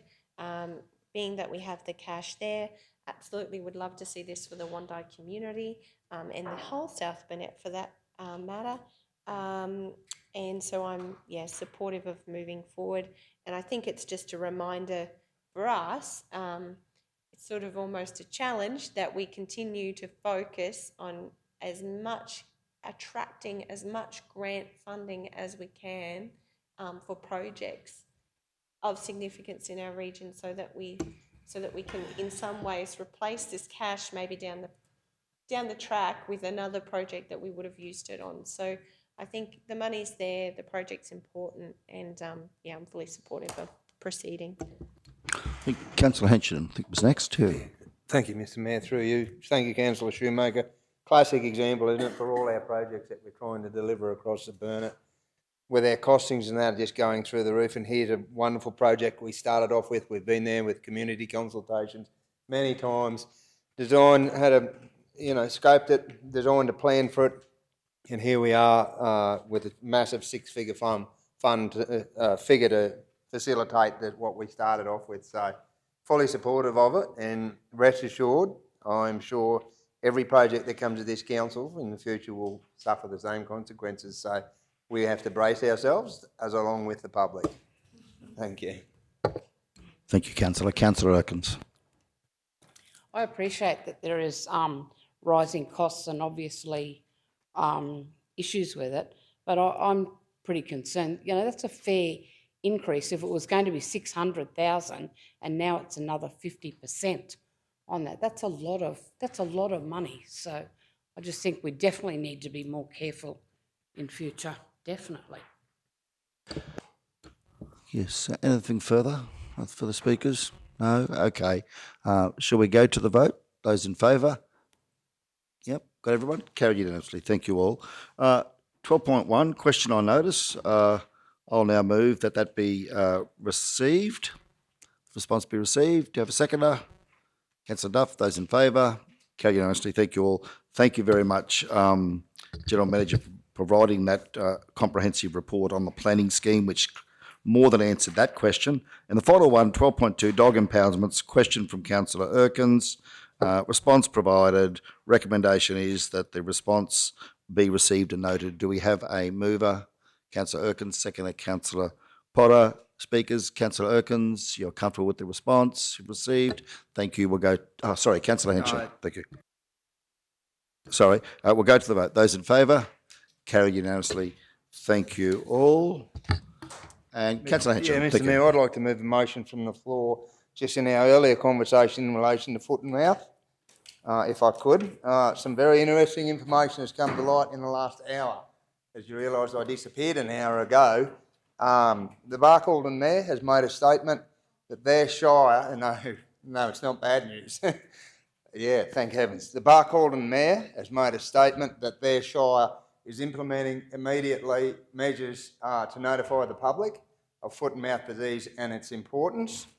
I would like to move a motion that the South Burnett Regional Council implements the same thing on our boundaries entering the South Burnett or exiting the South Burnett. And I'm happy to take some advice from perhaps Manager O'May as to where and how we could possibly fund this, or certainly our CEO. The Western Downs Mayor, Paul McVeigh, has done the same. I haven't heard his speech yet. I would encourage again the people, and thank you to our media lady, Joanne, for the media release printed with what we're going to do or hopefully implement. We can add to this media statement. But Paul McVeigh has released, and I haven't heard it yet, but I encourage people and every member of this chamber and the public out there that may be listening to go on the Dobbo report where he interviewed the Barcaldine Mayor, Sean Dillon. There's an 8-minute interview there which recommend everybody to listen to, and what they've implemented I think is a great thing. And I think, Mr. Mayor, if we could perhaps make our own lead on that, but all our councillors around us, and like I said earlier on, it's too late when it gets to here. And a mention and a conversation I had in that hour, and we will have hopefully this afternoon, the tourism industry, it's been suggested, and only a suggestion, and I will get shot down for this, that the tourism industry to Bali should close their flights immediately and suspend anything there. Now, that would be a magnificent thing, but to do that is a major step for the tourism industry and a major step for governments to implement. Personally, myself, as a primary producer, that would put a stop to it immediately if we're not got them coming in here. I'll give you a statistic with Bali. In 2021, 51 people visited Bali. In 2019, 6.5 million people visited Bali. And that allows, for the way tourism's going at the moment, for 6 million people to traverse from Bali across the rest of the world, not just Australia, but the rest of the world. $6.5 million. And Mr. Mayor, my conversation briefly with you an hour ago, if we put in context what the government in this country has spent on COVID, we should be doing the same for this possible serious detrimental disease to our country and our livelihoods. So with that, Mr. Mayor, I'd like to move a motion that the South Burnett Regional Council implement signage as soon as possible with funding. I'm open for help, support with this, Mr. CEO or General Manager Mr. O'May, as to how would that be funded and what they could implement, along with a conversation this afternoon perhaps in our standing committee meeting and some agendas there later on this afternoon. But happy for some direction here. But yeah, the South Burnett Regional Council release a public statement on foot and mouth disease as a matter of priority and implement signage on our entry and exit points to the South Burnett, and relevant industries and sites around our region. Now that, I guess, could incorporate our sale yards, could incorporate our tourism facilities. A fairly broad spectrum, I know, but I think this is the most major thing in Australia's history for a long time. And as I spoke earlier, I spoke about the industry, and Councillor Duff alluded to it as well. This is not just about the beef industry. This is not just about the pork industry. This is not just about our supermarket chains. This is about the cafes, the pubs, the clubs that they won't be able to source. You won't go and have a toasted ham, cheese and tomato sandwich. There won't be any ham. There won't be any cheese, dairy products. Like, the implications of this, I cannot stress enough, are just so serious. So I commend this motion to council. And I'll just reread that to everybody. The South Burnett Regional Council release a public statement on foot and mouth disease as a matter of priority and implement signage on our entry and exit points of the South Burnett and relevant industry sites around our region. I think with that we can certainly start the ball rolling. And as far as our motion in relation to what we're going to do, what we mentioned this morning, as far as a forum, I still support that 100%, of course, but I think this is an important step we need to take immediately. Thank you. Thank you, Councillor Henson. Do we have a seconder? Councillor Duff. Further speakers? Councillor Potter, thank you. Yeah, thank you, Mr Mayor. Look, I totally agree with that, and I think that maybe in that release that you do, that maybe you should mention that anyone returning to our area who have been to Bali, that basically they throw their shoes. I'm serious about this. I mean, let's face it, it comes on the soles of their feet, so they need to throw their shoes away as soon as they return to Australia. Thank you. Yeah, thanks, Councillor Potter. And with what we've been through with COVID, throwing your shoes away doesn't seem too extreme, does it? In terms of the other things we had to do with COVID, you know, washing our hands and sanitising and all the whole range of things. But I would support Councillor Henson in saying that, you know, if we look at this from an economic impact point of view, this would blow COVID out of the water in terms of the economic impact on our region. If you think about the industry that's here, not just in terms of certainly the farming, you know, the primary production, but the processing sector that's here in the South Burnett, that would absolutely be devastating, not to mention the flow on to all the industries and businesses that would be affected. It would just ripple, it would go through like a tsunami, I would have thought. So thank you, Councillor Henson. Councillor Erkins. Yeah, I just actually pulled something up on that, and what they're actually recommending is you leave everything behind. They're saying that it can travel on your clothes, on your hair, through wool, shoes. The tourist industry are it's being recommended that you leave your clothes behind, leave everything behind.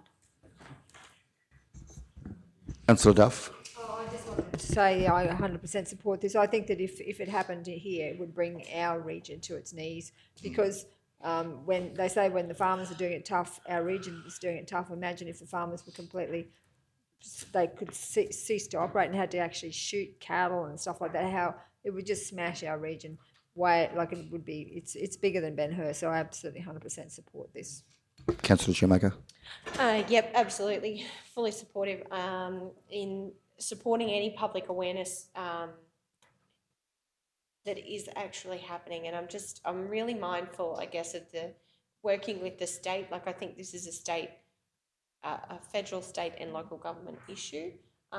So I'd probably be keen to reach out to our local members, both state and federal members, to see what they're doing or what their recommendations are, or how they may be able to help us with this, Councillor Henson.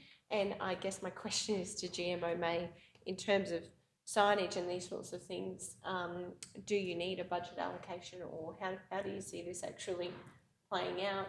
Can you deliver on this, being that you don't actually have a biosecurity officer? Yeah, through you, yeah. I suppose since we don't have a biosecurity officer, there's probably some funding there because we're not paying wages at the moment. I just would query putting signs up at the entry and exit points to the Shire.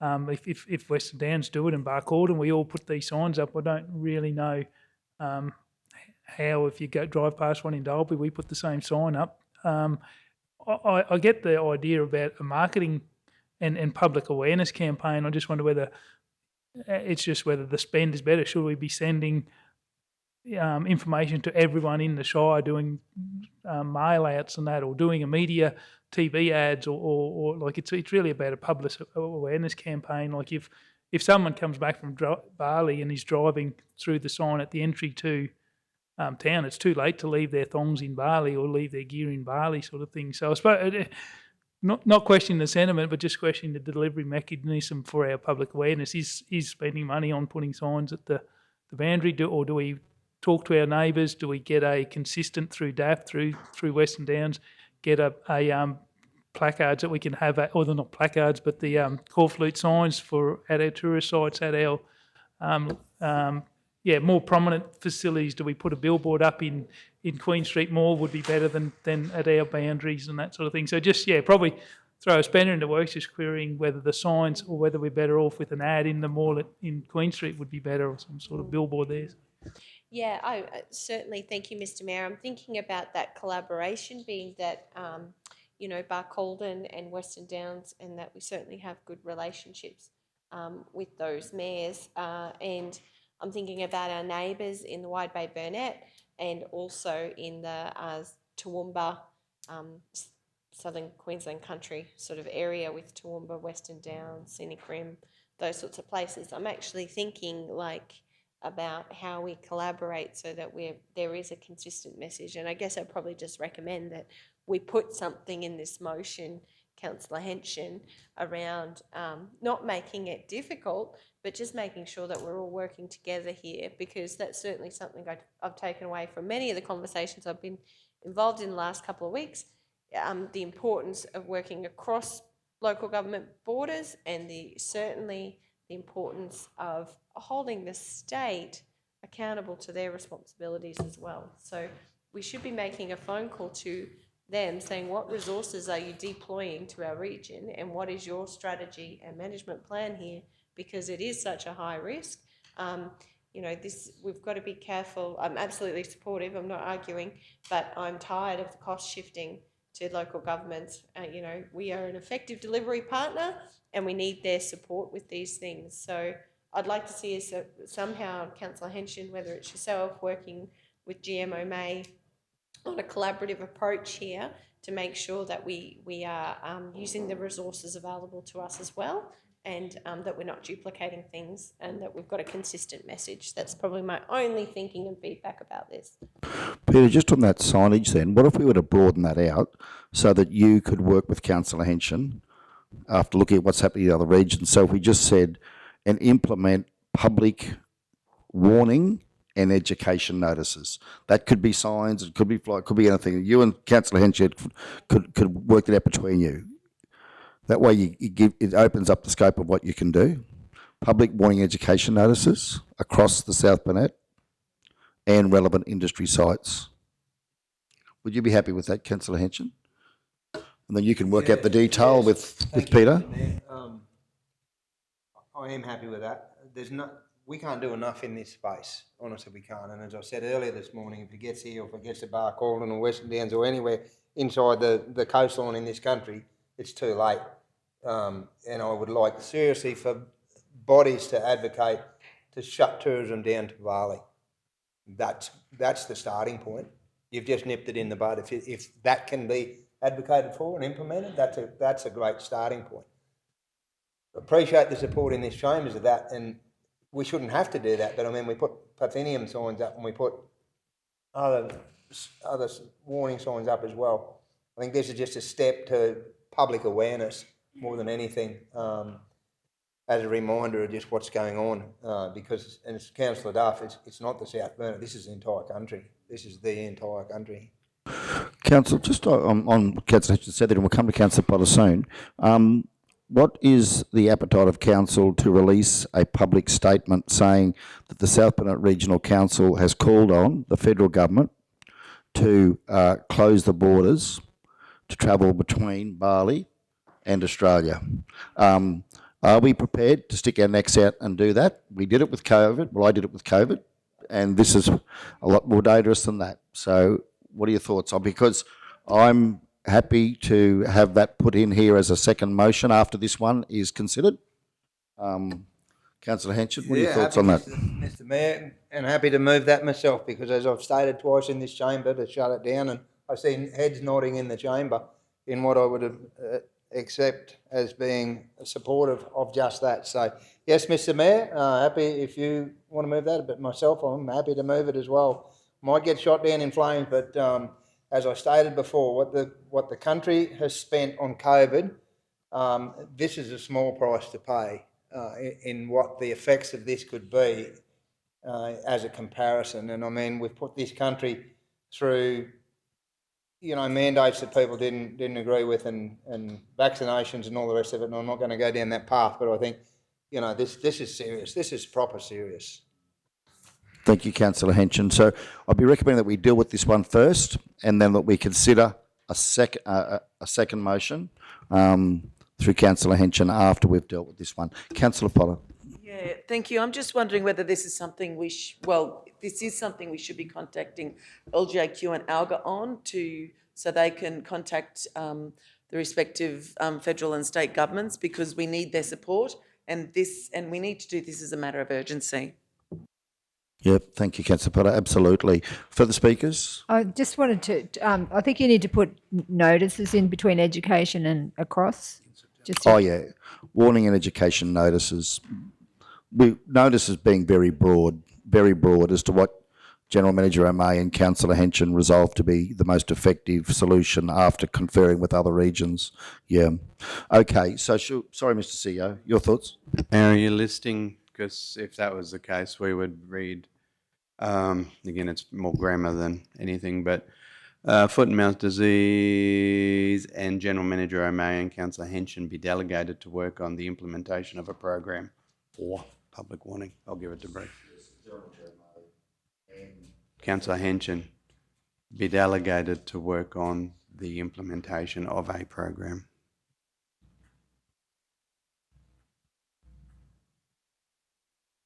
Yeah. No, don't. Implementation to work on the implementation of a program for public warning.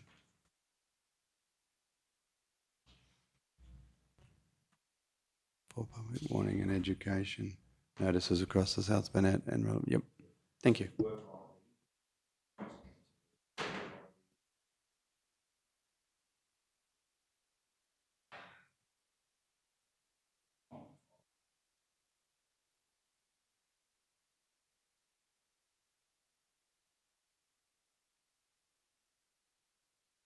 Thank you, Mr CEO. Councillor Jones.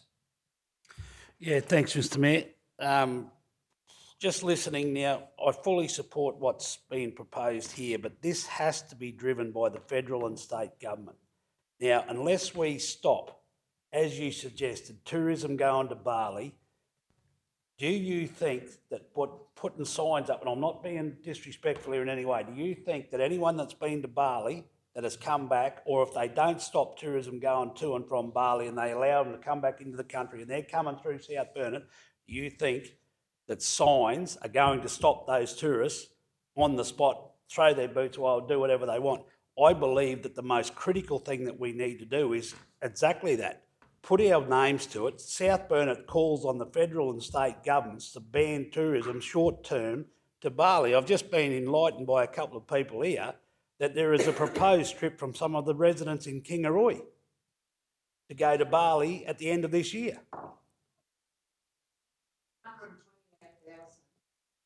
Just your light there. Hang on, Councillor Perkins, we'll come back to you. We'll get you to add to it shortly.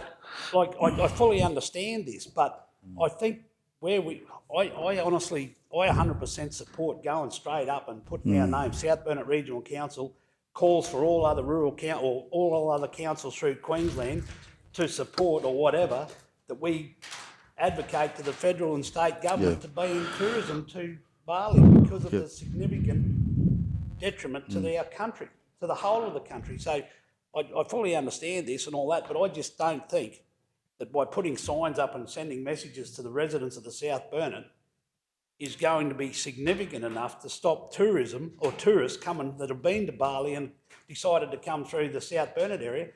If they see a sign down the bottom saying, oh, please do not enter because of all this, I just think that we need to go high scale straight up. Thanks, Councillor Jones. I think we will go there shortly once we deal with this. Look, if it was my way, I'd have police at the boundaries and I'd have these people put through the dips before they came in.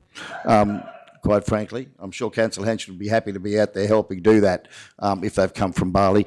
But I think this might just give us the opportunity to release a public statement saying that this is the action council is taking, so our community knows we're taking action, and to bring it to the attention of the broader community. Farmers will be over this, but I wonder if the people in town, the townies, are aware of the importance of this. So when they go about booking their public holiday, their holiday to Bali, people need to know to reconsider that.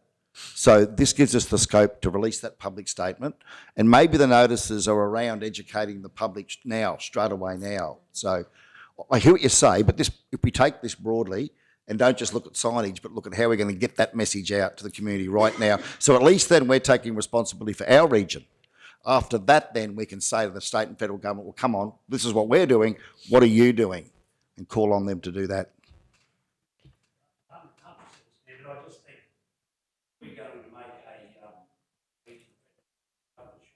Put some media out around that, exactly the same as what we're saying here. Like, yeah, I don't. Yeah, absolutely. Yeah, I think we're on the same page. I think you're spot on. Yeah. Okay, Councillor Shoemaker. I just have one more suggestion. I do think we should reach out to the LGAQ as well, because if the Mayor of Barcaldine, if Western Downs are doing things, they'll be very aware of it, and I think there'll be learnings, connections, relationships, things that we can leverage. And to be honest, I'd love to see a united campaign. I'd love to see us stand with those rural and regional and remote communities and actually take this not just on behalf of the South Burnett, but on behalf of regional and rural Queensland, that we need to do something about this and fast. Because I can remember sitting in a Visit South Burnett meeting as they were talking about COVID, and Jason Kinsella got up and said, COVID will be here in a matter of weeks. And I can remember, I'm almost ashamed to say I scoffed, because I went, oh, no, that's about bats, and that's overseas, that's far away, that's never going to be here. And within weeks it was on our shore. So this is very important. And Councillor Henshin, my only suggestion is that you also add a point in here that we reach out and make contact with LGAQ and arrange a meeting to discuss a combined and collaborative advocacy campaign around this. Yeah, would that fit with the next one that we're considering in terms of making a public plea to the federal state government, perhaps? I think it's all relevant. And, yeah, okay, well, put it in here if you want to. I mean, probably is 6 of one, half a dozen of the other. So the council reach out to the LGAQ, and ALGA, to develop a state and national advocacy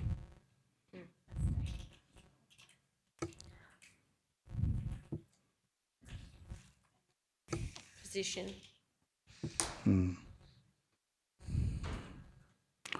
Yep.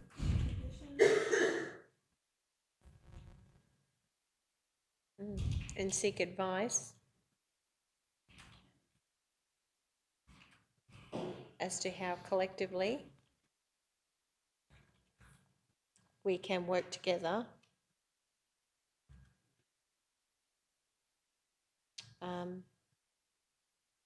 and act now. Full stop. You happy with that, Councillor Henson? Yes, I'm happy with that, Mr Mayor. And in relation to the one we passed this morning to facilitate a regional forum of stakeholders and government decision makers, I think they can be implemented there when that time comes as well. So yeah, no, fully supportive. Thanks, Councillor Shoemaker. But as well as to what we stated this morning with a regional forum, I think they can be incorporated in that as well. Thank you. Yeah, we've got a number of resolutions here, but that will certainly cap that one off. Thank you. No, I want to do it separately. Yeah, a separate one so we can put some media around that one and just hone in on it, I think. Yeah, Councillor Jones. So, Councillor Erkins, we're waiting for lunch. Come on. Mind you, if we don't get this sorted, we won't be having any lunches. 128,000 in June last year Australians went to Bali. And I think when you mentioned the COVID thing, you know, so many people did, haven't had a COVID injection because they think that it doesn't affect them or they'll be safe. So I think, appealing to people not to go to Bali, you know, I think some people will definitely get on board with that and won't want to put, you know, the beef industry or the farming industry at risk. But some people will say, you're not telling me what to do, and they'll just go over and they will do, you know, they won't come back. Apparently at the airports, they're calling for, you said about the dips, they're calling for them to go through footbaths, but they are also saying that, you know, it's not only in your shoes that it's going to be travelling back, and they are calling, some are calling for the government also to stop the travel. So I think it's important to do that. Okay, so let's go to the vote on this one. Those in favour? Carry unanimously. Thank you all. Next matter is our call to the federal government, because this is a national border control issue. Bali is a province of Indonesia, and I think what Councillor Henson is suggesting that our council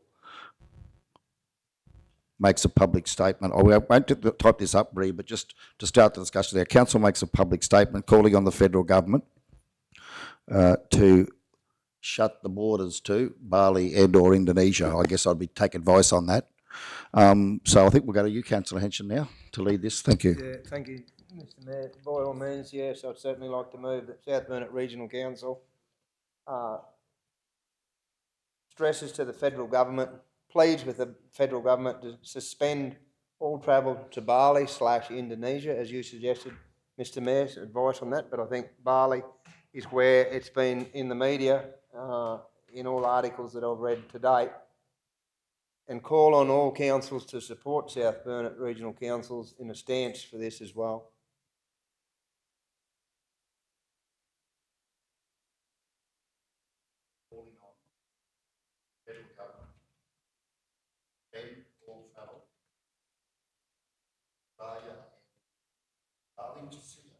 Temporarily halt or temporarily suspend? Temporarily suspend. Yeah. Temporarily suspend.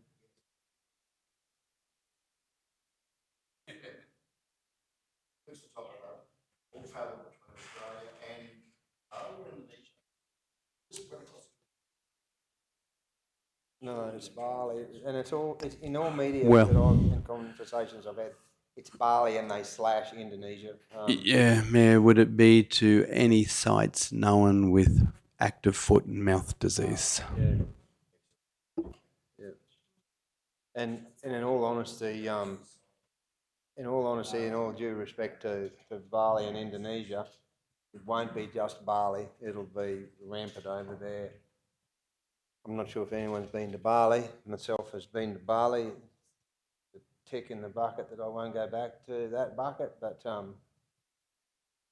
yeah, you can understand how and why it can certainly progress in that country without that being derogatory in any shape or form. But as that reads, the Council released a public statement calling on the federal government to temporarily suspend all travel between Australia and any sites known to have active foot and mouth disease. And then calls on all other councils to support this recommendation or this motion.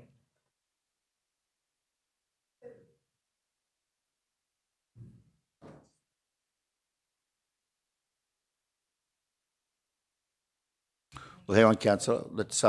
We'll stay with Councillor Henson here. We'll get clarity shortly. Yep, Councillor Henson, you're happy to move that. So, do we have a seconder? We'll get us. Sorry. Calls on other councils. Calls on all councils. Calls on all other Queensland, because that's where we're dealing with, all other Queensland councils. Yep. Okay. All right. So we've got a motion there. Do we have a seconder? Councillor Duff. Okay. Now we'll stay with Councillor Henson, and then we'll go to other councillors. Thank you, Councillor Henson. Please use your lights, because this may be being noted and recorded by media. Thank you. Yeah, no, thank you, Mr Mayor. Happy to, and I hope it does get recorded and promoted through media throughout the entire country, because that's how serious this is. And I certainly commend this motion to the chambers and to my fellow councillors, as we've spoken of this morning and again now, and it'll be a conversation you will see in the news. as far as temporarily suspending the travel between Australia and any sites known in Bali, we automatically nip it in the bud. Now, in previous circumstances where foot and mouth, it was over in England in the early 80s, I think, and it lasted about 12 months. I think it was $15 billion to the industry then, some 30, 40 years ago. The predicted effect on the industry overnight here would be $80 billion. That's a figure being released and in media statements today. That's a starting point. That's just a starting point. 80 billion virtually in 2 days. And from there it grows. And as I stated earlier, what the government and the country has done and spent on COVID, if this doesn't get supported or action taken, and this taken seriously by our federal government and our state governments and our fellow politicians across the country, we're in a world of hurt if this happens to encroach on our shoreline. Thank you, Mr. Mayor. Thank you, Councillor Henson. Any further speakers? Councillor Duff? I just wondered whether we should add, until such time as it's cleaned up, or just you're saying temporarily. I think suspend. that's really Cut. temporarily suspend. I think that's pretty covers clear. it. Yeah. And then should we seek support of all councils, not just the Queensland Council? Because if it gets into, don't you think it should be all councils? All other councils nationally? Yes. To support this motion? All other councils nationally to support this motion? Happy with that? Across the country? Yes, Mr. Mayor. Councillor Schumacher. Oh, no, any sites known to have active foot and mouth disease. Yeah, okay. So is that, we know of Bali, are there other, I suppose this thing can... Yeah, okay. Yep. Anywhere else in the world that has an outbreak? Yeah. Okay, let's go to the vote on this. Those in favour? Carried unanimously. Thank you all. Thank you, Councillor Henson. Mr. CEO, could you please make arrangements for our media and comms team to work with Councillor Henson to construct and release that statement, and make a, let's get that across the media and get out there and push it as hard as we can. Thank you very much. Okay, all right, that now brings the meeting to a close. Thank you all, and we'll now close the meeting at 2:18 p.m.